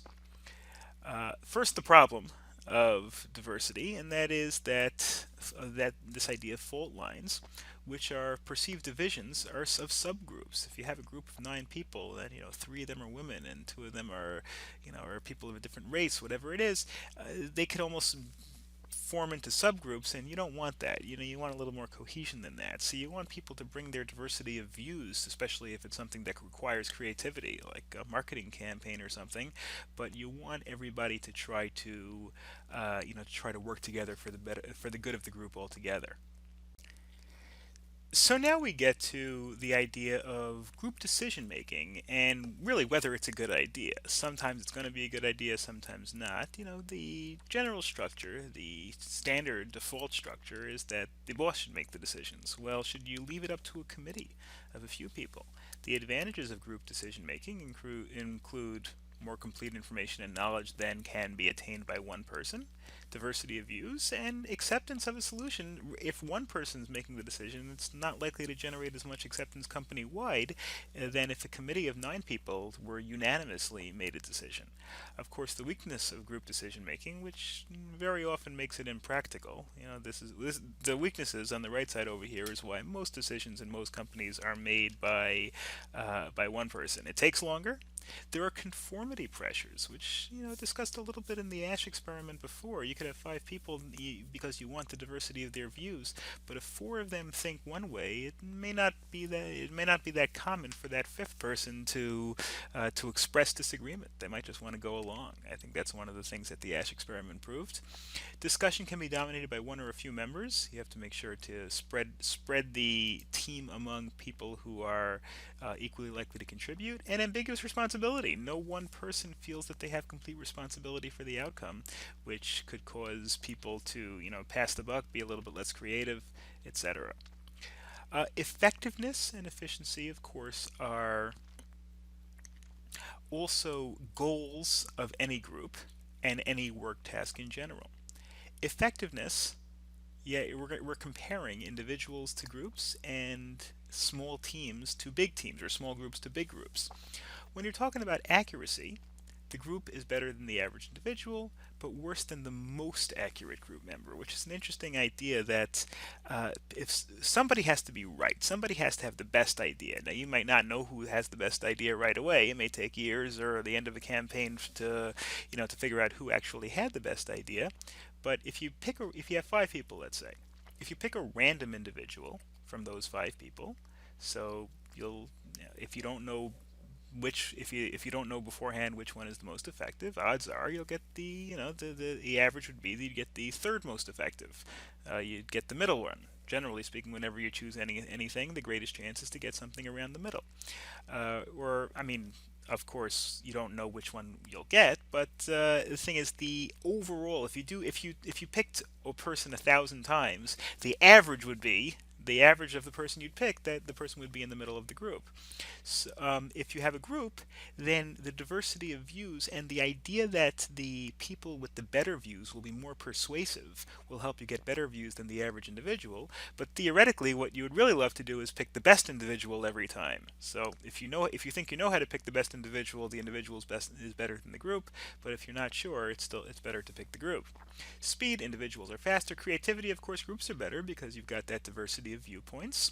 And degrees of acceptance by the other people in the organization, groups are of course better as well because you have multiple people rather than one person backing it up. And groups are less efficient for all the reasons that we've discussed earlier in this chapter. And finally, we come to two problems. We've discussed a whole bunch of problems already with groups, but we come to two problems to watch out for when it comes to group decision making, and that is groupthink and group shift. Groupthink is the idea that people who are in the minority in terms of their views, people who disagree with most of the group, are less likely to express their opinion, thereby nullifying a little bit the advantage of creativity and advantage of diversity that groups have.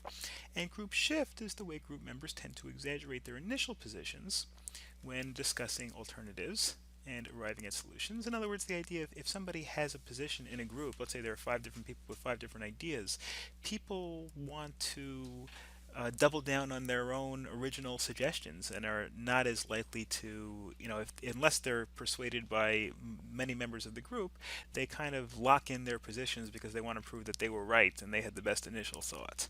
So let's first take a look at groupthink. Groupthink is deterioration of the individual's mental efficiency, reality testing, moral judgments even, as a result of group pressures. The Ash experiment dealt with the inability or unwillingness of people to disagree with the group even when they're right. And at the end of the chapter, I'm gonna put in the video about the Milgram experiment, which shows how people who are under pressure from a large group, people who are under pressure from authority, can actually give up even their moral views and do things that they would otherwise consider immoral based on the idea that other people are pressuring them to do it or because it's part of a system. Members rationalize away resistance to assumptions because they think that other people must be right, and even though they know deep down that they're right, they figure out a way to convince themselves. They pressure doubters to support the majority, interpret silence even as a yes vote. Another example here is the famous play called 12 Angry Men, where 11 jurors originally thought the person was guilty, and then one juror works to slowly convince the rest of the jury that the person is innocent. And one of the remarkable things about that play is how they avoid this groupthink, about how the person who's being pressured, doesn't give in, because the general principle, the general rule will be is that people very often will give in if it's 11 to 1 on a jury. You know, the rule generally with a jury is that you have to have 12 people agreeing. If you have 11 to 1 or 10 to 2, you get a hung jury, which means there's no decision. And you might think, well, you know, how could you get 12 people to agree on anything? You probably have a lot of hung juries. The answer is you really don't have that many hung juries, and the reason is because you have 10 or 11 people agreeing to something. The 1 or 2 people who are holdouts tend to capitulate and tend to give in based on this concept of groupthink. So you do want to try to minimize groupthink. Now you don't want people to be obstinate or stubborn, but when you want to try to minimize it, because by minimizing it, by having this groupthink, you're decreasing the creativity of the group. You're decreasing the ability of the group to think outside the box. You know, smaller groups, encouraging leaders to seek input from everybody. Appointed devil's advocate, that can be an interesting one. Appointing devil's advocate means have somebody argue against the group. Even if that person agrees with the group, have somebody forcefully argue against the group, and that way the people who don't agree with the group, or people who are convinced by it, will then be more favorably inclined to speak up. Another thing in the Asch experiment indicated was that people who do speak up, people who do have have like a supporter. You know, you have 6 people in a group, people who think that the group is wrong are much more likely to say so if they have one other person that agrees with them. You know, if it's 5-0, they'll capitulate right away most of the time, whereas if it's 4-1, the person, you have a teammate, they're more likely to, you know, to keep arguing and try to do what's best, what that person thinks is best for the group overall together, and use exercises that stimulate active discussion and diverse alternatives to try to get people to speak up with their true opinions. In group shift, which stems from the idea of really kind of the opposite of groupthink, where people want to stand out in a group. And that's the idea that group discussions lead members to assume more extreme positions just to kind of establish their, you know, to kind of almost show off. You know, I hate to put it that way, but to kind of to show off their ability to think through the situation. Groups often take positions of greater risk or greater caution based on the idea that you know, people may take a position because they don't actually have to do it. You know, it's one thing if you were the sole decision maker for a car manufacturer and you had to decide whether to start selling cars in a different continent, like Antarctica. Well, actually, that would be a pretty bad idea. And you had to decide whether to go to Australia and open a new market. Well, you know, an individual might be very careful about that, whereas if there are 9 people in a group, you think, hey, you know what, I can always suggest it, and I can always take it back later on, and then you say, let's go to Australia. And they say, well, you know, and then you argue for it because you've said it, and you're playing devil's advocate, and you're trying to do your best to convince other people, almost as an intellectual exercise. And it allows people, I guess the idea is to be a little bit more reckless than they would in group discussion than if they had the individual, which could be a good thing and could be a bad thing, of course. In terms of group making decision techniques, how groups can make decisions, there are a few different options. There's interacting groups, which people meet and make decisions in the normal way.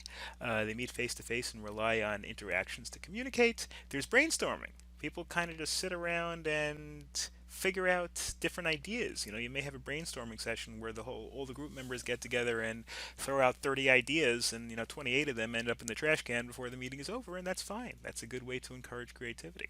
And there's a nominal group technique, which just restricts discussion during the decision-making process to encourage independent thinking. You want to try to throw out ideas. It's kind of similar to brainstorming in that you don't shoot everybody's ideas down as they're saying them, because then people have the tendency to keep their mouth shut if they get a couple of ideas shut down. You know, shoot out a bunch of ideas, write them down, figure it out, and later on, you know, you can dump the bad ones.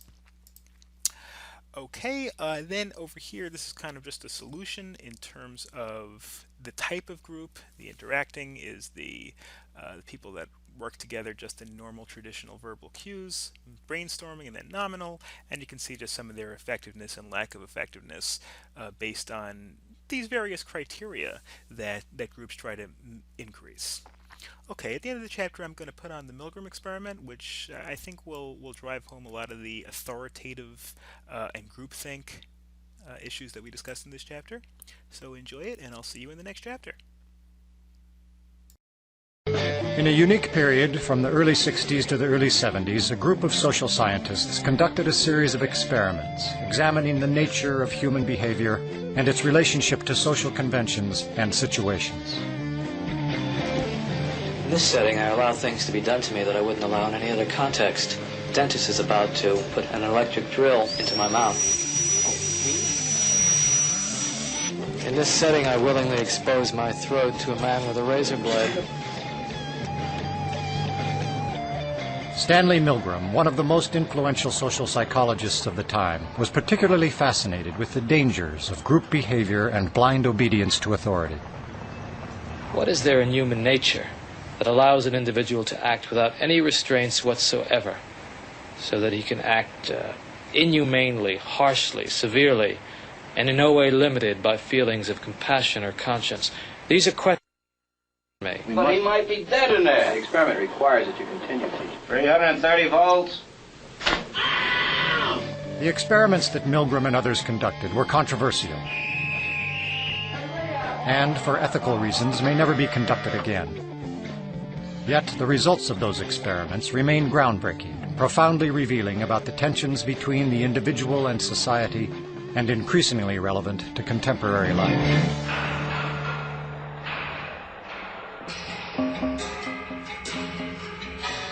In 1962, Stanley Milgram shocked the world with his study on obedience. To test his theories, he invented an that would become a window into human cruelty. In ascending order, a row of buttons marked the amount of voltage one person would inflict upon another. Milgram's original motive for the experiment was to understand the unthinkable: how the German people could permit the extermination of the Jews. When I learn of incidents such as the massacre of millions of men, women, and children perpetrated by the Nazis in World War II, how is it possible, I ask myself, that ordinary people, who are courteous and decent in everyday life, can act callously, inhumanely, without any limitations of conscience? Now, there are some studies in my discipline, social psychology, that seem to provide a clue to this question. The problem I wanted to study was a little different. It went a little bit further. It was the issue of authority. Under what conditions would a person obey authority who commanded actions that went against conscience? These are exactly the questions that I wanted to investigate at Yale University. It is May 1962. An experiment is being conducted in the Elegant Interaction Laboratory at Yale University.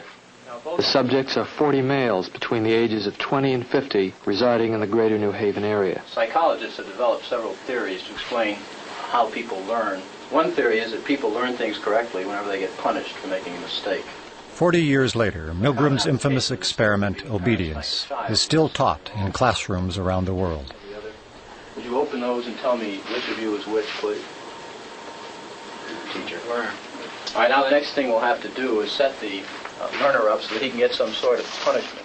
What inspired Milgram, I would say there were a number of factors. One of them is he was very ambitious. He wanted to make a mark in social psychology. And he wanted, as he wrote to one friend, he wanted to come up with the boldest experiment that he could think of. Would you roll up your right sleeve, please?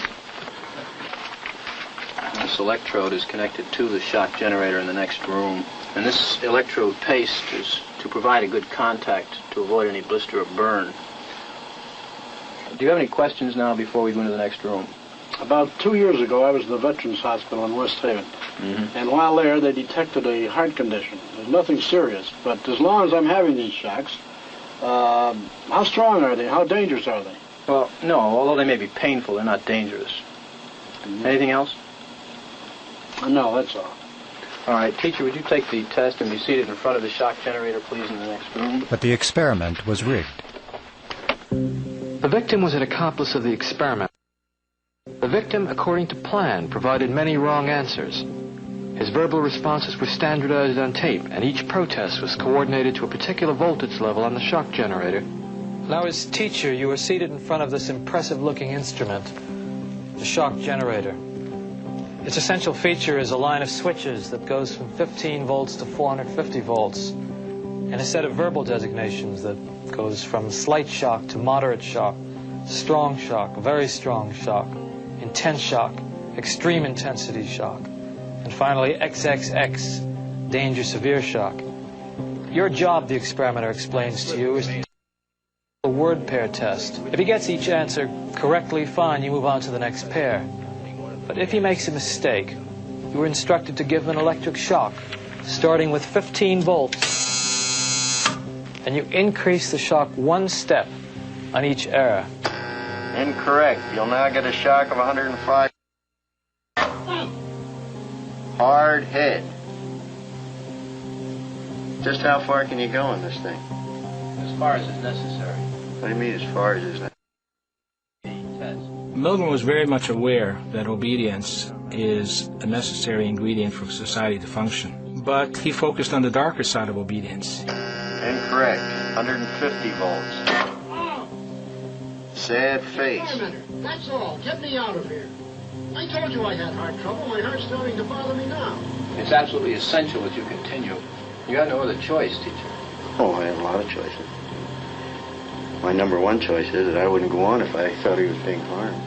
Now this man makes disobedience seem a very rational and simple deed. Now other subjects respond quite differently to the experimenter's authority. Wrong. It's hair. 75 volts, Jim. Please continue. Some psychologists were troubled by the ethics of it. Many, if not most subjects, found it a highly stressful, conflicted experience. People are stammering, stuttering, laughing hysterically and inappropriately. 150 volts. Experimenter. That's all. Get me out of here. I told you I had heart trouble. My heart's starting to bother me now. Get me out of here, please. Let me out of here. You have no right to keep me here. Let me out. Let me out of here. Let me out. Continue, please. Let me out of here. My heart's bothering me. Let me out. Let me out. Clearly, when we say people went to the top of the chalkboard, it wasn't like they were going blithely, sadistically. People went stop and go, stop and go. They were in a state of conflict, which was created a tremendous amount of stress. So that was the main critique. This will be at 3:30.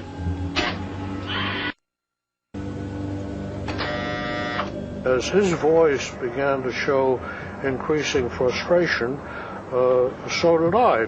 And I was really in a state of real conflict and agitation. One of Stanley Milgram's basic contributions was that you don't ask people what they would do given this hypothetical situation.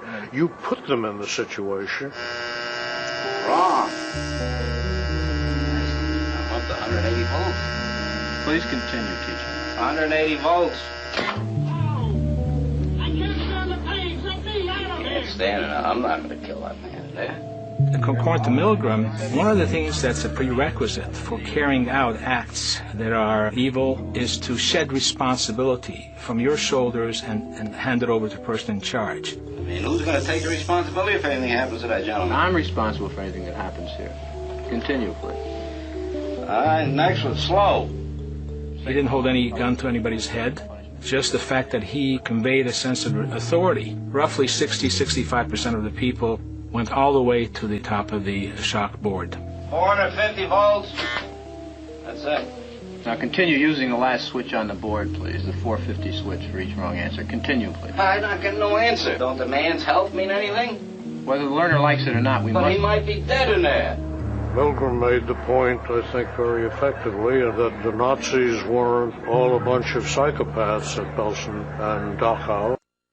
A death camp from the middle class in New Haven. Well, who was actually pushing the switch? I was. But he kept insisting. I told him no, but he said he's got to keep going. What kind of obedience would Milgram get today if he were to do the experiment today? Probably about the same. Probably about the same. Why? I don't know. I think people are just inherently obedient. It just really shows like how far human beings will go to appease what they perceive to be an authority figure. Milgram has identified one of the constants, one of the universals of social behavior. The readiness to obey authority cuts across time. It's a constant. The other outstanding and distinctive thing about the obedience experiment is how much it has and keeps on permeating contemporary culture and thought. It's still with us in very, very important ways. Last chapter, we discussed groups. Today we're going to move that one step further and look at teams. Teams are similar to groups, with one very important difference. First of all, before we get to the difference between groups and teams, well, really what they are is sub-companies, where a company or an organization takes a group of people and says, okay, you handle that project. They better utilize employees' talents, they're flexible, and they democratize, which means that they can have a rule or a decision-making process from within the team. The difference between a group and a team is that a group is a bunch of people charged with studying a particular issue or making a particular decision. Whereas a team they don't necessarily all do the same thing. They don't necessarily all make the same decisions and all kind of step on each other's toes and work on the same area. What they do is a team might have one individual that's going to market, and one individual that's going to write the copy, and one individual that's going to put together an ad, and one individual that's going to sell, and one individual that's going to do customer support. But they're working on one product or one project or one idea. It's not necessarily that they're all working together on the same exact task. They're working on a bunch of different tasks to accomplish one more comprehensive goal. You can see some of the difference over here. You have work groups. There's nothing wrong with work groups. It's not like there's a contradiction between work groups and teams. In fact, there could be a work team with a work group within it to study a particular idea, or to study, to have a committee within a work team to study something, which would be a work group.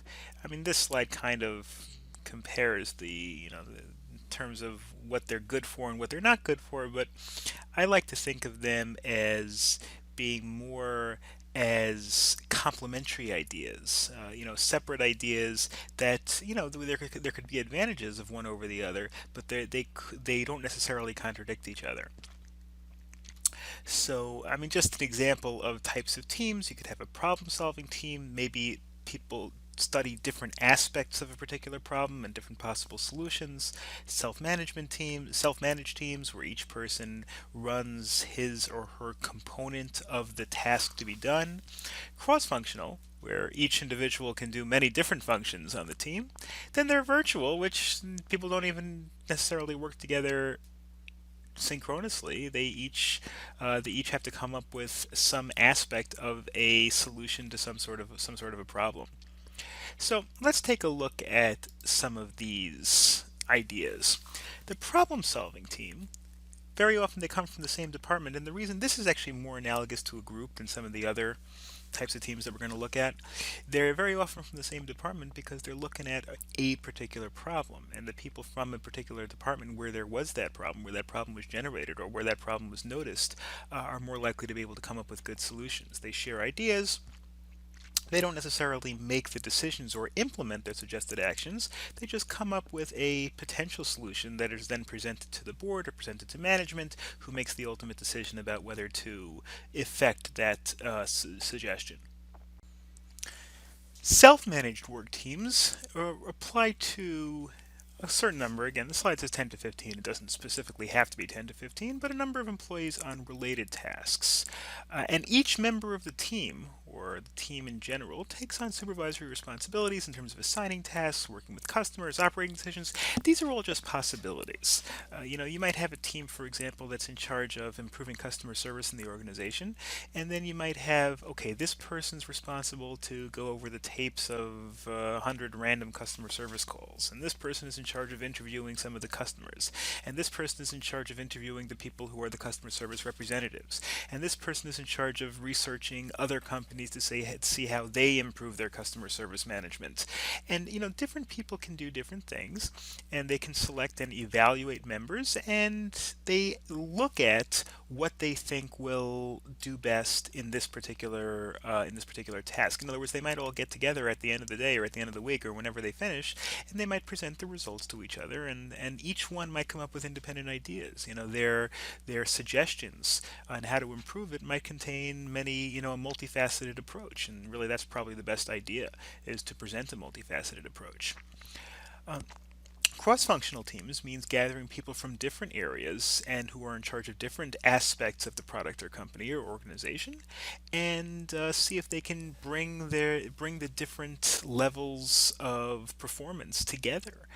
Members from the same level but diverse areas. You have one person from instead of a bunch of people from the customer service department. If you're looking at customer service, but you might bring one person from the customer service department and one person from the sales department and one person from the tech support department and one person from the manufacturing department, so that they could all contribute. Maybe the manufacturer knows what the what the customer service reps should say to people when they're having a particular issue because they know more about the manufacturing process. Maybe somebody in the sales department can manage customers' expectations and say, well, when we sell the product, we tell the customer XYZ. You need to make sure that you need to go into the conversation knowing that the customer expects XYZ because that's what our advertising says. So they exchange information, they develop new ideas. It may be time consuming because there's complexity and there's diversity. Try getting the people who are the manufacturers and the people who are the tech support people to agree on everything is not going to be very, very easy, but you really get a cross section of you get a more comprehensive understanding when you deal with people in different parts of the company and different aspects and different people who may not work together at all on a general basis. The person in tech support and the person in manufacturing might not work together at all except in this sort of situation. So it may take some adjustments and may take each person a little while to get onto the other person's wavelength, but it could really allow people to gain an understanding that they wouldn't otherwise. Then you have the virtual teams, which is simply based on the idea that each person does his or her thing, and you kind of get all the products together to get a better idea. Computer technology ties dispersed teams together. Of course, challenges are difficulties in information, difficulties in communication, less social rapport. Now, of course, this is not a contradiction between the other things. You could have a virtual self-managed team. You could have a virtual cross-functional team. But this is the sort of thing that may be necessary or may be appropriate, especially for people who work from different places, or a company that has different offices, or even some companies that have people working at home or in disparate places just on a general basis. So let's look at the factors that make teams effective or ineffective. And you're going to recognize a lot of these factors because a lot of these are actually very similar to the group qualifications and the group factors that we discussed before. There's context of the team. Does the team have the resources it needs? Does the team have the leadership that it needs? Does it have a climate of trust where they work together and are able and are motivated to work together?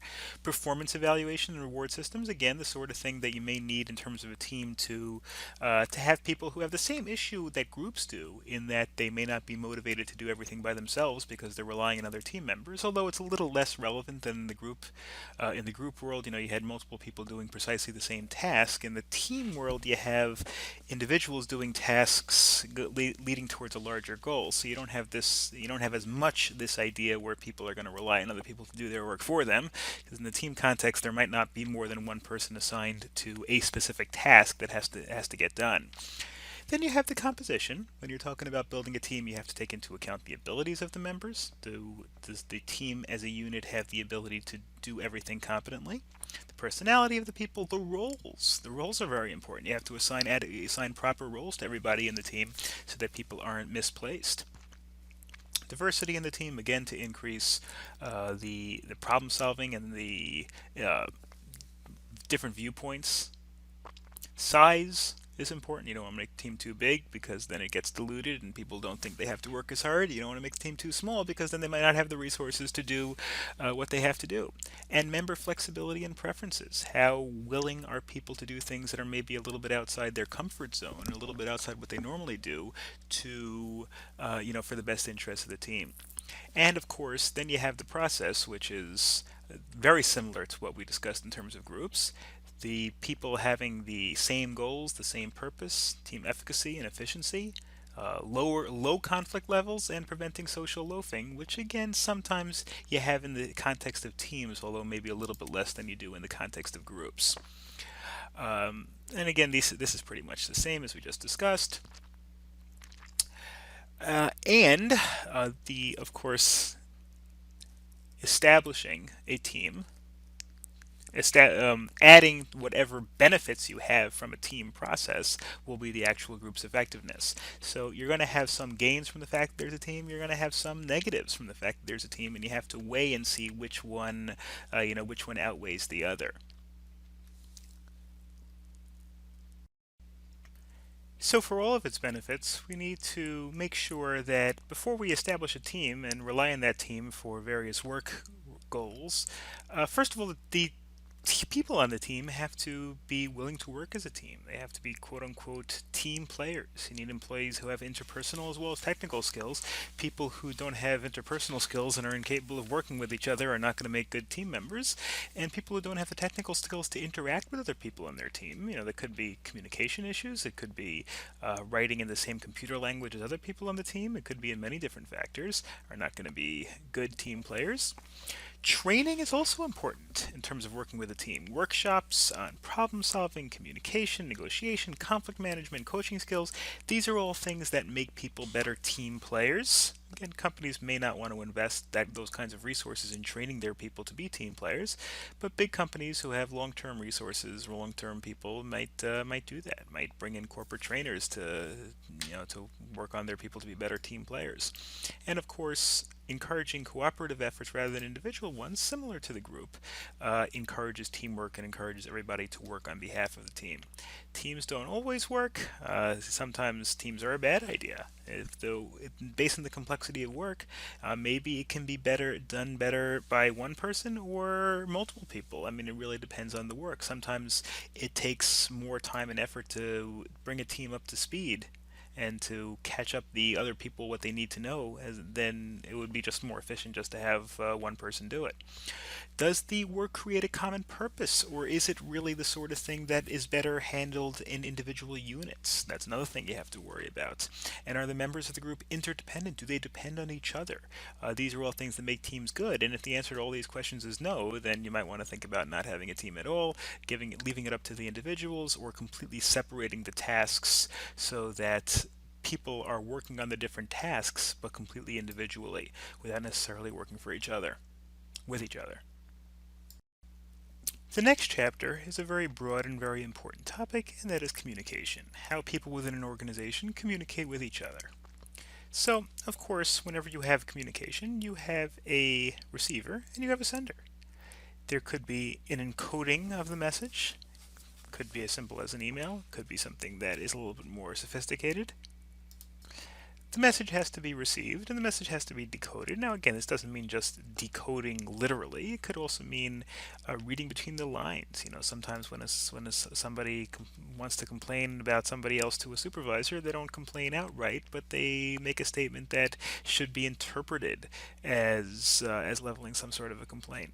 So that's the sort of thing that a boss might have to read between the lines, or somebody in the company might have to read between the lines when it comes to looking at what somebody reported.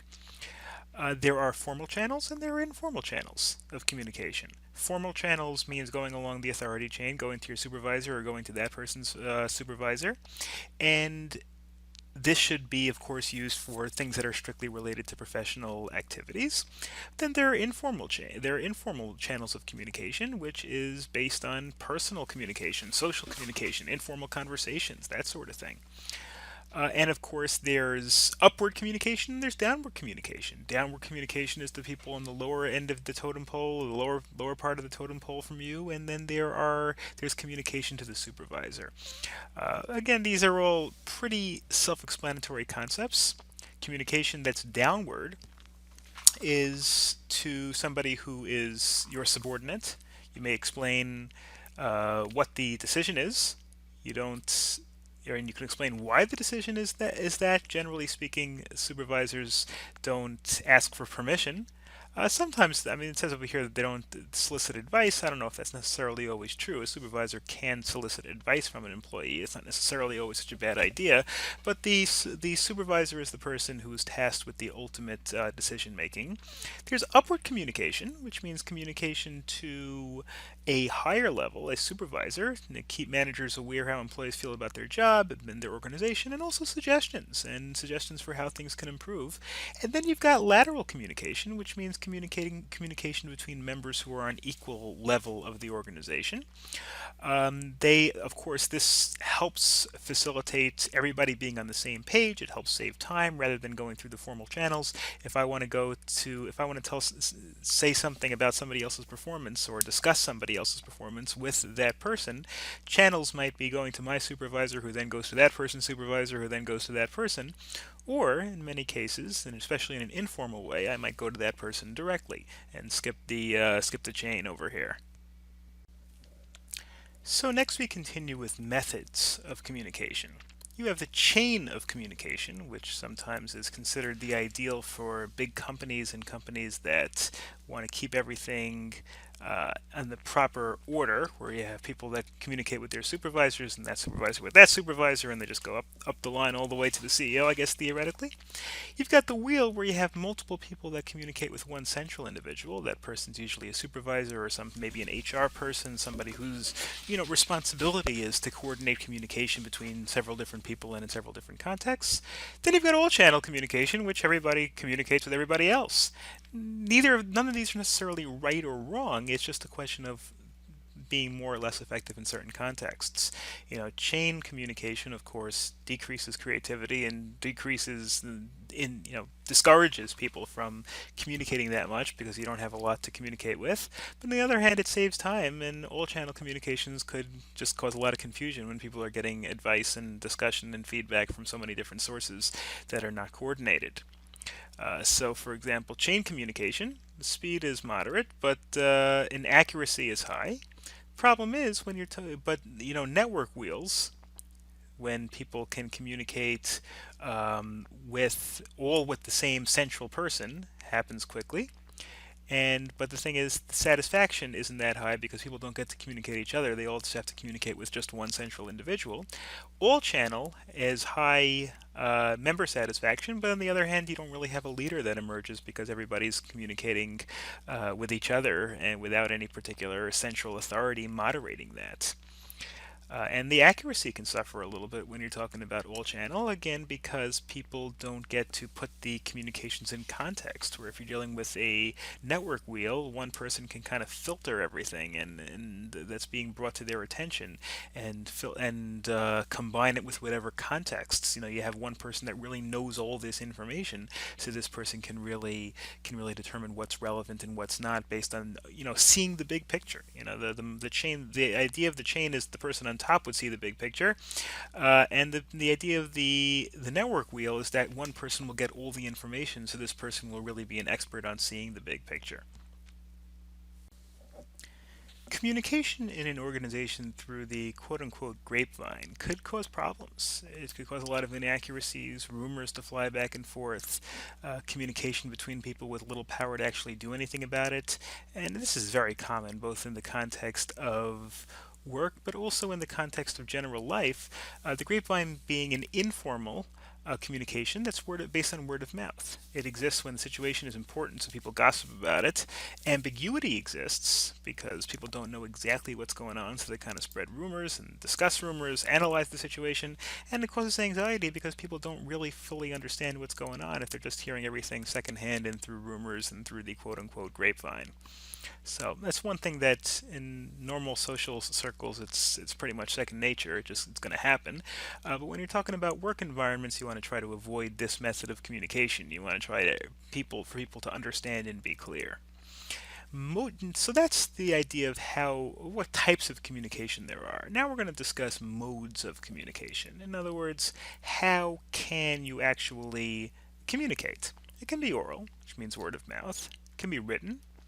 Or it could be nonverbal, which is not, written is, I guess, a form of nonverbal communication, but things like nodding of a head, winking, rolling your eyes, like,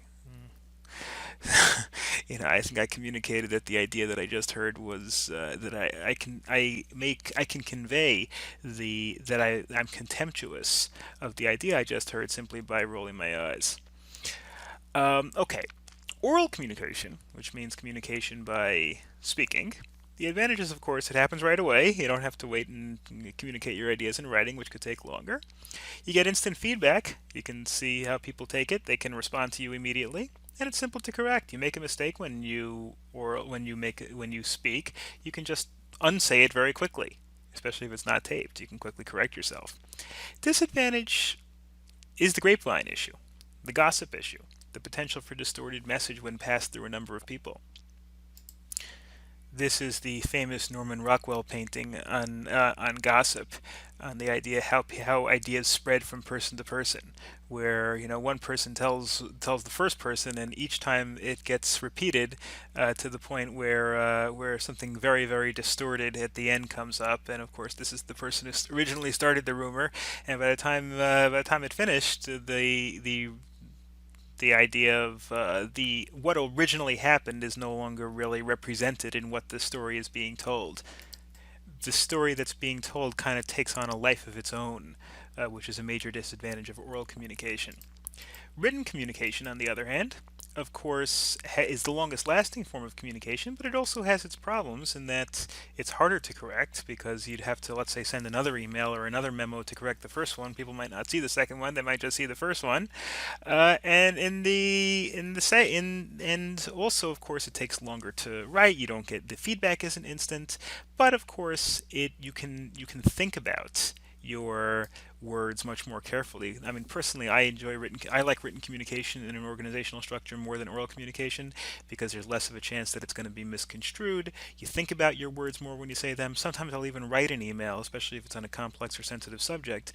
I'll write an email and then I'll wait overnight and look at it the next morning and see if I still feel the same way. And believe me, hundreds of times I've come back the next morning in that kind of a situation and I've read it over, thought about it, and then pressed the delete button because it might have seemed like a good idea to say it at 7 o'clock last night, but at 9:15 after a good night's sleep and after being a little more cool-headed, it may not be such a good idea to send it after all. That's an advantage of written communication rather than calling up right away and yelling.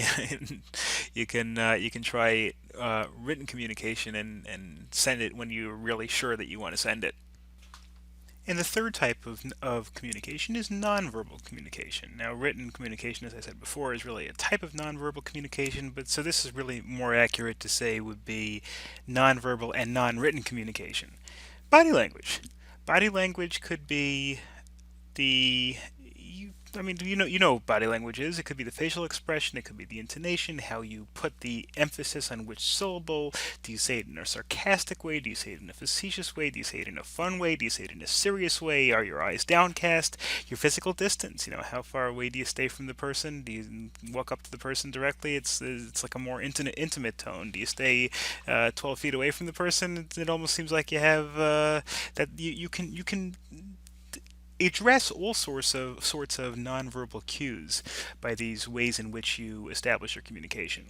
Now, different type of communication channels have different levels of channel richness, which means the ability to get across many different factors. If you're just writing a memo or a letter, which is all the way over here toward the low channel richness scale, here you're talking about things where you just don't convey a lot beyond the words themselves. I mean, even lower than that is a formal report, where you're even more rigid and more formal and less, reading between the lines. Everything is very generic and everything is very cold, so to speak. As you get further along, you're able to communicate more and more ideas other than just through the words themselves. Pre-recorded speeches are, pretty cold still, but at least you do have some eye contact. You do have some, ability of the person to be able to read your face, etc. As you go further and further in this way, you get more nonverbal communications and more richness and more ability to increase the effectiveness of the communication to where you get face-to-face conversation. You have all of these nonverbal cues in terms of speaking speed and distance from the person and head movement and intonation in the voice. And as you move along, the method of communication gets richer and richer. So it's one of the things you have to realize when you do send an email, which again I do prefer, generally speaking, especially on a complex topic, to face-to-face. But you have to realize that people might misconstrue what is said just because of the fact that it's hard to, it's hard to convey sarcasm It's much harder to convey sarcasm or facetiousness or playfulness when you're writing than it is when you're speaking. I think we've all experienced cases in which we've texted or emailed someone and we were being sarcastic and the person just didn't realize that. So choosing a communication method becomes of paramount importance because of this. So a variety of methods may be needed to convey important ideas. It says here to decide between oral and written communication, but you can do both. You can send an email and then follow it up with a telephone call and then follow it up with an in-person meeting. Sometimes you can't have an in-person meeting, so you can have a web conference. Sometimes you can't even have a web conference, so you have a telephone conference.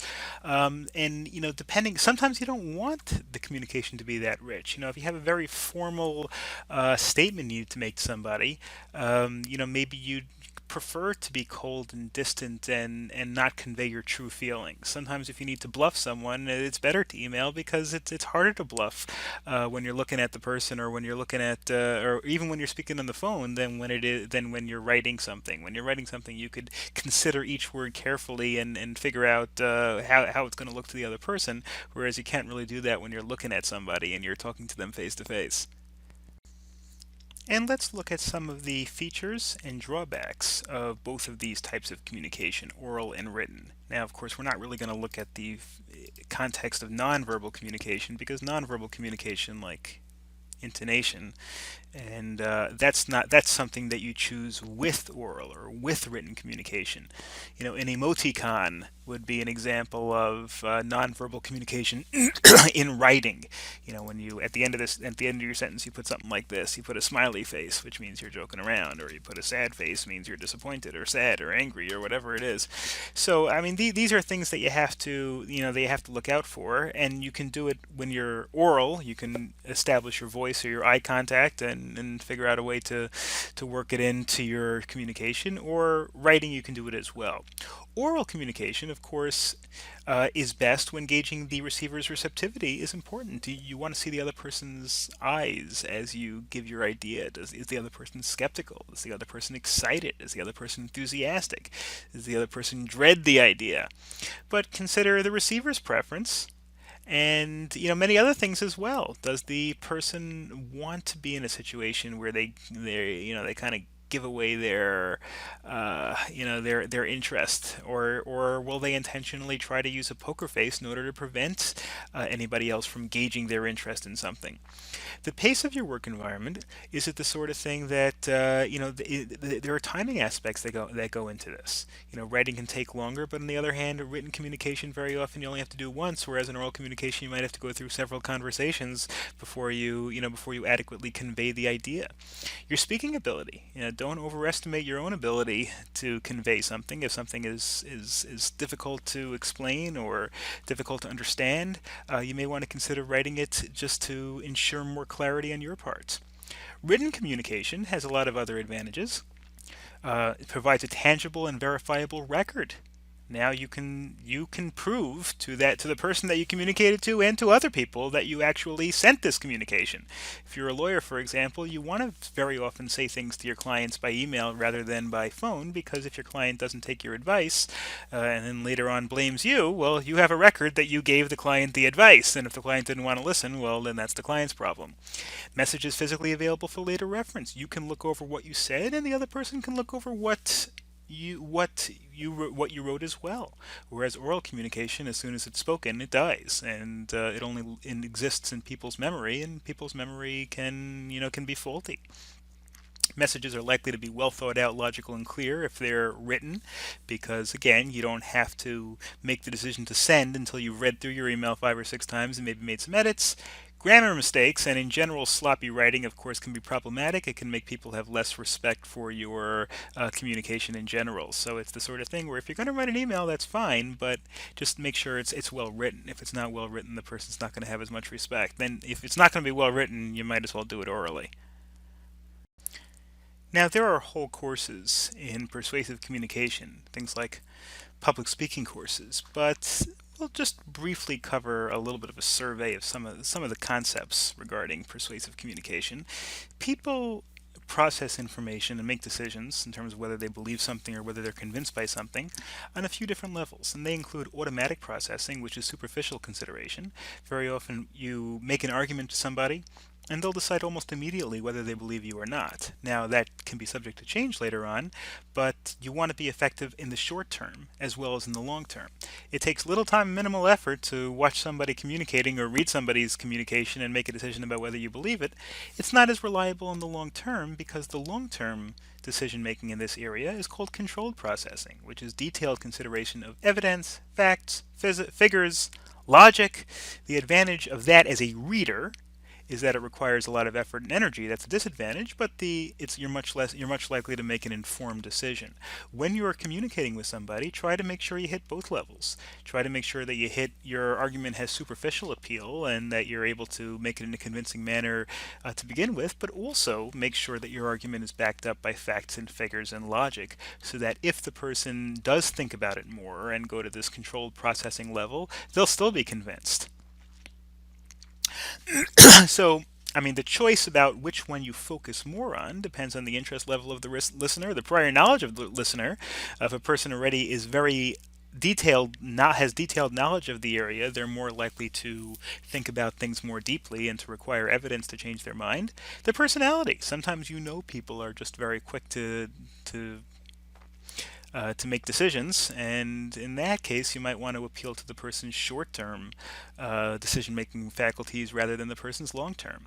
And the characteristics of the message. Is it something it's very important, or is it something quick? Do you want somebody to decide where to go to lunch? You might have a very you're probably going to make the decision very, very quickly. So the automatic processing might be, if you're convincing somebody where to go to lunch, you probably don't have to say, 62% of Zagat's respondents said that this was superior to the other restaurant that we're considering. It's just not that significant. You can say, they've got burgers, and burgers are good, and that may be all you really need to say. Then there's the idea of barriers to effective communication. In other words, what is it that causes people to fail at communication? Well, there are many different ideas, obviously, but here are some examples. There's filtering, the idea that people don't accept all information. It eliminates or removes redundant information, unwanted information, information that the listener doesn't feel that he or she needs. So you have to realize that if you repeat yourself a lot, people are going to stop listening to you.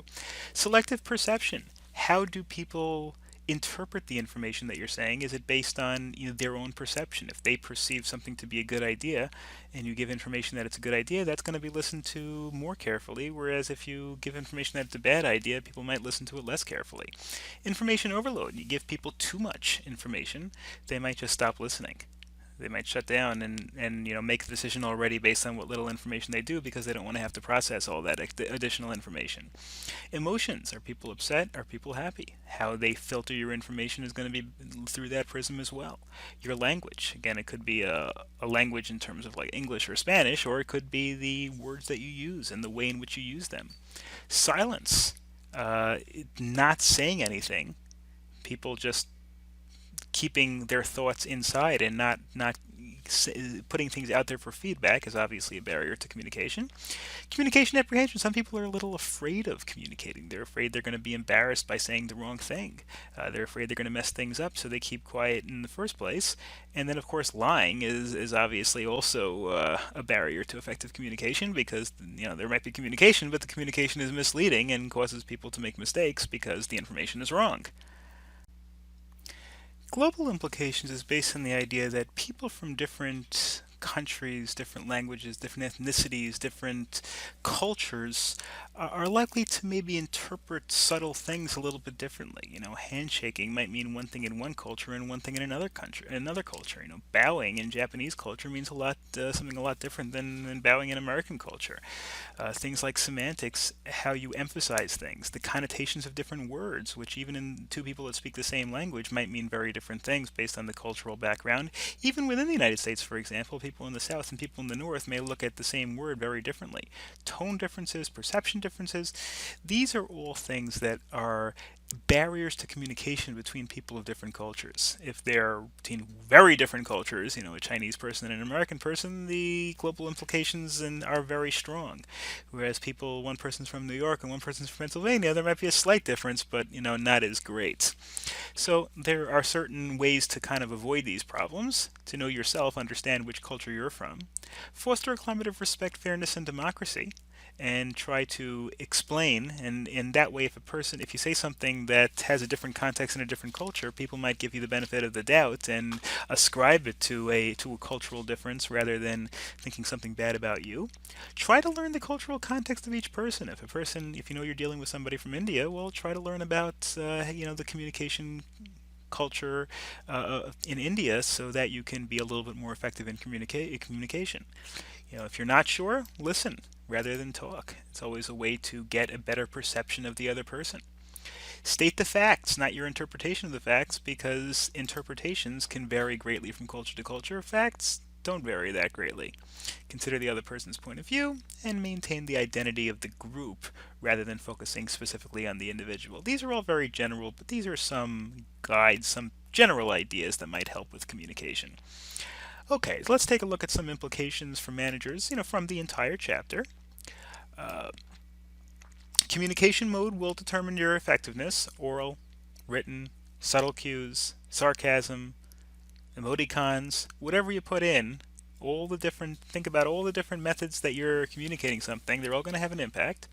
Trying to obtain feedback is a great idea in general, because if you can obtain feedback, you can then know. If you foster a communication environment where people are free to give feedback, and you say something that is misinterpreted, well then if people give you the feedback, you'll know that it's misinterpreted and you can correct yourself. But on the other hand, if you foster an environment where people are afraid to give feedback, you may never know that you gave the wrong impression. Remember that written communication creates more misunderstandings than oral communication, because you can't use tone, eye contact, body language. That's one of the reasons why I'm doing this with the video, with the webcam. Many videos I've done have been just oral, because I'm hoping that you can pick up some extra signals from my eye contact and from from the way my face moves as I'm saying various things. Now, of course, I'm going to be very conscious about it since I mentioned it. But that's one of the things that that oral communication and when you see the communicator can help with. Make sure you use communication strategies that are appropriate to your audience, and of course keep in mind communication barriers: culture, gender, race, whatever it is. Okay, and these are just kind of reiterations of what we've just discussed, and I will see you in the next chapter. Chapter 12 discusses another critical aspect of organizational behavior, and that, of course, is leadership. The ability of somebody who's in charge of subordinates to create a positive attitude, a good work ethic, and most importantly, high production out of the people who are the subordinates. So leadership can be defined as the ability to influence a group towards a particular goal. Now, there's lots of different types of leadership. There's formal leadership, in which somebody who's put in charge of a group. There's non-sanctioned leadership, in which people who may be colleagues of other people maybe lead by example, maybe take charge when they're not necessarily given the authority, but they're able to take charge based on their charisma or based on their ability to come up with good ideas. And not all leaders are managers, and not all managers are leaders. Obviously, you want your managers to be leaders, but it doesn't inherently come that way. People who don't have the ability to get other people to work more efficiently, I don't want to say harder necessarily, but towards a common goal, are not leaders, even if they're given the title of manager. And just because you're not given the title of manager, if you can get your coworkers and if you can get the people in the organization to be more productive, then you can be considered a leader. And successful organizations, of course, need strong leadership and strong management. Now, management includes more than just leadership. Management includes leadership and also the ability to make personnel decisions and the ability to define tasks, which is not necessarily leadership. Leadership is the part of management where you're trying to get other people to do the work that they're supposed to do, whereas coming up with what that work should be and coming up with what your goals are and coming up with most effective mechanisms, that's management. So strong leaders inspire and create vision, and that, of course, stimulates more productivity, whereas managers create plans and oversee day-to-day operations. Obviously, those two things are not contradictory with each other. They should be both present in a good manager, but they're not necessarily the same tasks. Let's look at some of what makes a good leader. Well, we've got 5 personality characteristics that we can look at for a good leader. We've got extroversion. We discussed this a little bit before with the context of introvert and extrovert. That doesn't mean that an introvert can't be a good leader, but it's one of the benefits of extroversion, or it's one of the characteristics. Extroversion is one of the characteristics that can help in terms of leadership, because extroversion helps in leadership because it's the ability to work with people and to lead people and to get people to be more productive. One of the things you really need to do is to be able to deal with them comfortably and efficiently. Conscientiousness and openness, which is the idea of trying to be conscientious in that working hard to exhaust all the possible options and to carefully think about something before it's being done. And openness to experience, which means the ability to try new things, the ability to think a little bit outside the box. These are all things that are relevant to leadership. Agreeableness and emotional stability are not necessarily correlated with leadership, based on the idea that agreeableness, which you want to agree with other people, it may actually hurt somebody's ability to be a leader, because if somebody just agrees with what everybody else says, well then other people are unlikely to follow that person, and the leadership might be confusing if the person is constantly changing his or her mind based on what other people say. Now, emotional intelligence is correlated with leadership, and the reason why it's under-investigated, as it says over here, is simply because one of the things we discussed before is that it's not 100% clear what emotional intelligence means or whether it really exists. But emotional intelligence certainly has the potential. If you can look at other people and try to make a determination as to their emotions and how to manipulate those emotions, those could definitely help when it comes to leadership characteristics. And these ideas can lead to 2 basic conclusions. Traits can predict leadership. In other words, people who have higher emotional intelligence, people who are more extroverted. These are traits, and they can generally predict who's going to be a good leader and who's not going to be a good leader. Now, obviously, it's not 100% correlation, but they can predict to at least some extent. However, once you have somebody with the traits, the appearance they can establish the appearance of leadership, but you don't really know whether a person's going to be effective in the long run. That may take a lot of a subtle moral character, things like that, things that are not really built into traits. So in other words, a trait, if somebody's more extroverted and somebody has high emotional intelligence and can read other people, that person's more likely to be able to be a leader.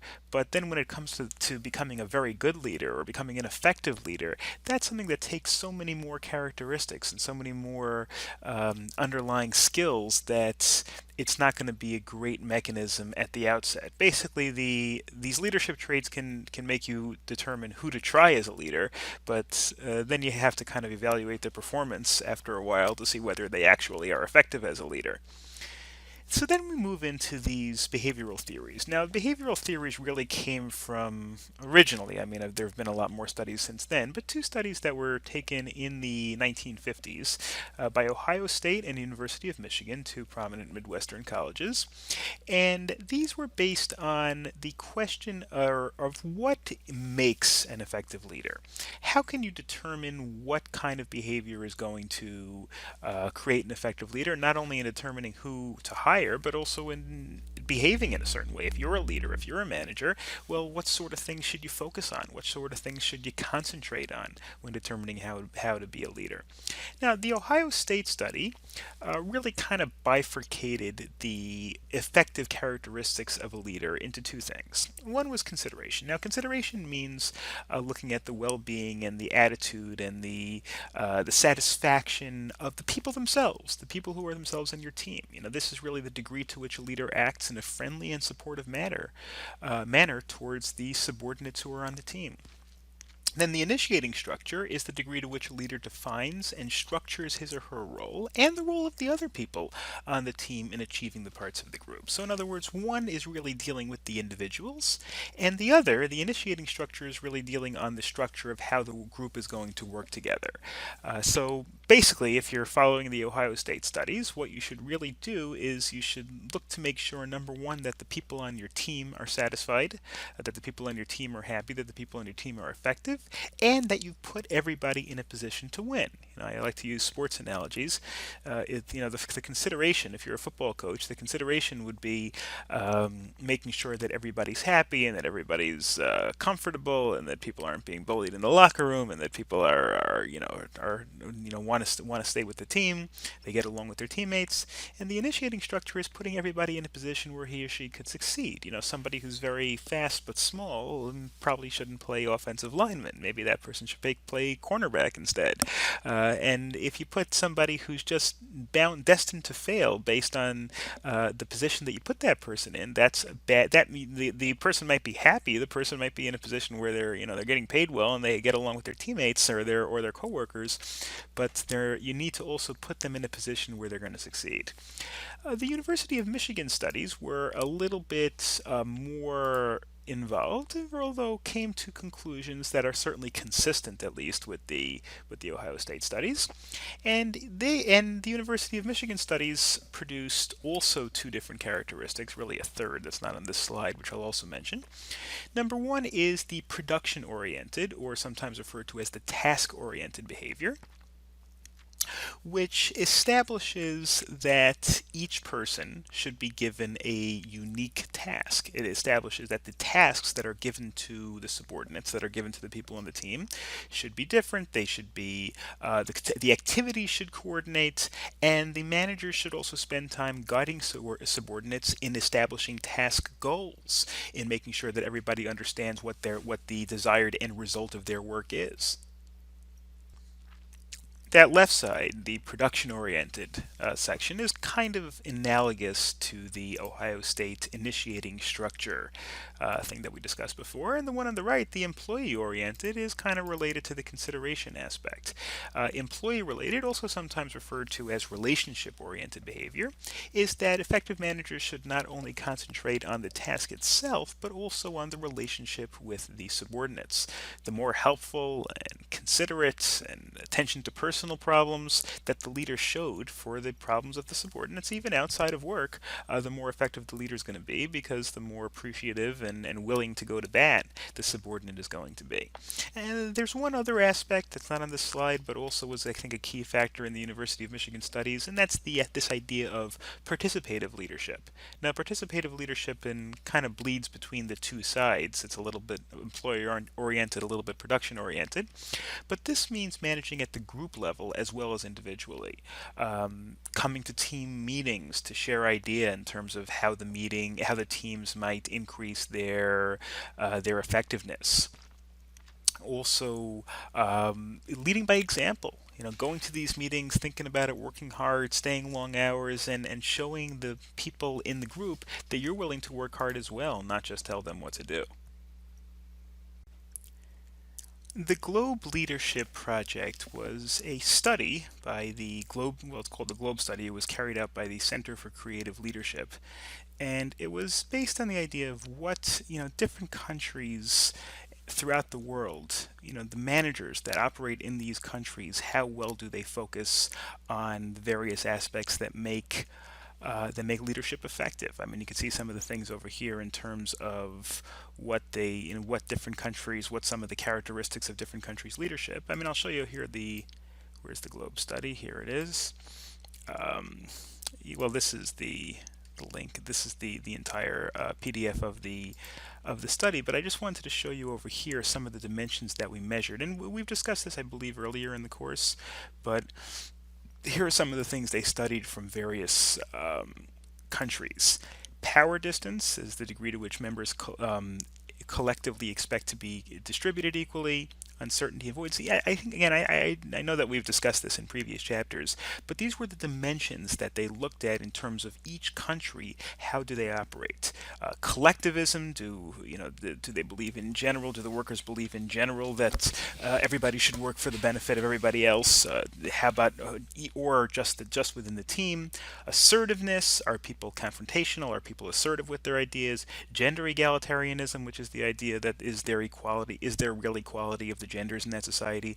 Future orientation, in other words, do people plan, or do people just do what's necessary for right this second?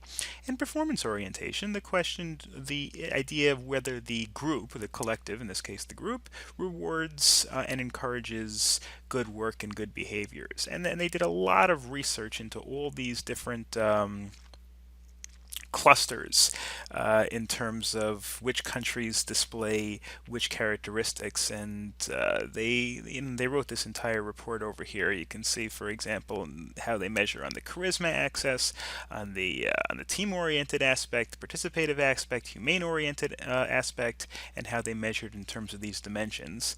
They gave everybody grades over here. Where's the United States? There it is. The United States measures pretty high on charisma, and not so high on self-protective or humane or autonomous. But anyway, you can see the different countries over here. That was the Globe study, just to kind of give an indication of which cultures establish which types of leadership. Then we've got some other theories. We've got some other rules regarding leadership, and as in previous chapters, these don't necessarily contradict each other. They're just different ways of looking at things. The Fielder leadership model is based on the idea that effective group performance depends on the match between the leader's style and the situation, and really even the subordinates. And the dimensions in which it is established are based on leader-member relations, task structure, and position power. Now we have this little kind of confusing chart over here in which everything is broken down along those three dimensions. Remember, whenever you have three dimensions and you have two possibilities in each dimension, you're going to have 8 possibilities altogether. Let me show you a chart that I think is a little bit more, it's a little bit easier to understand. So here are the 3 dimensions, and I do apologize for this being so small. Maybe I can make it a little bigger here. Yeah, okay, a little bit bigger. All right. You have the first dimension, which is leader-member relations. Then you have the task structure, the ability of the leader to make sure that everybody has a defined task within the group. And then the position power, the relationship in the ability of the leader to control what actually happens with the work of the subordinates. Now, for each one, of course, you can have good leadership member relationships or poor. The task structure itself could be high or low, and the position power could be strong or weak. And so there are really 8 different possibilities over here.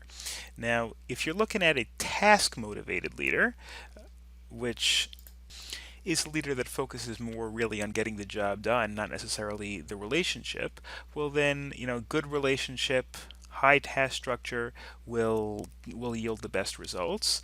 Whereas this area, where there is a poor leader membership relations, won't fare as well. Here's kind of a little chart. See, this is not something where it's necessarily right or wrong. This is not the sort of thing where there's a good possibility and a bad possibility. I know it uses the words good and poor, but that doesn't necessarily mean overall it's a bad idea, because there are different what this chart indicates is that there are just different levels that are best for different types of structures. If you have a task-oriented leadership model, you want to be in these quadrants, as we saw before, but Or you could be in a situation where there's complete independence. In this last quadrant over here, where the leader membership relations are poor, task structure is low, and the position power is weak. Well, it sounds bad, but then again, you have complete independence, and the person who you might intentionally do that to leave everything to the subordinate, and the subordinate should do whatever he or she thinks is best or most accurate. So therefore, that actually could be favorable. That could be the sort of thing where that works. The performance could be higher because of the fact that the subordinate could actually work on everything. What you don't want, if you have a task-oriented leadership, where you have, let's say, a high task structure and poor leader-member relations, or a good leader-member relations and a low task structure. This kind of sends mixed messages. Whereas if you have a relationship-oriented, where the entire idea is based on the relationship between the leader and the subordinates, you don't want the leader to have all the power, because if you have the leader with all the power, good, high, and strong, means the leader has all the power and the subordinate has nothing. Well, then the relationship, in terms of how they work, is not really going to work so well. What you really want is the middle, which kind of like a balance of power. If you notice, the middle's kind of like a balance of power. On this side, all the power is in the manager. On this side, all the power is in the employee. There's poor relations, low task structure, and low position power. So this would be bad in a context of relationship oriented, because there is no relationship. Everything is on all the power is on the employee's side. On this side, you wouldn't have a good relationship oriented aspect, because all the power is on the employer's side. All the power is on the leader's side. You want kind of a sharing of the power. Whereas task oriented, if it's just a matter of getting the job done, you don't want mixed messages where there's mixed power structure. Rather, you want either all the power to be on the employee, on the boss's side, or all the discretion to be on the worker's side. So now let's take a look at various other rules and theories regarding organizational behavior and the aspect of leadership that's involved in organizational behavior. First, we've got the situational leadership theory, which is the right leadership style depends on selecting what exactly the style that's really relevant to this particular task. What you need to determine when you assign somebody a task is that person able and is that person willing? Now, if the person is unable, then you're kind of out of luck. If the person is unwilling, well, then you have to increase incentives. Now, those incentives could be carrots, like you'll get a raise, or you'll get a bonus, or you'll get a promotion, or those could be sticks, like if you don't do it, you'll be fired. So it takes some planning when allocating each person to a task to make sure that they're in category 4 and that they're able and willing to complete the task that you give them. Then we have another aspect of leadership, the path goal theory, which says that it's the leader's job to provide the information, support, and resources that are necessary to accomplish that particular task. Now, the directive leadership yields greater satisfaction when tasks are ambiguous or stressful, because directive, in other words, means telling the person, telling the subordinate, telling the worker what exactly you need to do. Now, if the task is not clear, if the task is a little ambiguous, you want to be as direct as possible, because then the subordinate doing the work, will actually know what to do. You don't want to give the subordinate ambiguous work and then ambiguous task, and then just leave the subordinate alone to try to figure out what it is that you meant or what it is that's relevant. Supportive leadership also results in high performance when the tasks are structured. Supportive, giving your feedback, giving the resources that the person needs helps, especially when the task is structured so that the subordinate knows what to do and really doesn't need your direction necessarily. Because the task is pretty structured anyway, and the subordinate really knows what to do one way or the other. But over here, that's when you need supportive leadership, because you still need support even when the task is structured. And directive leadership, again, which we discussed, is really important when the task is kind of ambiguous, is perceived as redundant by employees with high ability and experience. In other words, if people have already done this a bunch of times, they don't want you necessarily to look over their shoulder, whereas if you have a rookie doing something, the rookie might want you looking over their shoulder to make sure that they don't make mistakes. Okay, then we move to a concept that is, of course, part and parcel of leadership, and that is charisma. Charisma means the ability of people to get other people to do what they say, to get people to follow them. Great leaders throughout history, really, whether they're good or bad, charisma is a central component of establishing a relationship in which people are willing to follow you.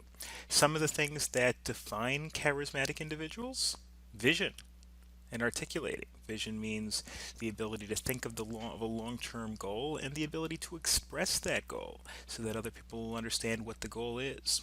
Personal risk-taking. People who are very conservative don't engender a lot of charisma. They may be effective workers, but they're not necessarily going to be effective leaders. Sensitivity towards followers, making sure that the followers' needs are met.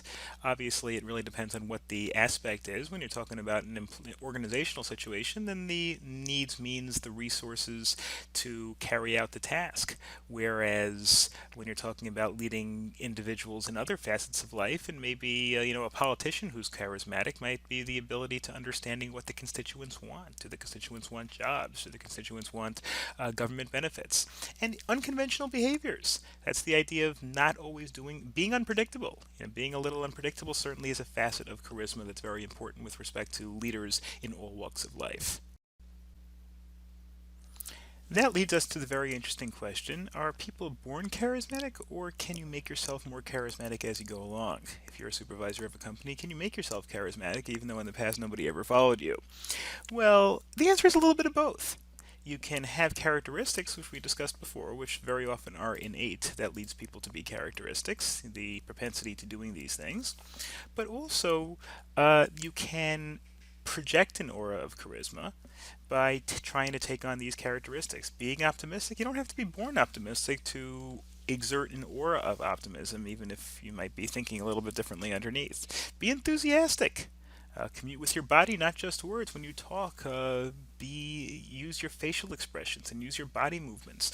They say sometimes motion creates emotion. Walk around, get a little blood going here. Draw others in to your decision-making process and tap into emotions. Get people to try to figure out what people want and try to speak to those emotions. Politicians very often do that. They think people are angry, so they play to that anger, and they give speeches that they think will take advantage of that anger. And some of these characteristics include articulate appealing vision. That could be, again, politician, which has "Make America Great," or something like fight the war against poverty, the war on drugs, whatever great slogans have been used by politicians in the past. Appeal to some kind of vision. And the same thing is true when you're talking about within an organization. Grow sales, grow customer satisfaction, speed up the manufacturing process, and say it in a way that makes your vision clear. Communicate sets of values, model behavior for those values, and be dramatic.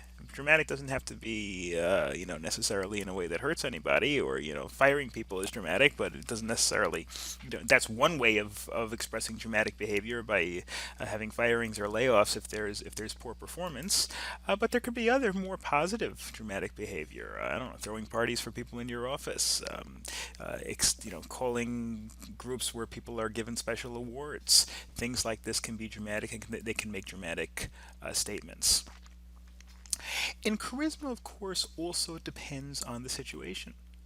Charisma can be very important. For example, can be most important when the environment is uncertain or stressful, or when there's some sort of ideology involved. The reason for this first one, when uncertain or stressful, is because when the situation is just kind of moving along at a normal pace and everybody's coming in and doing what they do on a day-to-day basis, that could apply when you're talking about that could apply then you don't really need somebody to build everybody up, because it's just things are just moving along. You may not need charisma as much. But when you're talking about something that's uncertain, leadership, that's where leadership really comes to the fore. Where ideology is involved, where people have issues that they believe in, and you can convince people to support those issues, that can of course also help. And charisma is most critical with people who really have decision-making power and need a large group of people to actually follow them in order to work. Now, of course, charisma can be a good thing, but charisma can be not such a good thing as well. And this applies to people in organizations, and that applies to politicians. It applies to people in all walks of life. Leaders can use organizational resources for personal benefits and use charisma to make sure that people follow them and don't complain. Remake companies in their own image, which again could theoretically be a good idea, but not if it's against the wishes of the other managers, and not if that person's image is not a good idea for the company, and allow self-interest and goals to override the organizational goals. So, I mean, this is true for people that are charismatic, but this is really true for any leader. Any leader has to make sure that they're doing things that are in the best interests of the organization and not necessarily just themselves. You've got two types of leadership over here. Transactional leaders are people who are leading not necessarily to change the nature of the employees or of the subordinates. These are people who are trying to establish a task. There's something that has to be done. Okay, so I'm a leader to make sure that this task has to be done, and that's my job. Transformational leader, which I guess is a higher level of leadership to some extent, although there are some situations in which the transactional skills are the ones that really are most critical. But the transformational leaders inspire followers to transcend their own self-interests for the good of the organization. We have a little chart over here in terms of the if you have, these are transactional leaders and transformational leaders.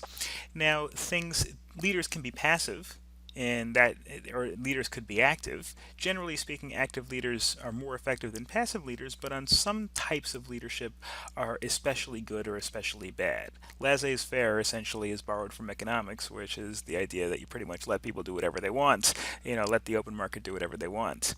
That, of course, is very passive and is not very effective in terms of leadership. There, in fact, really isn't leadership.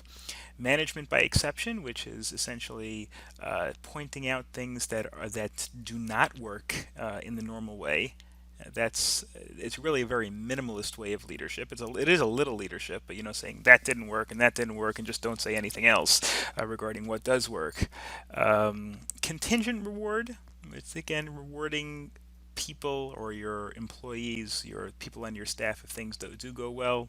Kind of in the middle, not very active, but better than things like just leading once in a while or not leading at all.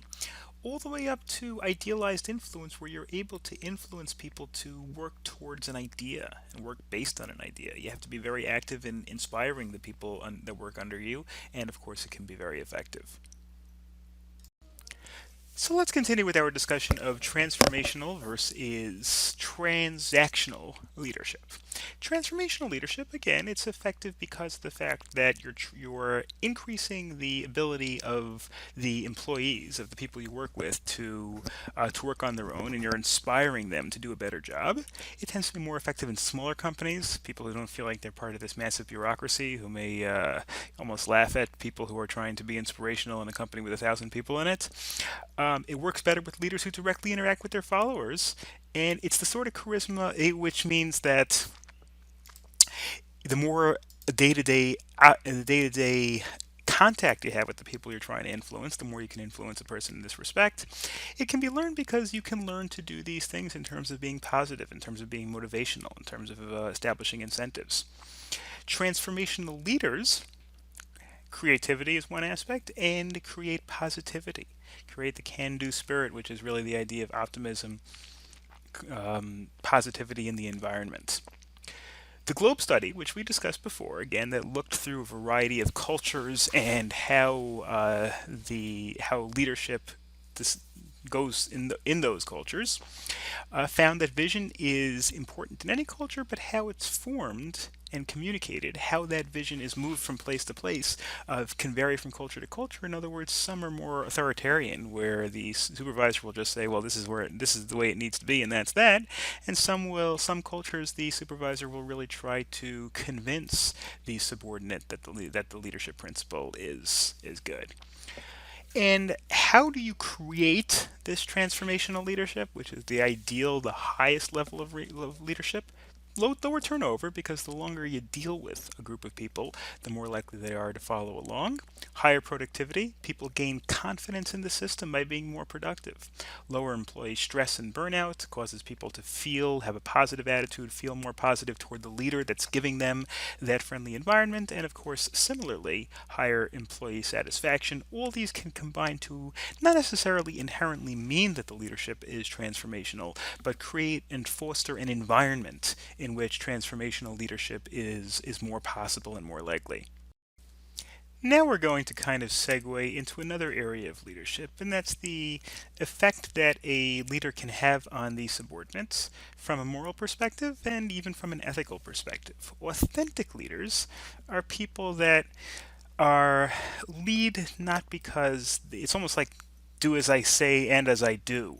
Lead by example. People who their commitment to the organization and to the goals that the team is trying to establish is self-evident from their own conduct and from their own work. They create trust, they encourage open communication, and people have faith in them based on the idea that people see that their heart is really in the really in the task that they're trying to do and in trying to make the goal. And ethics, of course, also plays a big role in leadership. Executives set a moral tone for an organization, and that's that if the leaders indicate to the employees, either subtly or by telling them that if they set the example that we can rip off customers, or we can be dishonest with suppliers, or we can cut corners in terms of reporting and things like that, that of course sets a tone for the people in the company, who may become dissatisfied if it conflicts with their moral compass, or they could learn from it that they can cut corners in the organization as well. So leadership is not value free, which means that the leader has to frame by ethics. Now, of course, what those ethics are does vary from culture to culture. Exactly how, some cultures might say that anything you do that's going to hurt the public at large or not going to help the public at large would be unethical, whereas some cultures would have a more laissez-faire attitude, and to say that we don't have to worry about the rest of society unless we're breaking the law. The only thing we have to worry about is maximizing profits. And that's also an ethical issue. And the ethics is not something that's inherently framed by a rule that applies to everybody. It is the sort of thing that you have to look at in society. Now, that brings us to the next issue in terms of, socialized charismatic leadership. It conveys other-centered values by leaders who model ethical conduct, and the idea of people who are leaders in more than just fulfilling the task, people who are leaders in terms of modeling conduct. That brings us to a similar concept of servant leadership, which is the idea, it sounds kind of loaded, the term, but it's almost the idea where the supervisor doesn't just lead from a task perspective, doesn't just lead from trying to make sure that certain things are done, but they focus on opportunities to help the followers, help the other employees lower down in the organization, grow in both a business perspective and in other perspectives as well. This emphasizes persuasion based on the idea that the more you try to help the people personally, the more they're going to follow you. Some examples, or some effects of servant leadership, in other words, really just trying to help subordinates in many ways other than just performing the task, include higher levels of commitment, increased team potency, higher levels of creativity, who people want to go outside the box. Rather if you have a leader who just focuses specifically on getting the task done and doesn't worry as much about you as a person, maybe the only thing you're going to be willing to do for that person is to do precisely what you have to. Whereas if somebody cares about you and tries to mentor you and tries to help you, maybe you'll try to go outside the box and try to help that person with your own creativity. And we're going to finish up this chapter with some elements of leadership that lead to discuss trust, challenges, things like that. Building a trust in your subordinates includes taking risks that the people know that you're willing to go a little bit outside your comfort zone for the benefit of the company, share information with subordinates, and the bottom two are results. Having effective groups and increasing productivity allows the employees to actually trust your leadership style. Then there's leadership that's not necessarily designed for now, but leadership that you hope will pay dividend in the long term. The idea of a mentor, which is a senior employee, it could be in an organization, it could be in any other context as well, people where you kind of take somebody under your wing, where you show them what to do and you hope to build positive attributes in the future. It actually helps it helps for the person that's the mentee, the protege, and it also helps the person that's the mentor by allowing the mentor to develop more self-confidence.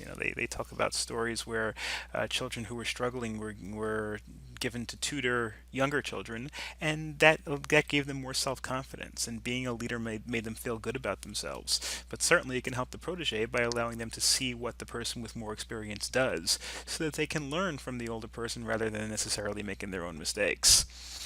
Then there are other challenges to the leadership construct. In other words, challenges to the idea of a leader and the system by which people are designated and behave as leaders.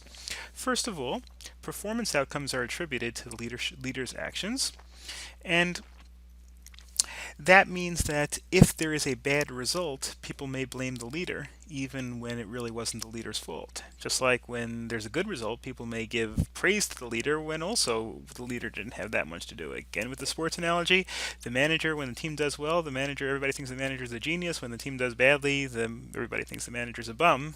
And even though it may not have that much to do with the manager, when the leader of a company, when the project goes well, everybody thinks the leader's a genius. When it doesn't do well, it could have been the employees slacking off, but the leader gets the blame anyway. And to some extent that's valid, because the leader can do many things that can help and put the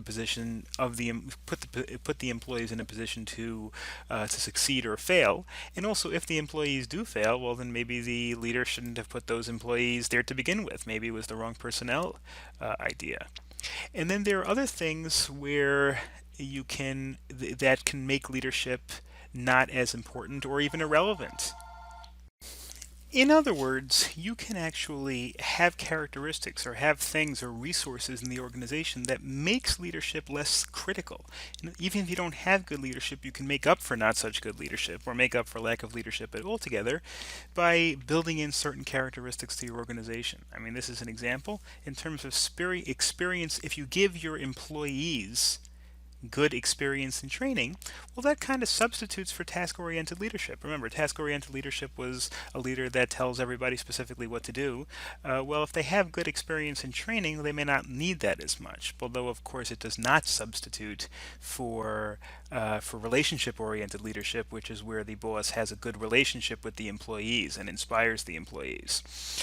Professionalism substitutes for relationship-oriented leadership. Again, people with a high level of professionalism don't necessarily need as much the leader who has a strong relationship with them. Not that it becomes less desirable, and not that it becomes a bad thing, but it's not as necessary when you have people who are able to show a high level of professionalism. Professionalism means doing your job regardless of the circumstances, just going out and doing it and overcoming any adverse factors.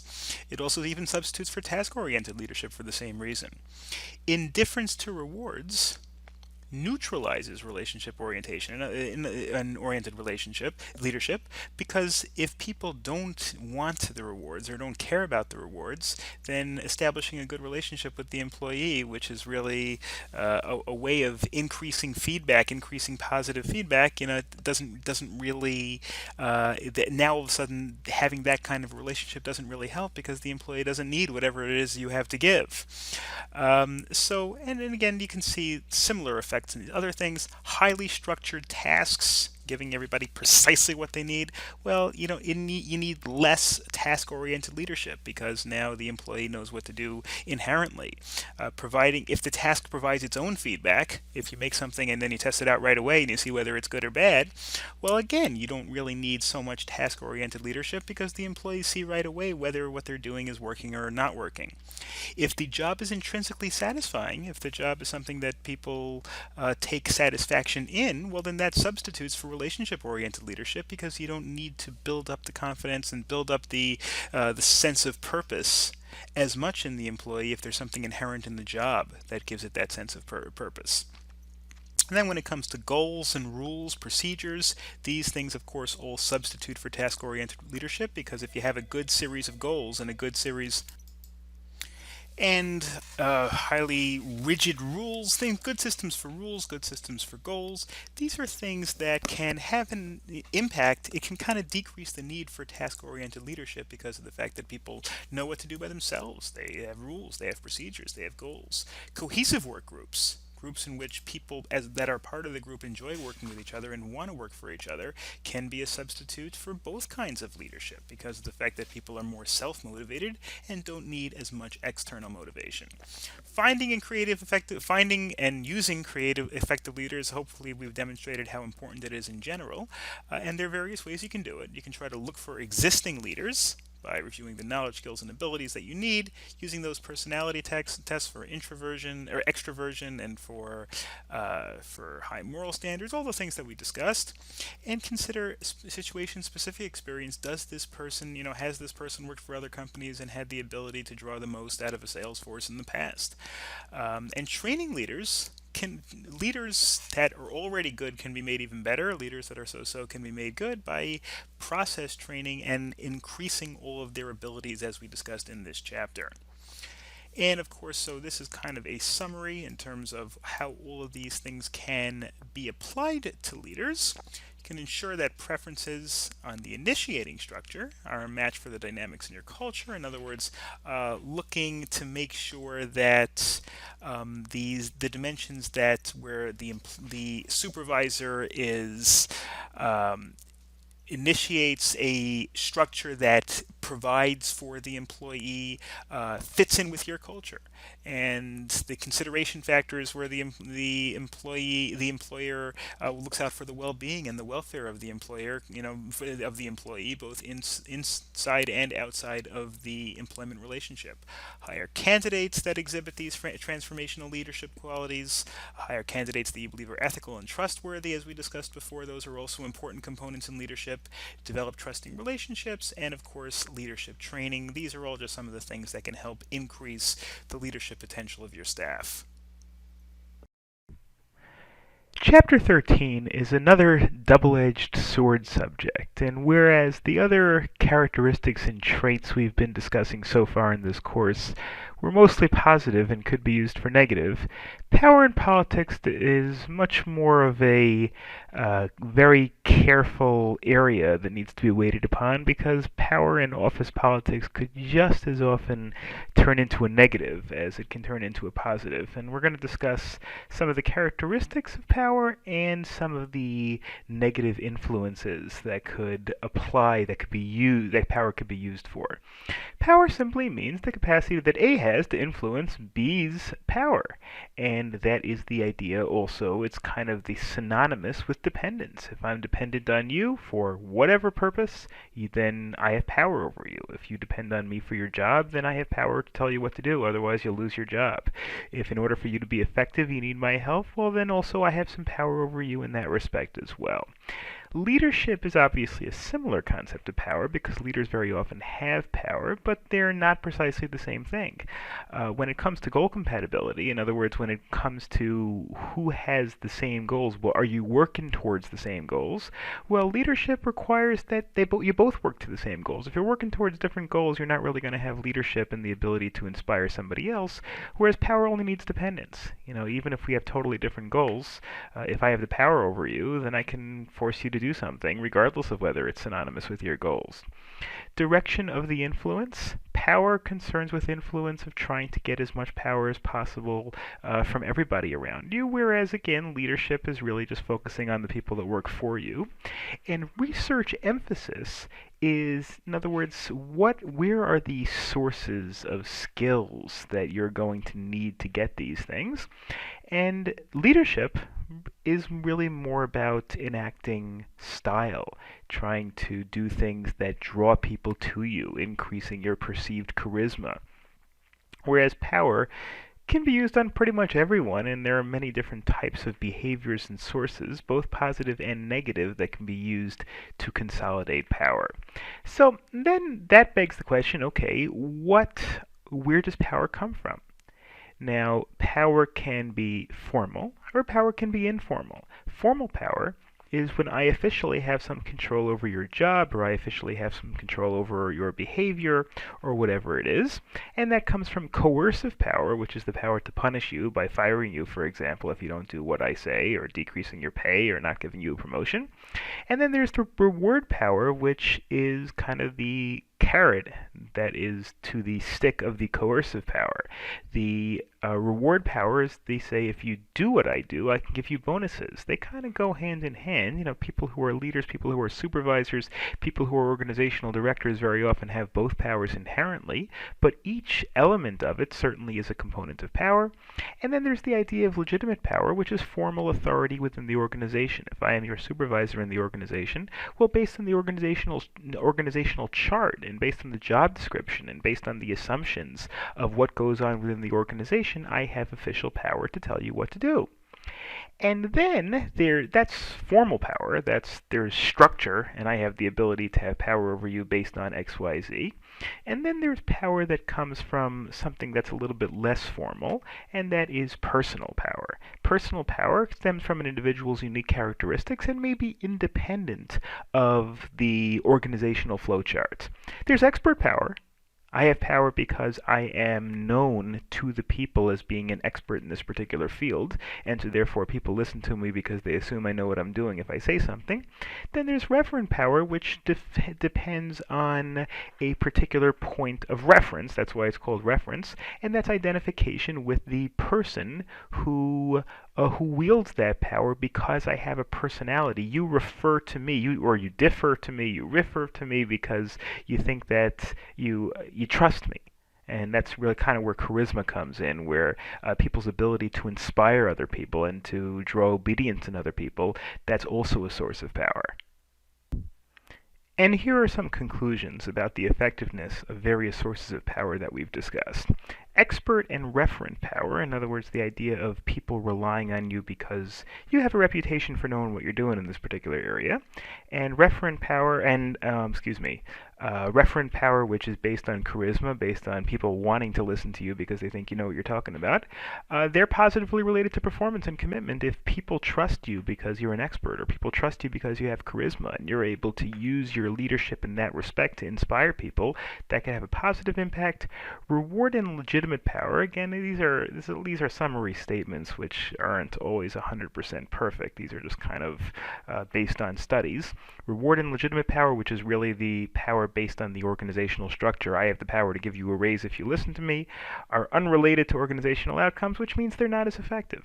You're much better off being, in terms of a leader, in terms of wielding that power, if people respect you, or if people listen to you because they respect you, or because you have charisma, because people look at you as a natural leader, than if you simply have that power based on the organizational chart, or based on the power to reward. And coercive power, in other words, the power to punish you unless you do X, Y, Z, that actually is negatively related to employee satisfaction and commitment, then you can probably figure out why. If people think they're only doing their job because otherwise they're going to get fired, they may take kind of a minimalist attitude towards it, where they only do really what's necessary to not get them fired and not necessarily go above and beyond the call. Then we've got this idea of power tactics. How do people consolidate power? Now, this is not really designed to be a how-to manual, because ideally in a perfect world you wouldn't need to consolidate power. You'd have the leadership, you'd have the expertise, you'd have the charisma, and you wouldn't need to do it. But it's still important to understand, regardless of whether it's a good idea, how people actually do consolidate power amongst themselves. And here are some examples that people use to influence people. There's legitimacy, based on the idea that people will argue that you should listen to me because I'm the legitimate leader, I'm the supervisor, I own the company, I've been put in charge, I'm a higher level manager. There's rational persuasion, which is a good thing, trying to convince people that you're right. There's inspirational appeals. Win one for the Gipper. You can do it. This is an important job that you're doing.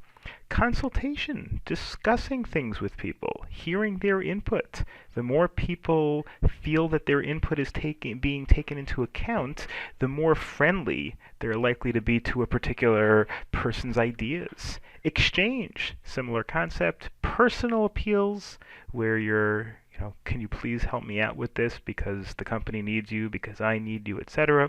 Ingratiation, doing people favors or saying nice things about people in order to get them to like you and want to work for you. There's pressure, of course, which, is partly a negative issue. Do this or else XYZ consequences will apply. Then there's coalitions based on the idea, I'll scratch your back if you scratch mine. Let's work together to try to consolidate the power of multiple people in order to influence the other people in the organization. Okay, so which bases are most effective? Well, rational persuasion, inspirational appeals, and consultation are found to be the most effective ways of consolidating power. And you may notice a theme, by the way, throughout this chapter and throughout many other chapters, that the most effective things you can do are positive tactics, and the least effective things you can do are negative tactics, whereas in the middle you have structural tactics, which just you have power because you were given power. It's kind of in the middle. But rational persuasion is you're convincing the person that you're right, even a subordinate. Inspirational appeals, trying to get people to feel that they have a responsibility themselves. Consulting people and getting their input. Pressure, of course, the least effective because of the idea that it only works in a negative way. Not that it can never work, obviously, but it's kind of, not the ideal situation. The ideal situation is you use positive tactics. But combining all these 9 tactics that we looked at, can certainly be more effective than only using 1 or 2 of them. Now, let's take a look also at kind of the tactics, how they apply to the various directions you might want to exert power. You could exert power on the people below you. You could even exert power on the people above you in the organization, and you can exert power on your equivalent coworkers. If you want to convince your boss or the owner of the company of something, the only way you can really do that is by rational persuasion, convincing the person. You're not going to be able to put a lot. I guess theoretically you could threaten to quit if you want to influence your boss, but pick your tactics. Pick your timing of that. If you do that all the time, obviously, eventually you're going to have your bluff called, and then you're going to lose your job. So you want to do that very, very sparingly. But certainly the best tactic, if you want to convince your boss of something, is to convince your boss of something, rather than trying to apply some sort of pressure. Downward influence, you have a lot of different options. In terms of if you want to influence your subordinates, consultation, as we discussed, but also exchange, legitimacy, pressure, all of these things can work on the people below you, and many of these things can work also on your coworkers. If you can persuade or consult, make your coworkers like you, exchange things, personal appeals, these are all things that can work in both directions. It's really the upward influence that you really need to be careful in terms of the power tactics you want to try to use. And this, as all the other things that we've looked at throughout this course, also depends on the culture. There are individualistic cultures. More or less the United States has kind of a reputation of being an individualistic culture, and certainly many Western-style countries, free market, laissez-faire, capitalist countries, see power in terms of personalized terms, and a legitimate way of accomplishing a means to an end. If you think that in order to get the company to perform better, you need to exert power, there really isn't anything seen as wrong with that, unless you do something illegitimately. Whereas the same thing is true with collectivist cultures. It's almost like the inherent types of power, the types of power that come from being higher in an organizational structure, are seen as not only legitimate, but almost as a necessary component of the culture and as a necessary component of the organization. Now we're going to get into the part of the chapter that involves how politics is affected by and affects the person, him or herself. Political skill is the ability to aggregate political benefits to yourself, the ability to influence others.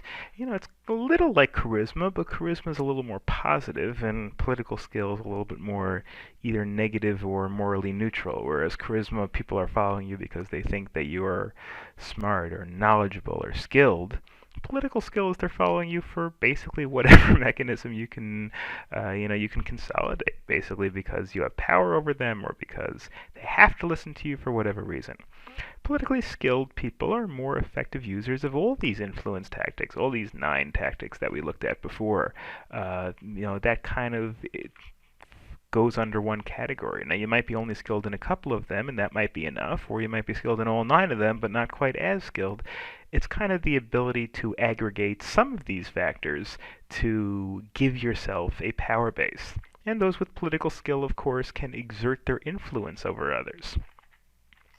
So these are people that essentially have power, and the reason why they have power is because they're able to aggregate some of these skills to force people to listen to them. Now, this is again a little more negative and a little bit more of a controversial slide over here in terms of, and these are all the thoughts of the authors and developers of the textbook of the course. But people with this kind of power at least have the tendency to put their interests ahead of others because they've got the power to do pretty much what they want.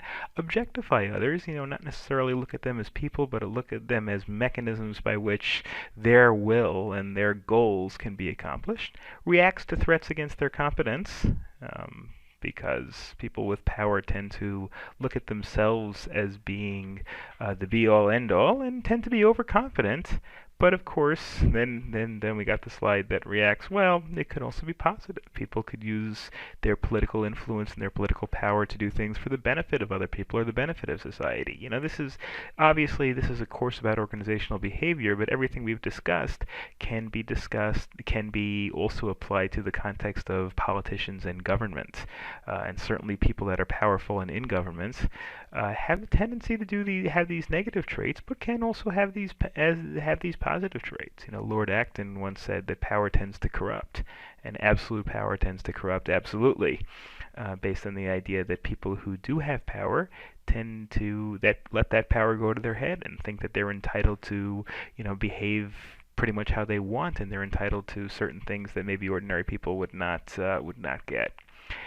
And that leads us to kind of this fusion of politics in organizations. You've got politics relative to government, and you've got politics within an organization. Sometimes when people, you have sniping within a group, within a business, they call that organizational politics, and that's really what organizational politics are. They're activities that not require part of your formal role as a person in the organization, but they try to influence, distribute advantages and disadvantages through the organization.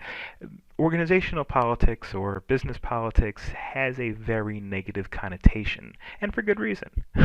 These are things where people try to gain influence by establishing relationships with the superiors and establishing power over subordinates. Convincing people that they're very talented, and that may not necessarily be focused in the direction that the organization needs to go. It may be focused in the direction of increasing the well-being of that individual. Now we're going to turn in the rest of the chapter to a discussion of essentially how to limit organizational behavior politics. With almost the precept that although we discussed how politics can be a positive thing, organizational politics within a company usually tends to be a negative thing. So we're going to discuss kind of what factors tend to lead to a proliferation of these politics, and what can be done to kind of avoid these situations. First of all, you have to watch for traits that encourage political action. Traits, I mean, in terms of an organizational structure of a business and of an individual. High self-monitors. Internal locus of control. Is there a group that is in charge of monitoring other people's behavior, and is that locus means like a place of control? There's an internal place in the company, or I don't mean place, a group of people that have control over the rest of the company, and a high need for power of an individual. These are again some of the things that lead to people engaging in office politics. Situational influences, like lower organizational investments, and greater number of perceived alternatives, greater expectation of success. These are things that where people, because of the fact that they think that that there's a wide variety of ways in which they can attain success. If everybody believed that the only way they could attain success would be to produce for the company and to have the company do well, well, then there wouldn't be as much of a need for politics. People would rely on positive influences. But if people have other ways, if first of all they haven't really contributed that much to the success of the organization, they think that there are other ways to get ahead in the food chain rather than performance. They expect to get ahead in the food chain without performance. That leads them to engage in politics to try to kind of surreptitiously get ahead. And then there are some factors within the organization itself that lead to this sort of jockeying for position. Organizational resources are declining or distribution shifting. In other words, there's maybe a budget or a budget in terms of who's going to get raises or who's going to get resources within an organization, and that's limited or that's declining, and people kind of have to think they have to fight for their share.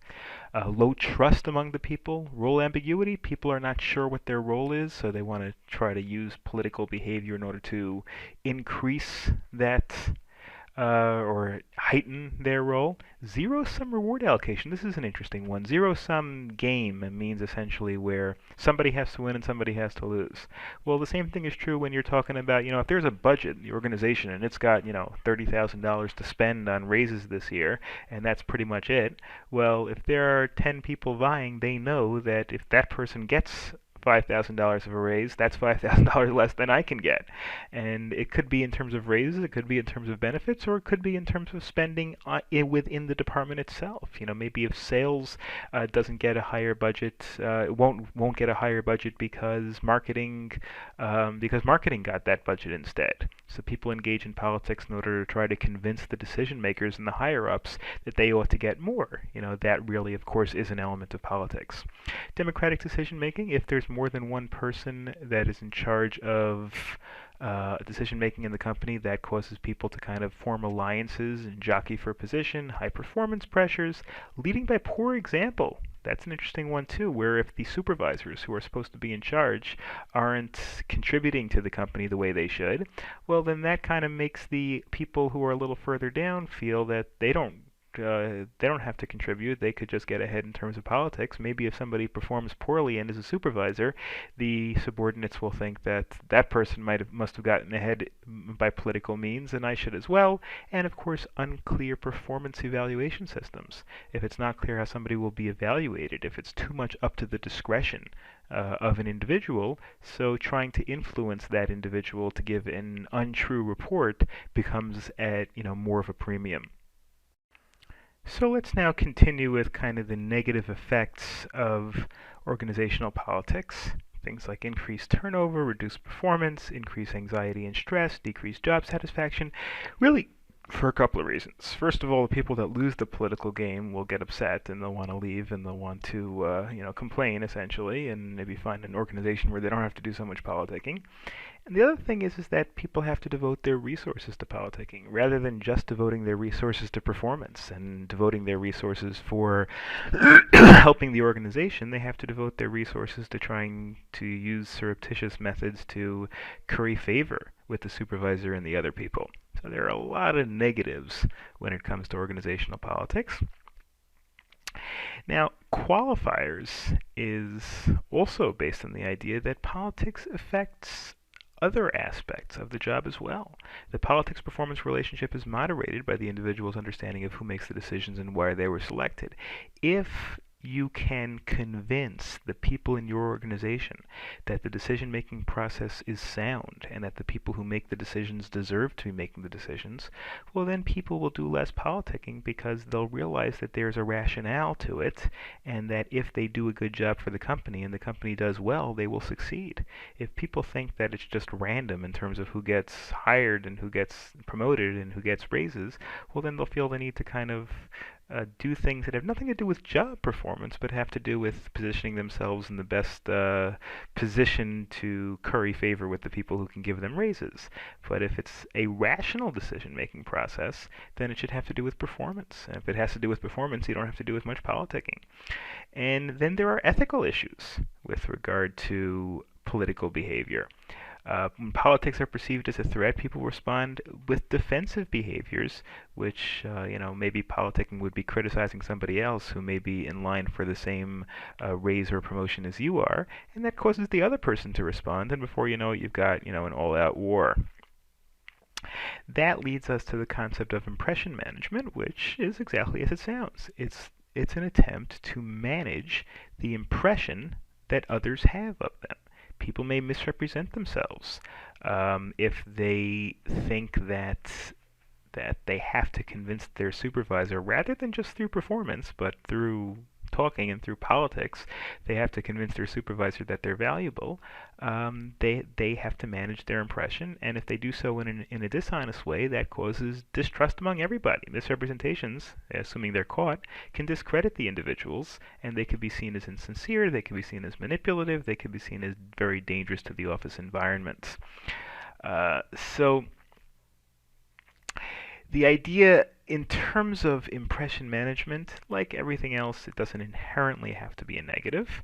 And just managing your own impression could be good when it comes to ingratiation, which means getting people to like you. Getting people to like you can always be a positive way to establish the impression other people have of you. Self-promotion, saying I'm great because of X, Y, Z, can be a little bit more of, it can be used for impression management, but it's more risky and has more negative connotations.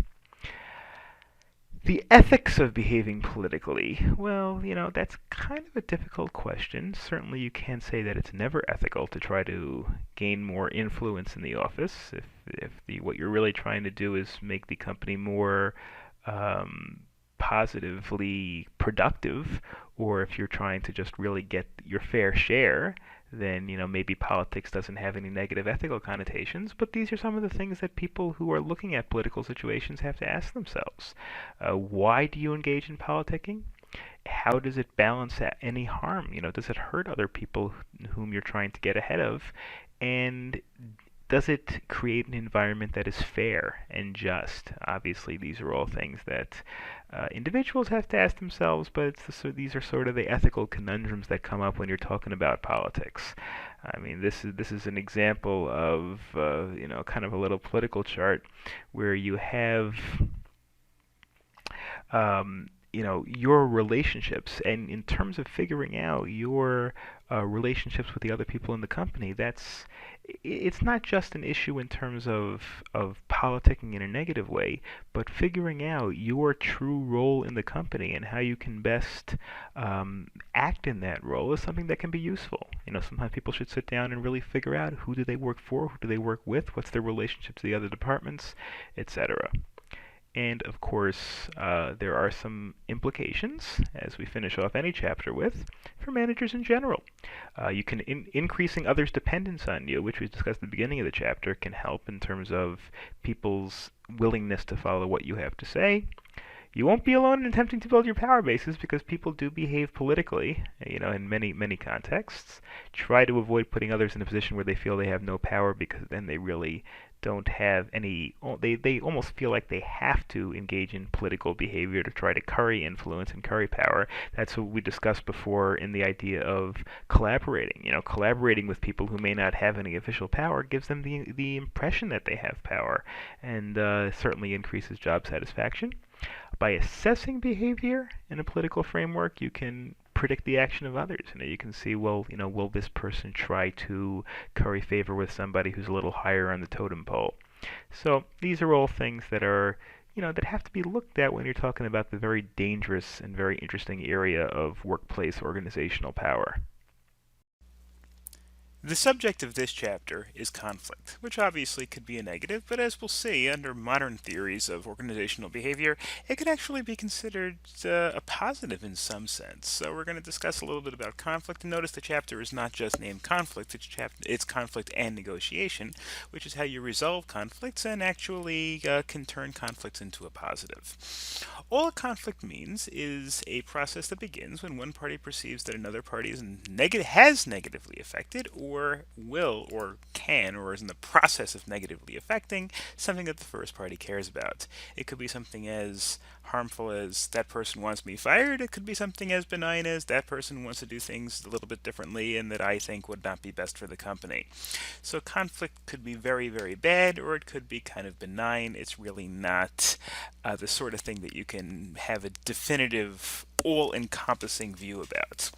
The traditional view of conflict, and the one that probably you think of when you started this chapter, is that conflict is inherently bad, linked to violence, destruction, irrationality, all sorts of bad things. There were political conflicts that we discussed in the last chapter. But there is another view of conflict, the interactionist view, is that conflict can actually be encouraged to cause people to be motivated to make changes. Without conflict, you're not really going to have positive changes. You're not going to have people doing things that are going to positively or dramatically change the culture of the company. And sometimes changing the culture of the company or changing the way things are done can actually be a very positive thing. There's functional conflict, which is good, and then there's dysfunctional conflict, which of course is bad. In terms of types of conflicts, you have three basic ways in which conflicts can occur. You've got task conflicts, where people just simply disagree about how to go about doing something. How should we increase sales? Should we advertise on Google, or should we put ads in the newspapers, or should we go to trade fairs, or should we rely exclusively on word of mouth and not spend any money on advertising? These are all policy issues that people can certainly have conflicts over, not necessarily bad conflicts, but disagreements. And a certain amount of disagreement can actually be healthy for a company. There's relationship conflict, which is obviously a little bit more harmful, a little bit more invidious, where people just don't get along with each other and have trouble working with each other. And then there's process conflict. I guess that's similar to the way I described task conflict. Task conflict is almost, okay, what are we doing? Process conflict is, how should we do it? For example, a task conflict should be whether we should advertise. But once we decide to advertise, so then a process conflict is, okay, how do we advertise? This chart kind of indicates how these conflicts could be considered good or bad. The idea is that when you're talking about a task conflict, when you're talking about a conflict of, what to do or a particular goal for a company, some conflict is actually good. You want people to have different creative ideas, bring a diversity of views to this idea of how to do something or what to do for a company. High level of conflict is never good because you never want people fighting with each other. Relationship conflict is always bad because it never helps when two people don't get along with each other. You may have to deal with it. There may be no other choice, but it's certainly never the ideal. And when you're talking about process conflict, in other words, how to do something, you want a little disagreement, but you don't want a lot of disagreement. You don't need that much creativity and that much change and rocking the boat when you're talking about things like how to go about doing something. Now let's take a look at some of the fundamentals of conflict and how to deal with them. The didactic conflict, or dyadic conflict, it means a conflict simply between two people. Intragroup conflict is within a team, and intergroup means between two teams within the same organization, of course. Now, there's not inherently a series of different ways to deal with each of these, although obviously they do have different features. The conflict process, and really this is not necessarily the conflict process, but the series of steps ideally in dealing with conflicts. First of all, you're talking about potential opposition. That's the first stage. In other words, the idea that that the conflict arises in the first place because people have differences of opinion, people have differences of personalities. Then people think about it and personalize it. You can have a perceived conflict, which means that people just think that they have a disagreement. They might actually have a disagreement. There's a felt conflict wherein people actually feel the ramifications of that conflict. Something doesn't happen like it should, or something, people have something, have the company react in a way that they disagree with. Then you have the actual response to the conflict, the intentions. In other words, what should we do about it? Should we compete? In other words, you can have two. Again, these are things that are not necessarily done consciously. They could be done consciously, or they could just happen within the structure of an organization. So you can have just the two groups that disagree do things their own way, and they're competing with each other. You could have two different sales forces work differently, and you see which one does better. You could have collaborating. They try to work together to resolve their conflict. They could compromise. They could avoid the whole issue, and they could accommodate each other. And then you have where the people actually, this is kind of the idea stage. Okay, what are we going to do about the conflict, or what's going to happen about the conflict? This is all true whether it's actually discussed or whether it's actually ignored. One of these things are going to happen, or multiple of these things are going to happen.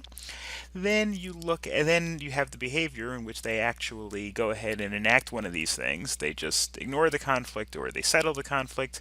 And then you can either have increased group performance, which is what you want, because you have the diversity of opinions and diversity of views, and different people trying different things, and get a bigger sample size in terms of you could have 3 different teams trying 3 different actions and see which one works out best. Or you could have decreased performance, which comes from politics and situations in which people don't behave properly because of this conflict.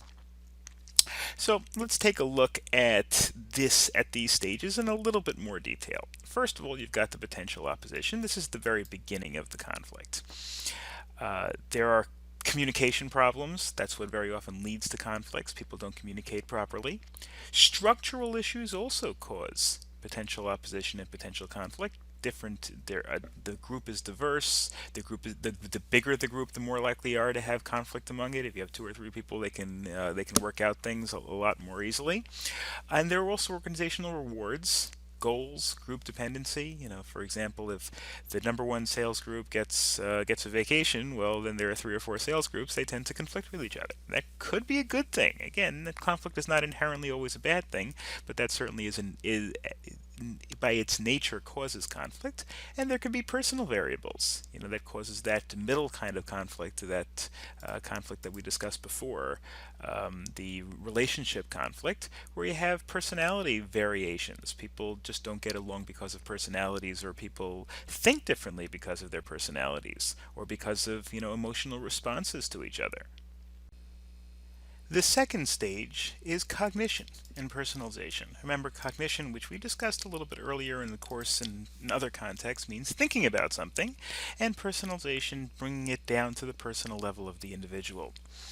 Of course, parties make sense of conflict by defining it and its potential solutions. People who are involved in the conflict usually think it's for a good reason. It could be a positive reason. Okay, we disagree, and therefore we're each going to try it and see which one works best. Or it could be negative, where people think, well, I have to get my way, because if I don't get my way, the company is going to go under. Something like that. Of course, there are emotions that come at play also. So perceived conflict is where people are aware of a conflict, and it's kind of more cerebral conflict, whereas a felt conflict is something that is defined by people's being nervous or upset or anxious or frustrated, even hostile regarding a personalization.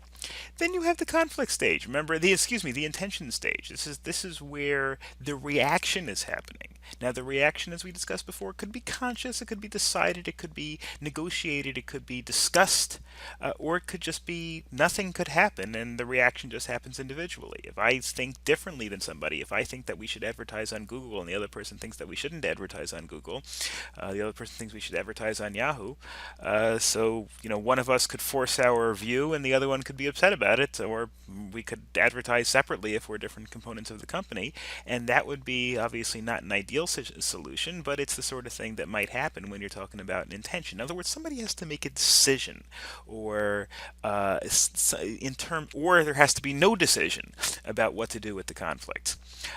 They could compete with each other, they can collaborate with each other, they could avoid the whole issue entirely, which means basically each person goes their own separate way, they could accommodate with each other, or they could compromise. Here's a kind of a little chart in terms of assertiveness, which assertiveness is how strong is each person in digging into his or her viewpoint. And then there's the cooperative axis. If neither party's assertive and neither party's cooperative, so you just avoid the whole issue, and that's that. And the whole thing just doesn't. I mean, it could become an issue because people are doing different things. So this is not the ideal solution, but it could happen where it just isn't discussed. Just both parties just do what they want. If the parties are assertive and not cooperative, they compete with each other. If they're not so assertive and but they're cooperative, then one could accommodate the other because one isn't so assertive, one isn't so worried about having things done his or her way, so you just accommodate the other one. If both parties are assertive, and both parties insist that their way is right, and they're cooperative, well, then they can collaborate. In other words, they can work together, kind of increasing, each one of them bringing their own ideas to the table. Then in the middle, which kind of encapsulates everything, is they could compromise, and that's something really that could apply regardless of which way you're actually going. Then you have the fourth stage, which is the behavior stage. For all the way down from no conflict all the way to annihilatory conflict, which sounds pretty Armageddon-esque, where there are overt efforts to destroy the other party. I guess that's the worst that could come of a conflict. Whereas the best thing, no conflict, you could have minor disagreements, and as you go further up, obviously you get more and more destructive to the point of aggressive physical attacks, and then efforts to destroy the other party. Obviously, you really don't want to get to this stage. And then at the end of the conflict, you've got the outcomes. And as we discussed way back about 10-15 minutes ago, you could have functional outcomes from a conflict, and you could have dysfunctional outcomes. Functional outcomes from competition and from the diversity of ideas improves decision quality because now there are more people asserting their opinions, making the decision, stimulating creativity again because more people are thinking about what the best strategy is, encourages interest and curiosity. Again, that's another thing. If people realize that conflict could be a positive, if people realize they're not going to be punished necessarily for having a conflict within an organization, they're going to bring their ideas to the table more. Problems are aired, acceptance of change, and even self-evaluation where people maybe realize that somebody else had a better idea than them, and that could actually help improve their thought process. Dysfunctional possible outcomes include the group is less effective, less cohesiveness, more destruction of the group. And again, it's not like you have necessarily only one of these. You could have multiple of these outcomes or even all of these outcomes, and you as a manager and working on your organization's behavior obviously want to try to increase the probability of these functional outcomes and decrease any possibility of the dysfunctional outcomes. So now we move to the section on actually managing conflicts. We're going to have conflicts, so some of them could be good, some of them could be bad, but the question is, okay, what do we do about those conflicts?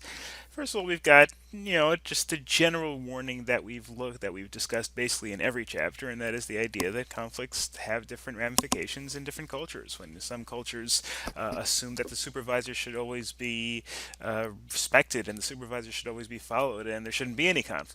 Whereas, some cultures that are a little bit less individualistic, cultures that are a little bit less collectivist, cultures that are more individualistic have a little bit more tolerance for conflict. And one thing you can do in terms to settle conflicts in general is the idea of negotiation. Now, I come from a law background, so I've studied a lot of alternative dispute resolution, and negotiation is certainly a big component of that. And so negotiation in general is the process by which people try to allocate whatever resources they're looking for. Now, those resources could be money, of course, when you're talking about raises. They could be company resources when you're talking about advertising budgets or budgets within an organization. Resources could be the time given by a supervisor or the time given by a subordinate. Who gets to use this particular secretary in the organization is also something that could be, the basis for a conflict. Okay, so there are two basic types of negotiation strategies, really two basic types of negotiations.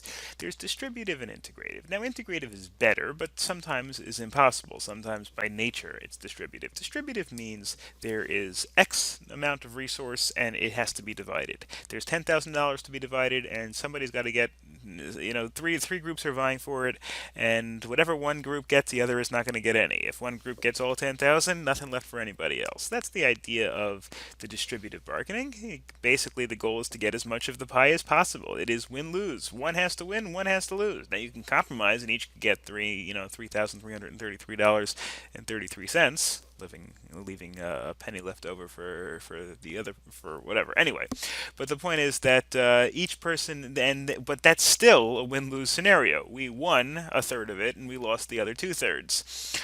That may be fair, but it's still distributive bargaining. There's not going to be that much information sharing, and the relationship is not going to be long-term because of the fact that you're really trying to defeat the other side. The other side, even though they're within your company, it's really that party is really an adversary. Then there's the idea of integrative bargaining, which should theoretically be used whenever possible, and that's to try to expand the pie. In other words, if we share information with the other side, if we combine our talents and combine our ideas, maybe we can make the pie bigger. There's $10,000, but maybe if we all strategize on how to increase revenue for the company, maybe that 10,000 will turn into 20,000. Sometimes it's impossible to get to that point. Sometimes there literally is only X amount of resource, and that resource is not going to increase, in which case you're going to have a distributive bargaining mechanism. But where possible, obviously it's better to have this integrated strategy where there is, there's each side, everybody can win, at least to some extent. The distributive bargaining is, this is true like when you're talking about a lawyer dealing with a settlement case. Somebody's suing an insurance company and this person's asking for $100,000. It's completely distributive. Every penny that the person makes, the insurance company loses. There is no, there is no two ways about it. You have Party A. You have Party A wants $500,000. You have what Party B wants to give nothing, and then somewhere in the middle you have some kind of a settlement range. Whereas Party A is willing to accept at the beginning, $200,000, and Party B is willing to give $150,000, and hopefully you kind of shrink that and shrink that and shrink that into the point where where you actually have a settlement. Then you have integrative bargaining, where a win-win solution is possible as long as both parties are open with their concerns and they're candid. Both parties should be sensitive regard to each other's needs, flexible, etc. If you're talking about a legal example, for example, maybe the idea is the legal fee. The attorney can say, okay, I want 30% of the cut, and the client says, I want to give you 20% of the cut. But the attorney says, if we work together, we can increase the pie and we can get a higher settlement. And if we get a higher settlement, then there's more for both of us. If you're talking about a company, again, here you're talking about sales. If the parties can work together and increase sales, well, then maybe there's a bigger budget that we can split. Then there's the negotiating process. Then a negotiating process is similar to some of the other processes that we've seen in previous sections, which is the idea, okay, what do you do about the negotiation? There's the preparation and planning phase, which is the idea that you're going to have a negotiation, acknowledging that there is a conflict and what you're going to do about it. Defining the ground rules of the negotiation. What's going to happen here? Is there going to be a representative from each side? Are we going to meet in person? Are we going to have an email chain? Are we going to have a message board? What are we going to do to enhance or make possible this negotiation process? Clarification and justification of each party's rationalization, each party's justification for their position. One of the ways in which you can help the negotiation is to convince the other party that you're right, or that at least you have a good argument. If the other party is convinced you're completely wrong, they might capitulate anyway in the interest of peace or because you have more power, but it's not going to be as easy. Bargaining and problem solving, of course, that's the main step. That's the step where the negotiating process actually comes into its own and gives you a benefit. And then closure and actual implementation of what was decided. And then you have to look at the individuals that you're working with in terms of effectiveness for negotiation. You have to look at personality in terms of negotiation. There's little evidence to support that it matters that much, so it really may not matter that much in terms of negotiation. Disagreeable introverts might be best in terms of negotiation because you're kind of more likely to, to get your way, to hold fast. That may be not be the best for compromise, but it may be the best way to get what you want. For an extrovert who is agreeable may give in more, whereas a disagreeable introvert will kind of be the hardest for the other person to convince. You have to look at moods and emotions of people. Showing anger might help in distributive negotiations because the other side gets kind of nervous about you and scared of what you might do.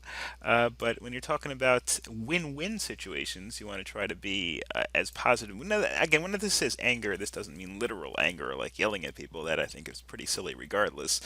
This means strength of your conviction, strength of what you think is proper. I mean, personally, I would tell you to never show anger in any circumstance because I don't think it helps. I think it just makes the other person think that you don't have control over yourself and are a fool. That's my personal philosophy. That you never show anger. And culture, of course, as we discussed before, and also gender differences have to be taken into account. There are ideas that men have a little bit of an easier time negotiation based on personality, based on compartmentalizing things more in terms of logic than in terms of emotion. And just summarizing the chapter, as we usually do, conflict is inherently part of life in any organization, especially a larger organization. It's not necessarily bad, although it could be bad. Task conflict is the most constructive type of, remember we had 3 different types. There was task conflict, there was process conflict, and there was personality. Personality was the worst. Doesn't really help at all to have personalities that don't get along with each other. Process conflict could help to establish a better way to do things, but the best thing is conflict in terms of figuring out what to do. Even then, you don't want it to get too heated, but at least that increases the creativity of the various people. And most effective negotiators use both bargaining that is win-win, integrative bargaining, and bargaining that is distributive, where one party is going to win just because of the fact that that might be necessary in some cases. Our penultimate chapter is foundations of organizational structure. Organizational behavior partially, of course, depends on the structure of the organization. So, organizational structure has a lot of different sub-elements, and I'll quickly define them over here. Work specialization, in other words, who does what? Is one person specializing in accounting, and one person in marketing, and one person in operations, and one person in human resources? Departmentalization. If you have 2 or 3 people in your organization, you probably don't have too much departmentalization, but if you have 30 or 40 employees or more, well, maybe some of them work in human resources, and some of them work in sales, and some of them work in marketing, and some of them work in manufacturing, and some of them work in accounting, etc., etc. A chain of command, in other words, who works for whom and who has the final word on various elements. You have a span of control, who controls what. Does the person who controls human resources may not have the ability to allocate money or budgets or things like that. Centralization, the idea of having all the control centered in a small group of people, or even one person who's the CEO, or the opposite, decentralization, where you have one person who's completely in charge of the budget, and one person is completely in charge of marketing, and the chief marketing officer has nothing to do with budgets, and the chief, person who does the accounting has nothing to do with human resources. And formalization, the extent and the idea to which you formalize this process, or alternatively, leave it informal. Leave it in a situation. Some small companies don't necessarily have everybody with their specific title and their little fiefdom and their little domain. Instead, they just kind of all work together on things. So, like in everything else, there are good and bad ways to handle various things, and you can't always look at it as a cookie cutter situation. It really depends on the company, depends on the people there, depends on the type of company, the goals, etc. Okay, so some of the key questions in terms of organization: to what degrees are activities subdivided into separate jobs? In other words, you're not going to have one person who sweeps the floors and runs the company's books, although you might, depending on the size of the company. But the way to make sure that you do this in the most efficient way is work specialization. This person does the accounting. This person doesn't do the sweeping up the floors. On what basis will jobs be grouped together? In other words, who works for whom? Does this person work in accounting, or does this person work in marketing? Does this person work in sales? Does this person work in customer service? Well, that's based on departmentalization. Put a person in a particular department. That doesn't necessarily mean that a person in sales can't do some accounting, and a person in accounting can't do some, floor sweeping or holiday party planning, but it just means that a person should fundamentally belong to one particular department. To whom do individuals report, which means who works under whom? Do I work for the CEO directly? Do I work for the chief marketing officer? Do I work for somebody who is dealing with customer service? How many individuals can a manager efficiently direct? A span of control. That's the span of control, which is, in other words, how many people can one person supervise effectively. You don't, if you have 50 people in the group, you don't want to have one person directly supervising all 50. It's just too much to deal with. Maybe you have that one person supervise 10 people, and those 10 people each supervise 5 more people. Where does the decision-making authority lie? Who has the final responsibility and the final say on these things? And that's the issue of centralization and decentralization. Do you consolidate all the power in one or a few individuals? Do you spread it out over a much larger number of individuals? That's that question. And of course, formalization deals with to what degree will there be rules and regulations to direct all people there? How much formalization do you do? Are you going to have everything based on an employee handbook, or are you going to deal with things as they come up on an individual basis? So now let's look into each of these in a little bit more detail. We just kind of gave you a little bit of an overview with the chart that's discussed all these things. Work specialization, which was the first element over here on our organizational structure chart, is the degree to which activities and organizations are subdivided into separate jobs. This is, the DOL, the division of labor, which says, you do this that you're good at, and that person will do that she's good at. Obviously, the benefit is greater efficiency and lower costs. You don't want people that are being paid to direct marketing or direct accounting to also be sweeping the floors, where somebody could be paid 1/3 of that or 1/4 of that and still do the same job. Now, the costs of that, there are, none of these things, some of these things are double-edged sword. These aren't all guaranteed to be 100% benefit. Human costs, when carried too far, the idea that if people won't do things that they're needed, it's one thing to be specialized and to say, well, I'm in accounting, but now if there's no accounting that day that needs to be done, and instead there is hauling boxes onto trucks that needs to be done that way, ideally, you'd like to allocate your resources rather than that person twiddling his thumbs all day and doing nothing. If that person could help out with other people, that would help as well. On the other hand, if you want to avoid that cost, you can give the person a larger job so that the person will have less downtime. Sometimes, for example, let's say compliance work may be very heavy when the government is doing an audit, but then when the government is not doing an audit, the person may have a lot of downtime. If you give that person extra jobs, you give that person more responsibilities in a little bit unrelated areas, or somewhat related areas, that could decrease that particular issue. But again, ideally, you'd like to have people, when they have downtime, help other people in other departments. Okay, let's take a look at the second one, which is departmentalization, which is the basis by which jobs are grouped together. In other words, how do we define departments? There's obviously many different types of departments in a company: human resources, accounting, sales, customer service, production, manufacturing, marketing. These are all different aspects that many companies have to do. Of course, not all companies have to do this. Some companies don't manufacture things, they just resell them. Some companies don't need to deal with human resources because they're small enough not to have to worry about it. But still, departmentalizing means building departments that are based on particular tasks, based on function. What kind of work are they doing? What product or service are they selling? You know, if there's a big company like Amazon, there might be a book department and a video department and a DVD department, a furniture department. There might be different departments that deal with different specialized type of areas. Even though they all might be in sales, there might be one sales department for books and one sales department for videos and one sales department for furniture and one sales department for automobile parts, whatever it is.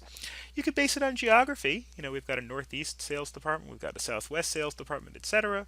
The process by which they actually operate, in other words, different parts of the organization might do sales in a different way.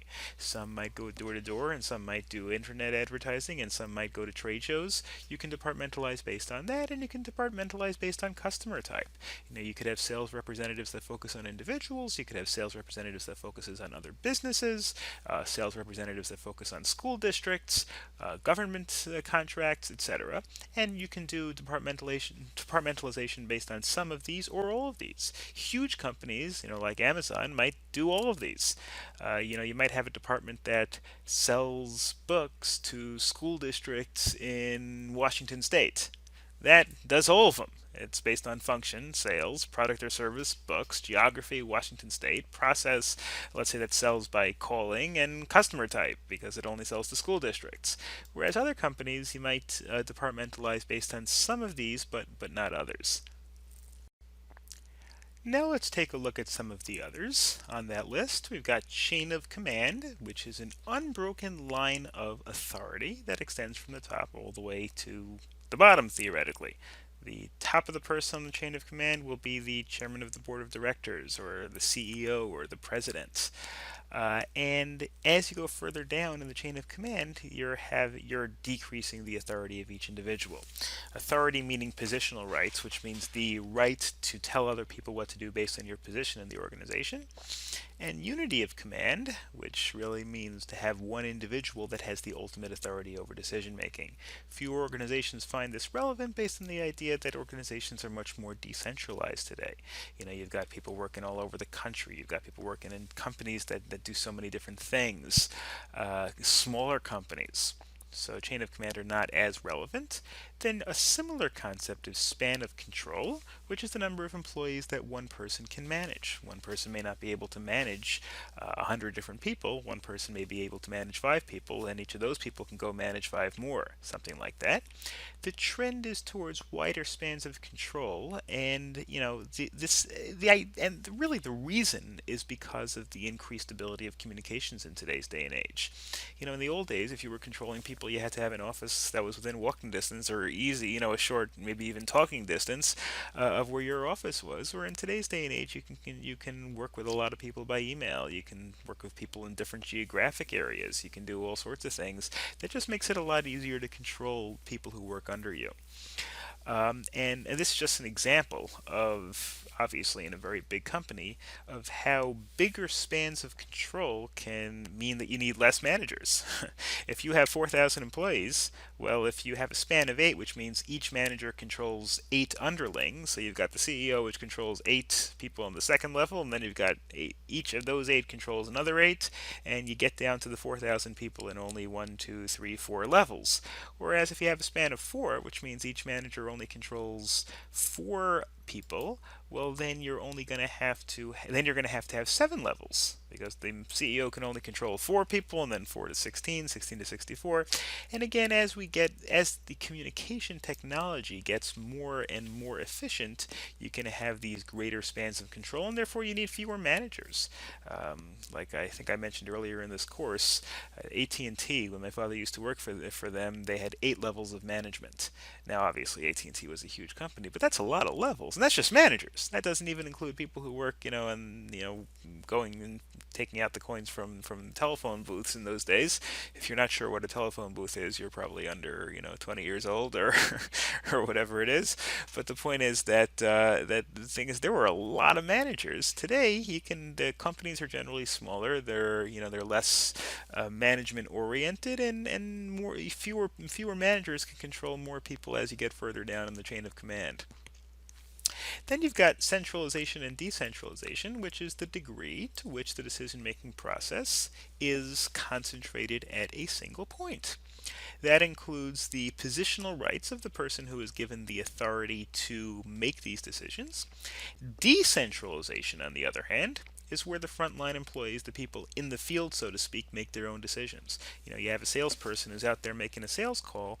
Well, the salesperson might have the authority to change things up a little bit, make it, make the pitch a little bit different, make a deal with the client, make a special deal to give the client a discount or to do something that increases sales. Whereas more centralization would require that salesperson to go approve it with the supervisor before making a deal. Decentralization is more towards the idea of giving the person in the field the flexibility to make decisions as they come along. Obviously, the advantage to centralization is that you don't want people going rogue and making their own decisions that aren't going to be best for the company. But on the other hand, the advantage of decentralization is giving people in the field, the flexibility to do things as they come up.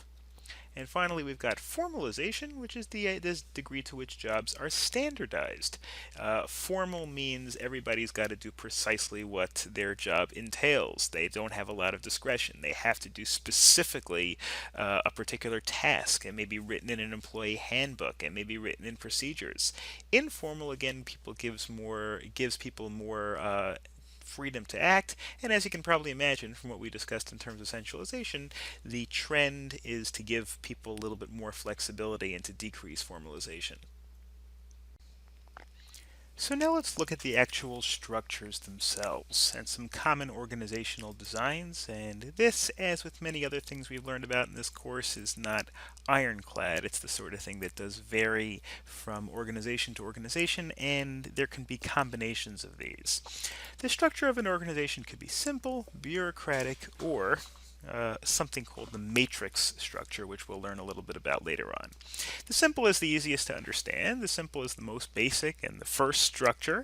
The structure has a low degree of compartmentalization, which means that you basically focus a hierarchy. You have the CEO, and the CEO supervises a couple of people. This is usually the best, especially for small companies. There are wide spans of control. You don't departmentalize it as much. It's really the same thing as saying. Authority centralized in a single person, usually a president or CEO. And there's not that much in terms of formalization. Basically, when people are not sure what to do, they're told specifically what to do by their supervisor, who runs right up to the CEO. It's difficult to maintain in bigger organizations because you can imagine that there might be a lot of confusion if you have 100 employees or 150 employees and they're all kind of reporting to the same structure. There just might not be enough time that the supervisor has to run every little department. Then you've got the bureaucracy, which is the opposite. The bureaucracy is highly routine and achieved through specialization. Formal rules and regulations, trying to tell everybody precisely what they need to do to fulfill their job. Centralized authority in one or central organizational group. Narrow spans of control. Rather than having people control many different departments, you have, the chief marketing officer controlling only marketing. The human resources manager controlling only human resources. And these are tasked by functional departments, like we saw before, which can be divided along many different dimensions, along product, along process, along task, etc., and the decision making along the chain of command. The matrix structure is kind of a combination, but what it does is it establishes departments for every group based on task. Rather than looking at it in terms of on this slide, I think it's a little easier to look at it in terms of a chart, because this, it's a chart and really it's a matrix. This would be an example for a College of Business Administration. So, you might have different departments: accounting department, finance department, decision and information systems department, marketing management, and then you could have each aspect of the college. People would be in charge of the undergraduate and with master's, PhD, research, community service. So, for example, you'd have one department where, somebody's in charge of the finance education of the master's program, and another department that's involved in research of the management department. So you've got how many? 1, 2, 3, 4, 5, 6. 1, 2, 3, 4, 5. You've got 30 different departments because you've got 6 dimensions on each level over here. That would be an example of a matrix which combines a functional with a product department. I guess these would be the products and these would be the functions. And each one would have a sub-department based on each level over here. The matrix is not necessarily a contradiction with bureaucracy. On the contrary, matrix almost takes the bureaucracy to the next level. And we finish off the chapter with various other options that are relevant to design companies that are more relevant today than they used to be because of technology, but which are still also possibilities in terms of how to manage and structure an organization. First of all, we've got virtual organizations, which is an organization which is very non-traditional but still can work, which is something that outsources its major business functions. In other words, rather than manufacturing and producing and selling, you hire one company to manufacture, and then you hire another company to sell, and you hire another company to do your accounting, and theoretically you can run an entire organization selling things on eBay or whatever it is with one person, and just you outsource everything else. It provides maximum flexibility while concentrating on what the organization does best. Maybe what you do best is sales, so you outsource everything else. You have other people manufacture, and other people package, and other people follow up with customer service, and the only thing you worry about is sales. But on the other hand, obviously you have reduced control. When you outsource and you give these functions to other people, you rely on them to do what's necessary for the best of the organization, and you don't have as much control over them. A virtual organization example would be an executive group, in other words, the people running the whole show. That could be one person, and they hire an advertising agency to market, and they hire an independent research and developing firm to develop their materials. They hire factories in Asia to actually produce their stuff. They commission salespeople to actually sell their things. In fact, it's really just a couple of people in the middle making the decisions, and everything else is outsourced. And the people to whom they're outsourced, of course, are being paid individually for these services that they render. A boundaryless organization, similar to a virtual organization, really a virtual organization is a type of boundaryless organization. It does a lot of havoc. It wreaks a lot of havoc with all the traditional organizational principles that we've discussed so far in this chapter. It eliminates the chain of command. There really is no chain of command because you don't have one person working beneath someone else and beneath someone else. You just have the outsourced workers working directly for management. You have limitless spans of control. One person can really control the outsourcing of an entire manufacturing. You might outsource to a factory in China that might have 1,000 employees, so theoretically, when it comes to your particular product that's being manufactured, your control has to span thousands of people. It replaces departments with empowered teams, in other words, teams that have the control over particular decisions in terms of executing a particular plan. And of course, it breaks down geographical barriers. You don't all have to be in the same building. You could be in New York and the person that you're controlling might be in Taiwan. And then you have the other side of the organizational chart, and that is unfortunately something that many companies have to go through in various ways, and that is downsizing. Downsizing essentially is laying people off. This is a systematic effort to make the organization leaner by selling off business units, by closing locations, and by essentially laying people off, by firing people. Now obviously you don't want to have to do this. It has a negative impact on employees. The employees that are there might feel a little bit less secure. It might engender a negative attitude. The people who are downsized are people that have experience in your organization, and you're losing all the experience that you put into them. But unfortunately, it may just be necessary. I mean, there are different philosophies in terms of downsizing. There are some people who will tell you that downsizing is good, that even if you don't need to save money, just cutting off the bottom 10% of your workforce in terms of productivity, in terms of basically firing the worst 10% of your employees and hiring them with new people. Sorry about that. Just had to pick up the phone. The point is, downsizing, as I was saying, is some people think that just firing the bottom 10% of your employees just to replace them in the normal scheme of things is a good idea, although some people will tell you that that's not a good idea, and most companies don't usually do that, although some big companies actually do. But downsizing certainly is something that is part of the life cycle of all business organizations at one point or another.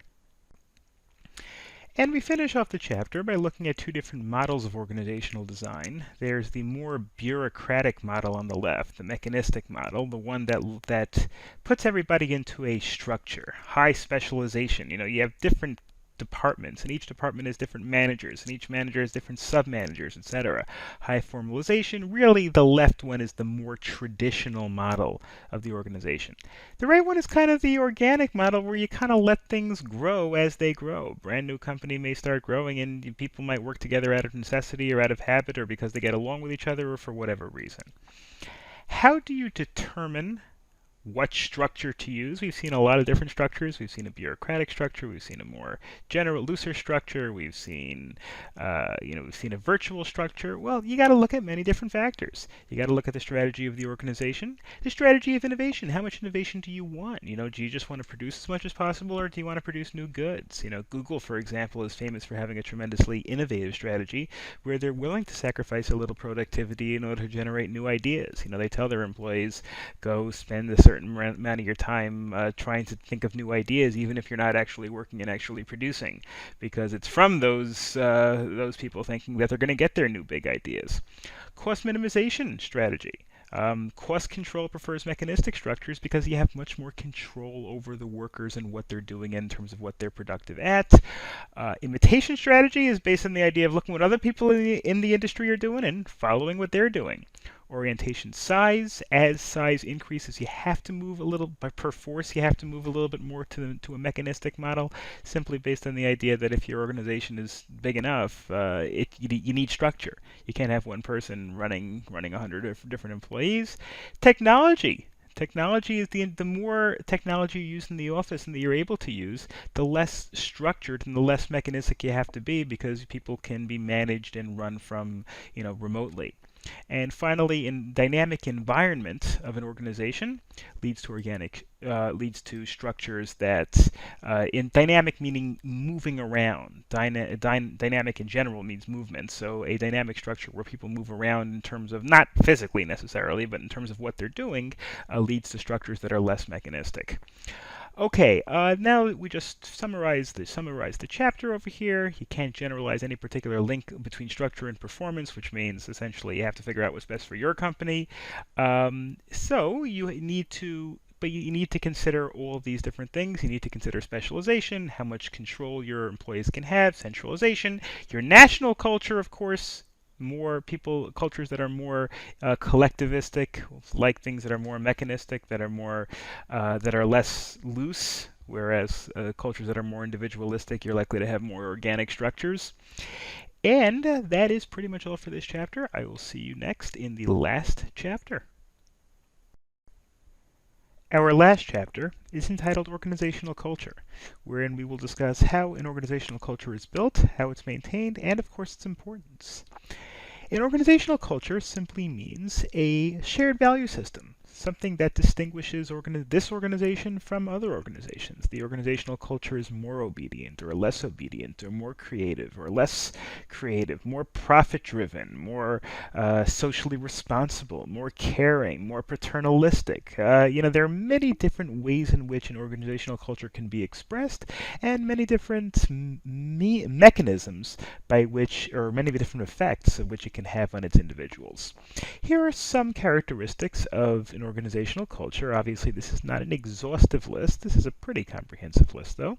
How much innovation and risk-taking is there in the culture? Is the culture much more conservative, where people just kind of let things be as they've always been, or do they want to try to have more development? Do they want to try to take risks and improve or increase and grow dramatically? Is there a lot of attention to detail, or does the company just kind of run through things? These can be double-edged swords, obviously. The more attention to detail, the better in some sense, but in the other sense, you may not be able to do things as quickly if you have more attention to detail. I mean, personally, one of my bugaboos throughout my work, throughout my career, has been my attention to detail, but on the other hand, sometimes I feel that I'm able to accomplish more because I don't get bogged down, and I do something in 10 minutes when otherwise I would have done it in 30, and it may not be 100% perfect, but I can do 3 times as much stuff. I mean, that's, I guess, all these things are kind of a double-edged sword, and can be positive and can be negative depending on how you look at it. Outcome orientation, are they more focused on the outcome of the company, or are they more focused on the process of the company?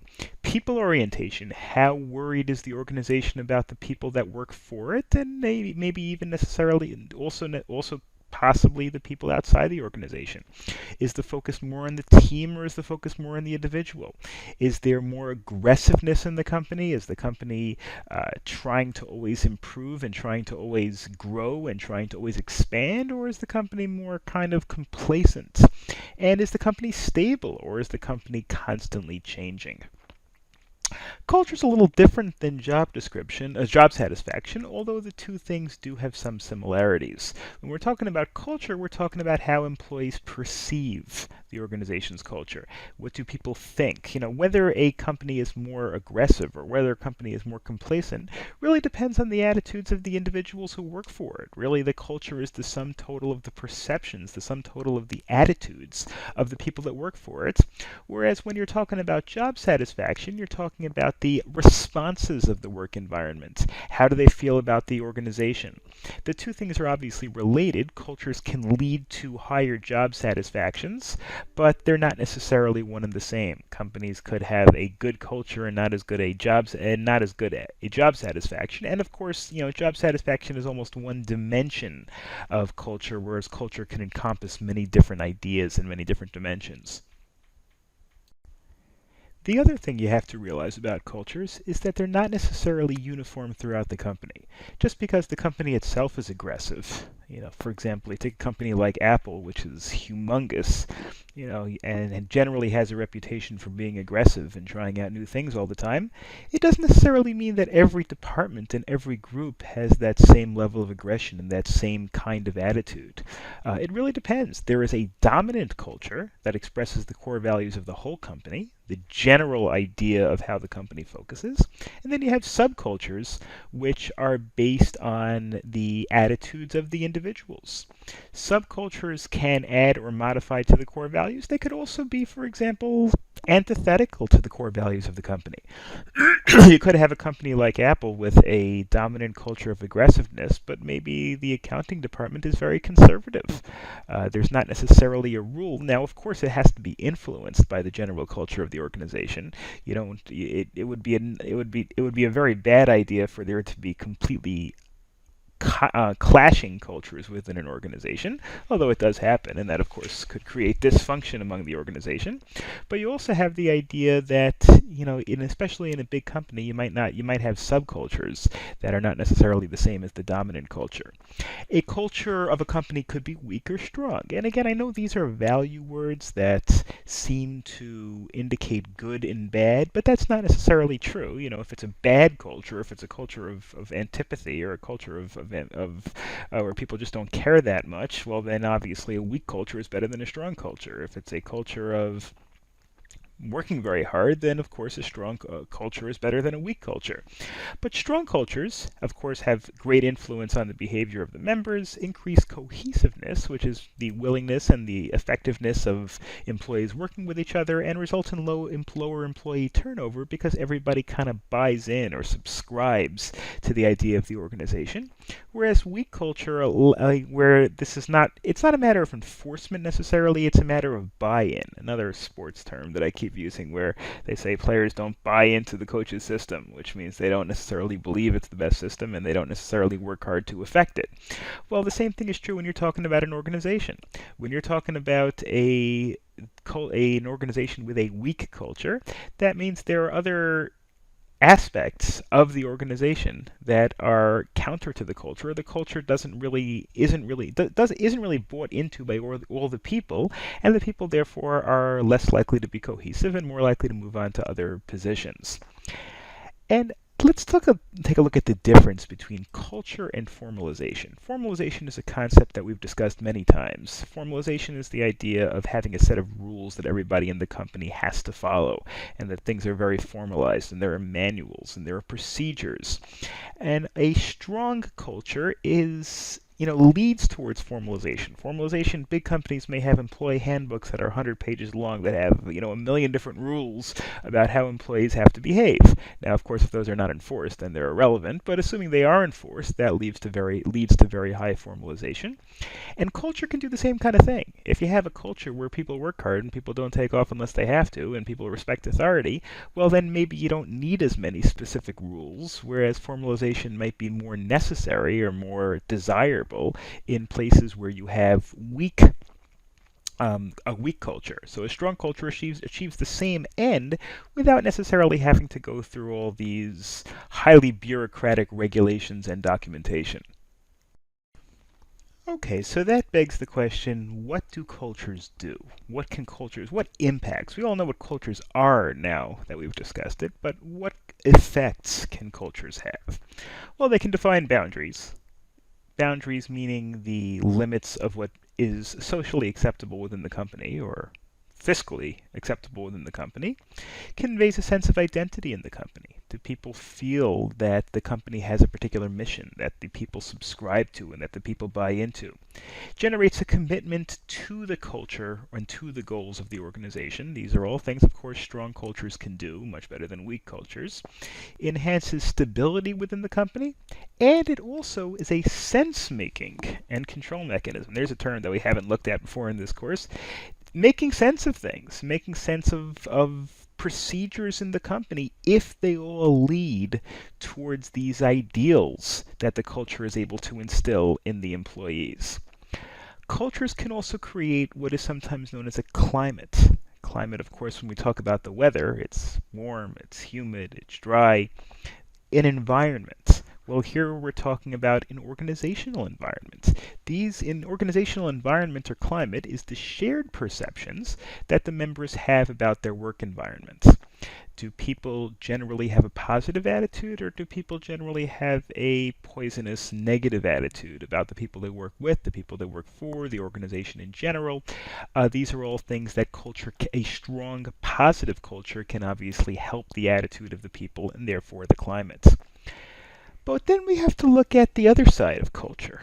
And I'm not just talking about necessarily a negative culture, a culture of resentment. That obviously could be negative. The reasons for that are fairly obvious. I don't think I need to go into them. But even a positive culture, even a culture of aggressiveness, or a culture of working hard, or a culture of stability, or, positive, good cultures can also have risks. Number one, probably the biggest one, is institutionalization. Behaviors and habits go unquestioned. If there's a culture that, this is what we do, then there's a tendency to say, this is what we do because this is the kind of organization we are, and not necessarily question, is this a good idea? We don't engage in this kind of marketing because that's not our corporate culture. Our corporate culture is to get people based on word of mouth. Well, is that necessarily such a good idea? Maybe we would do better to do a little more advertising. Maybe we would get more customers. And to have a culture that says, well, we don't do this because we've never done it, and that's part of the company culture, may not always inure to the benefit of the business. Barrier to change, which is a kind of the same idea as we discussed a moment ago. Barriers to diversity, and again, here diversity doesn't necessarily mean racial or ethnic diversity, but it means diversity of of viewpoints, of backgrounds. If this is the organizational culture, then maybe we only want to hire people who have similar attitudes, cultural attitudes towards us, towards that as we do. A company that doesn't put as much of a premium on its culture may look towards other backgrounds. Whereas if your culture is obedience, let's say, maybe you're only going to look for employees who have, a culture that indicates obedience. And similarly, barriers to acquisition and mergers, you may not necessarily want to buy another company if you don't think that that company has the same culture as yours. That could be a good thought process, but on the other hand, it could be a negative thought process because mergers, acquisitions are some of the ways that companies can grow and some of the ways that companies can diversify and get into new fields. And if you're only going to acquire companies that you think fit with you culturally, it's the sort of thing that could stifle the ability of a company to grow dramatically. Now let's move to a discussion of the life cycle of an organizational culture? Well, first, the organizational culture has to have a start. It has to begin somewhere. And that has to be in the founders of the organization, or at least in, the slide says founders, but at least in the people who are running an organization at the time that a culture is formed. A culture could change. A company could have been very passive and then all of a sudden become very aggressive because the people who are, I guess, the founders of the new culture, the people who are running it now, have a different attitude. Founders can create culture by hiring in people that think the same way they do, hiring people that are very aggressive, hiring people that are very conservative, hiring people that are, that like to work hard. That obviously is one way to establish a culture. Indoctrinating and socializing employees, even people who are there may not have had that attitude to start with, constantly reinforcing this idea through memos, through employee handbooks and manuals, through oral conversation. That's also a way to instill a particular corporate culture at in an organization. And then finally, the lead by example method. Number 3, acting as a role model.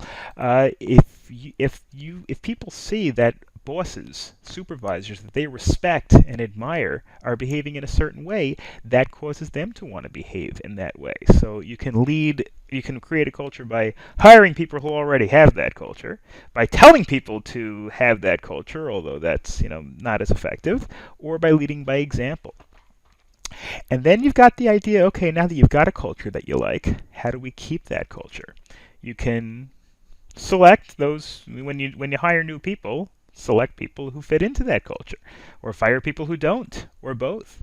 Establish norms by the actions of the management. Socialization, those are really kind of the same 3 ways as we discussed before, except in the second and third are in reverse order. Selection is really the same as hiring and keeping. Indoctrinating is really the same as socialization, and top management leading by example is really the same thing as, well, leading by example. Here is kind of a little chart that discusses the socialization of a culture. And socialization, again, means weaving an attitude into the thought process of an organization, almost into the DNA of an organization.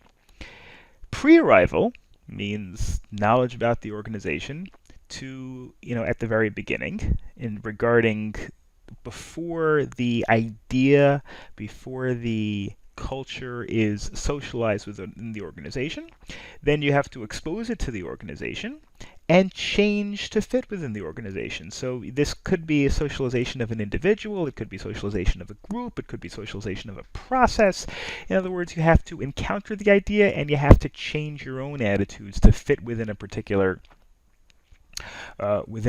culture. And that, of course, can lead into increased productivity, hopefully increased commitment to the company goals, less turnover. At least that's the hope whenever you're talking about the socialization of a company. Could be negative, it could lead to negative outcomes and all these things, but the theory is that by establishing these cultural norms, you're hoping to excel at all these areas. So now let's look at various ways that you can establish this organizational culture by this socialization process that we've just discussed. These are all obviously things that are not mutually exclusive. You can do one of them, you can do 5 of them, you can do all of them. Some of them are a little contradictory to each other, but let's go through them very quickly. You can separate new workers for training. You can give them formal training. You can give them a class. You can make them every day come for an hour to a meeting to discuss the organizational culture, to discuss doing work. I mean, they say, for example, law firms, I don't know if they still do it, but law firms on Wall Street, when they'd hire 60 new people out of law school, and they'd get them together in a big room in the first couple of days and explain to them, hey, you have to work 100 hours a week, and you have to have your BlackBerry on you the whole time. I guess today it would be it would be a phone. You have to always respond to everything. You have to work very hard, and they were trying to give them formal training into the culture of the organization. That could be a collective on a group basis. Of course, my example was something that was formal and collective. It could be fixed, planned activities, or it could be variable. Again, on the right side, you have the counterpoints to that, where you could have formal versus informal, where instead of having everybody in a room, you speak to them individually. You could train them collectively on socialization, on group culture, or you can individual. fixed or variable. Fixed means you have particular classes and particular timetables. Okay, you're going to meet every week on Wednesday from 7 o'clock until 8 o'clock to discuss it. Or variable, you just kind of do it whenever it happens. Serial, which means role models are used, not necessarily human role models, although they could be human role models, but it could be specific examples that are discussed. Or it could be just kind of random, where you don't necessarily use a particular example. I'm sorry that these two columns don't line up perfectly. Then you've got divestiture, which means you're taking away an old model to replace it with a new model, or investiture, where you're adding something to a new model. These last two are kind of for situations in which you want to change a company culture. You can say, well, we used to do things informally, and now we're not doing things informally anymore. Now we're doing everything formally and according to the rules. Or you could say investiture, we used to do this work, which is fine, but now we're increasing it by adding some sort of a goal. Here's some kind of a little bit of a summary of what we discussed before. You have a philosophy, and then you have a selection idea of how you're going to implement that philosophy, and that's through the management itself. Has to either lead by example or lead by hiring the people who are going to, who are going to establish the culture, and that leads hopefully to an organizational culture. And really everything that we've discussed is based on those ideas. We discussed how the management can lead by example or lead by formalization or lead by establishing rules. Then you can socialize the culture, and then what you have at the end, hopefully, is the organizational culture that you were looking for. Now, that's all fine in terms of how the supervisors establish the culture. Let's look at it from the other side. How do employees actually pick up on the culture? Now, obviously, one way an employee can pick up on a culture is through that formalized training and bureaucratic employee manuals that we discussed before. But there are other ways in which employees can kind of pick up a culture as well. Things that are a little bit less formalistic, things that are not necessarily rules-based. Remember, things that are it's better to establish a culture that's not just based on rules, that's based on the way people in the organization perpetuate the culture by themselves. That's the sort of culture that has a greater buy-in factor. You put it all in formal manuals, the employees might or might not buy in, but if the culture develops because of the way the employees act spontaneously, without being forced to, that has a much greater chance of perpetuating itself in the long term. Stories of the organization, maybe stories about how hard some people work, especially at law firms, stories about people working at 3 o'clock in the morning, 5 consecutive days, or accounting firms during tax season, or whatever it is. Rituals doesn't necessarily mean like religious rituals. This means what does the organization do? Do they have big kickoff meetings? Do they throw sushi parties on Friday? Do they have conferences? Whatever it is, these are things that can also help perpetuate the organizational model and organizational culture. Material symbols. Things like, almost the artwork on the walls, the symbols generated by the organization, the literature put out by the organization. These can also convey things, the degree of egalitarianism desired. Egalitarianism essentially means equality and making sure that everybody has equal access or equal outcomes in the organization. Is the employee motto greatness for the world, or is the employee motto profit for us?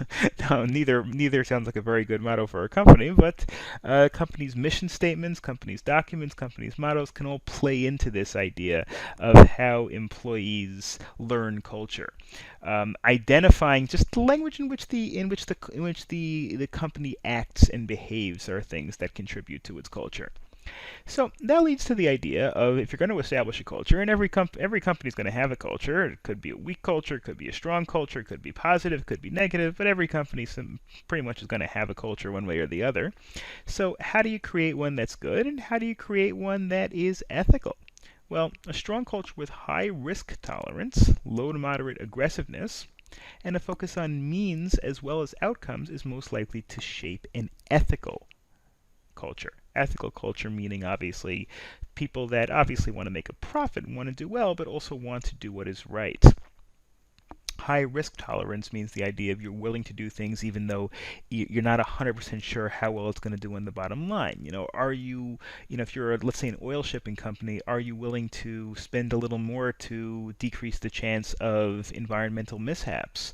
Well, that might hurt the company's bottom line a little bit in the short term, but it's ethical, and it may have long-term effects because of better public relations and decreasing the possibility of a major oil spill, which could have all sorts of problems for your public relations. So if you have a little bit of risk tolerance, you can do things that are ethical, whereas if you have no risk tolerance and you want to try to be as conservative as possible, you may only be looking at your bottom line from day to day. Low to moderate aggressiveness is also the sort of thing, very, very aggressive companies that want to grow as big as possible are less likely to worry about things like ethical constraints. But regardless of the kinds of characteristics, any company can be ethical and any company can be unethical. Managers obviously have to be visible role models. If managers talk in a way that promotes ethics, that obviously helps tremendously. And if they behave in a way that promotes ethics, that helps by leading by example in terms of communication as well as behavior. Providing ethical training, seminars, things like that can help, obviously. Rewarding ethical acts and punishing unethical ones. Some companies do the opposite, where if people do things that are unethical but lead to greater profits, they get rewarded. Well, that is a counter-ethical organizational culture. And, of course, to provide protective mechanisms by which behavior that is unethical is corrected within the structure of the organization's regulations and culture. So you want an ethical organizational culture, and you also want a positive organizational culture. Organizational cultures obviously could be weak or strong, positive or negative. What are some of the things that denote a positive structure? Building on employee strengths, rewarding more than punishing, using more carrots than sticks. Obviously, some punishment and disincentive of bad behavior is necessary.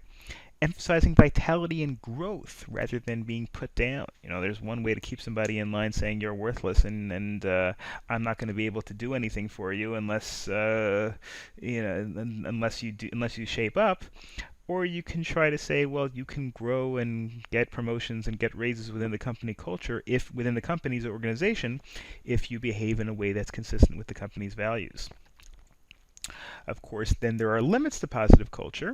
And you don't want to pursue it past the point of effectiveness. Sometimes culture, sometimes people do things because this is the way we've always done it, or because this is the way it's done. That might not necessarily be a positive thing. You don't want to, we discussed before, always do it the same way simply because it's been done. You want it to do it only to the point that there's a reason for it. That's the dichotomy that we did way back earlier in the course between the J and the P, whereas the perceiver says, okay, we want to do it because it's useful, but the minute it's not useful, we don't want to do it anymore. And the J has more of a tendency, the judger has more of a tendency to say, well, this is the rule, so we ought to follow the rule. And that's, a dichotomy that you got to watch out for. And of course, both sides have positives and negatives. Following rules can help, but following rules when they're no longer useful or no longer necessary or no longer helpful can be negative.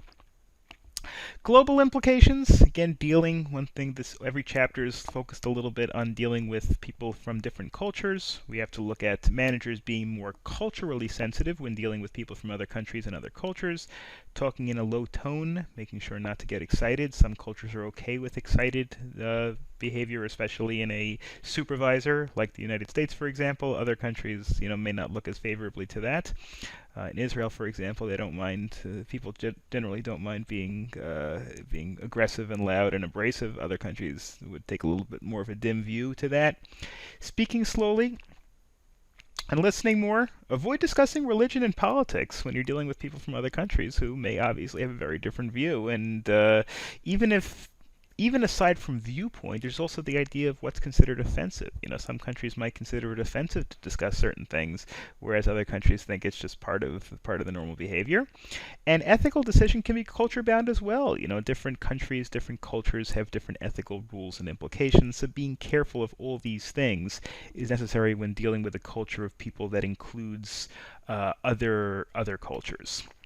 Then we've got some of these tips for managers regarding culture. Realize that an organization's culture is relatively fixed in the long term, but can be changed with a strategy. If you want to change an organizational culture from being always a 9 to 5 and do exactly what we're told and no more, to being more aggressive and more hardworking and more in tune and invested in the company, can be changed, but it has to be strategized. Change in the company culture just doesn't just happen because you want it to happen or because you say it should happen. It needs to be planned. That can be done by hiring individuals whose values align with the organization, and those employees, if they see things similarly to the organization anyway, are more likely to stay with the company and to be more effective. Understand that the performance and socialization depends on they're knowing what to do, giving them adequate training so that they have reasonable expectations of what they're supposed to do, and they understand what they're supposed to do, it leads to a better culture than a situation where there's confusion about who's responsible for what. You can shape the culture of your work environment, you as a manager, you as a founder, as somebody who leads a company. And of course, then finally, regarding global issues, your culture may not be transportable to other countries. If you're dealing with people in other countries and other cultures, you need to understand that your culture may not necessarily be synonymous with or can not be usable in that other culture. Okay, and essentially just kind of a review over here. Organizational culture develops over time and is really based on the commitment and values of the employees. Ethical and positive organizational cultures can be created, and we discussed a whole bunch of different ways to do it. And of course, national culture in which the organization sits can influence the culture of the organization. And that's all for Chapter 16, and that is all for the course. I want to thank everybody for this review component of the course. I want to thank everybody for listening and for watching, and I encourage you to contact me with any questions. My contact information should be on the syllabus. Thank you very much. Good luck on the exam, and have a good day, everybody.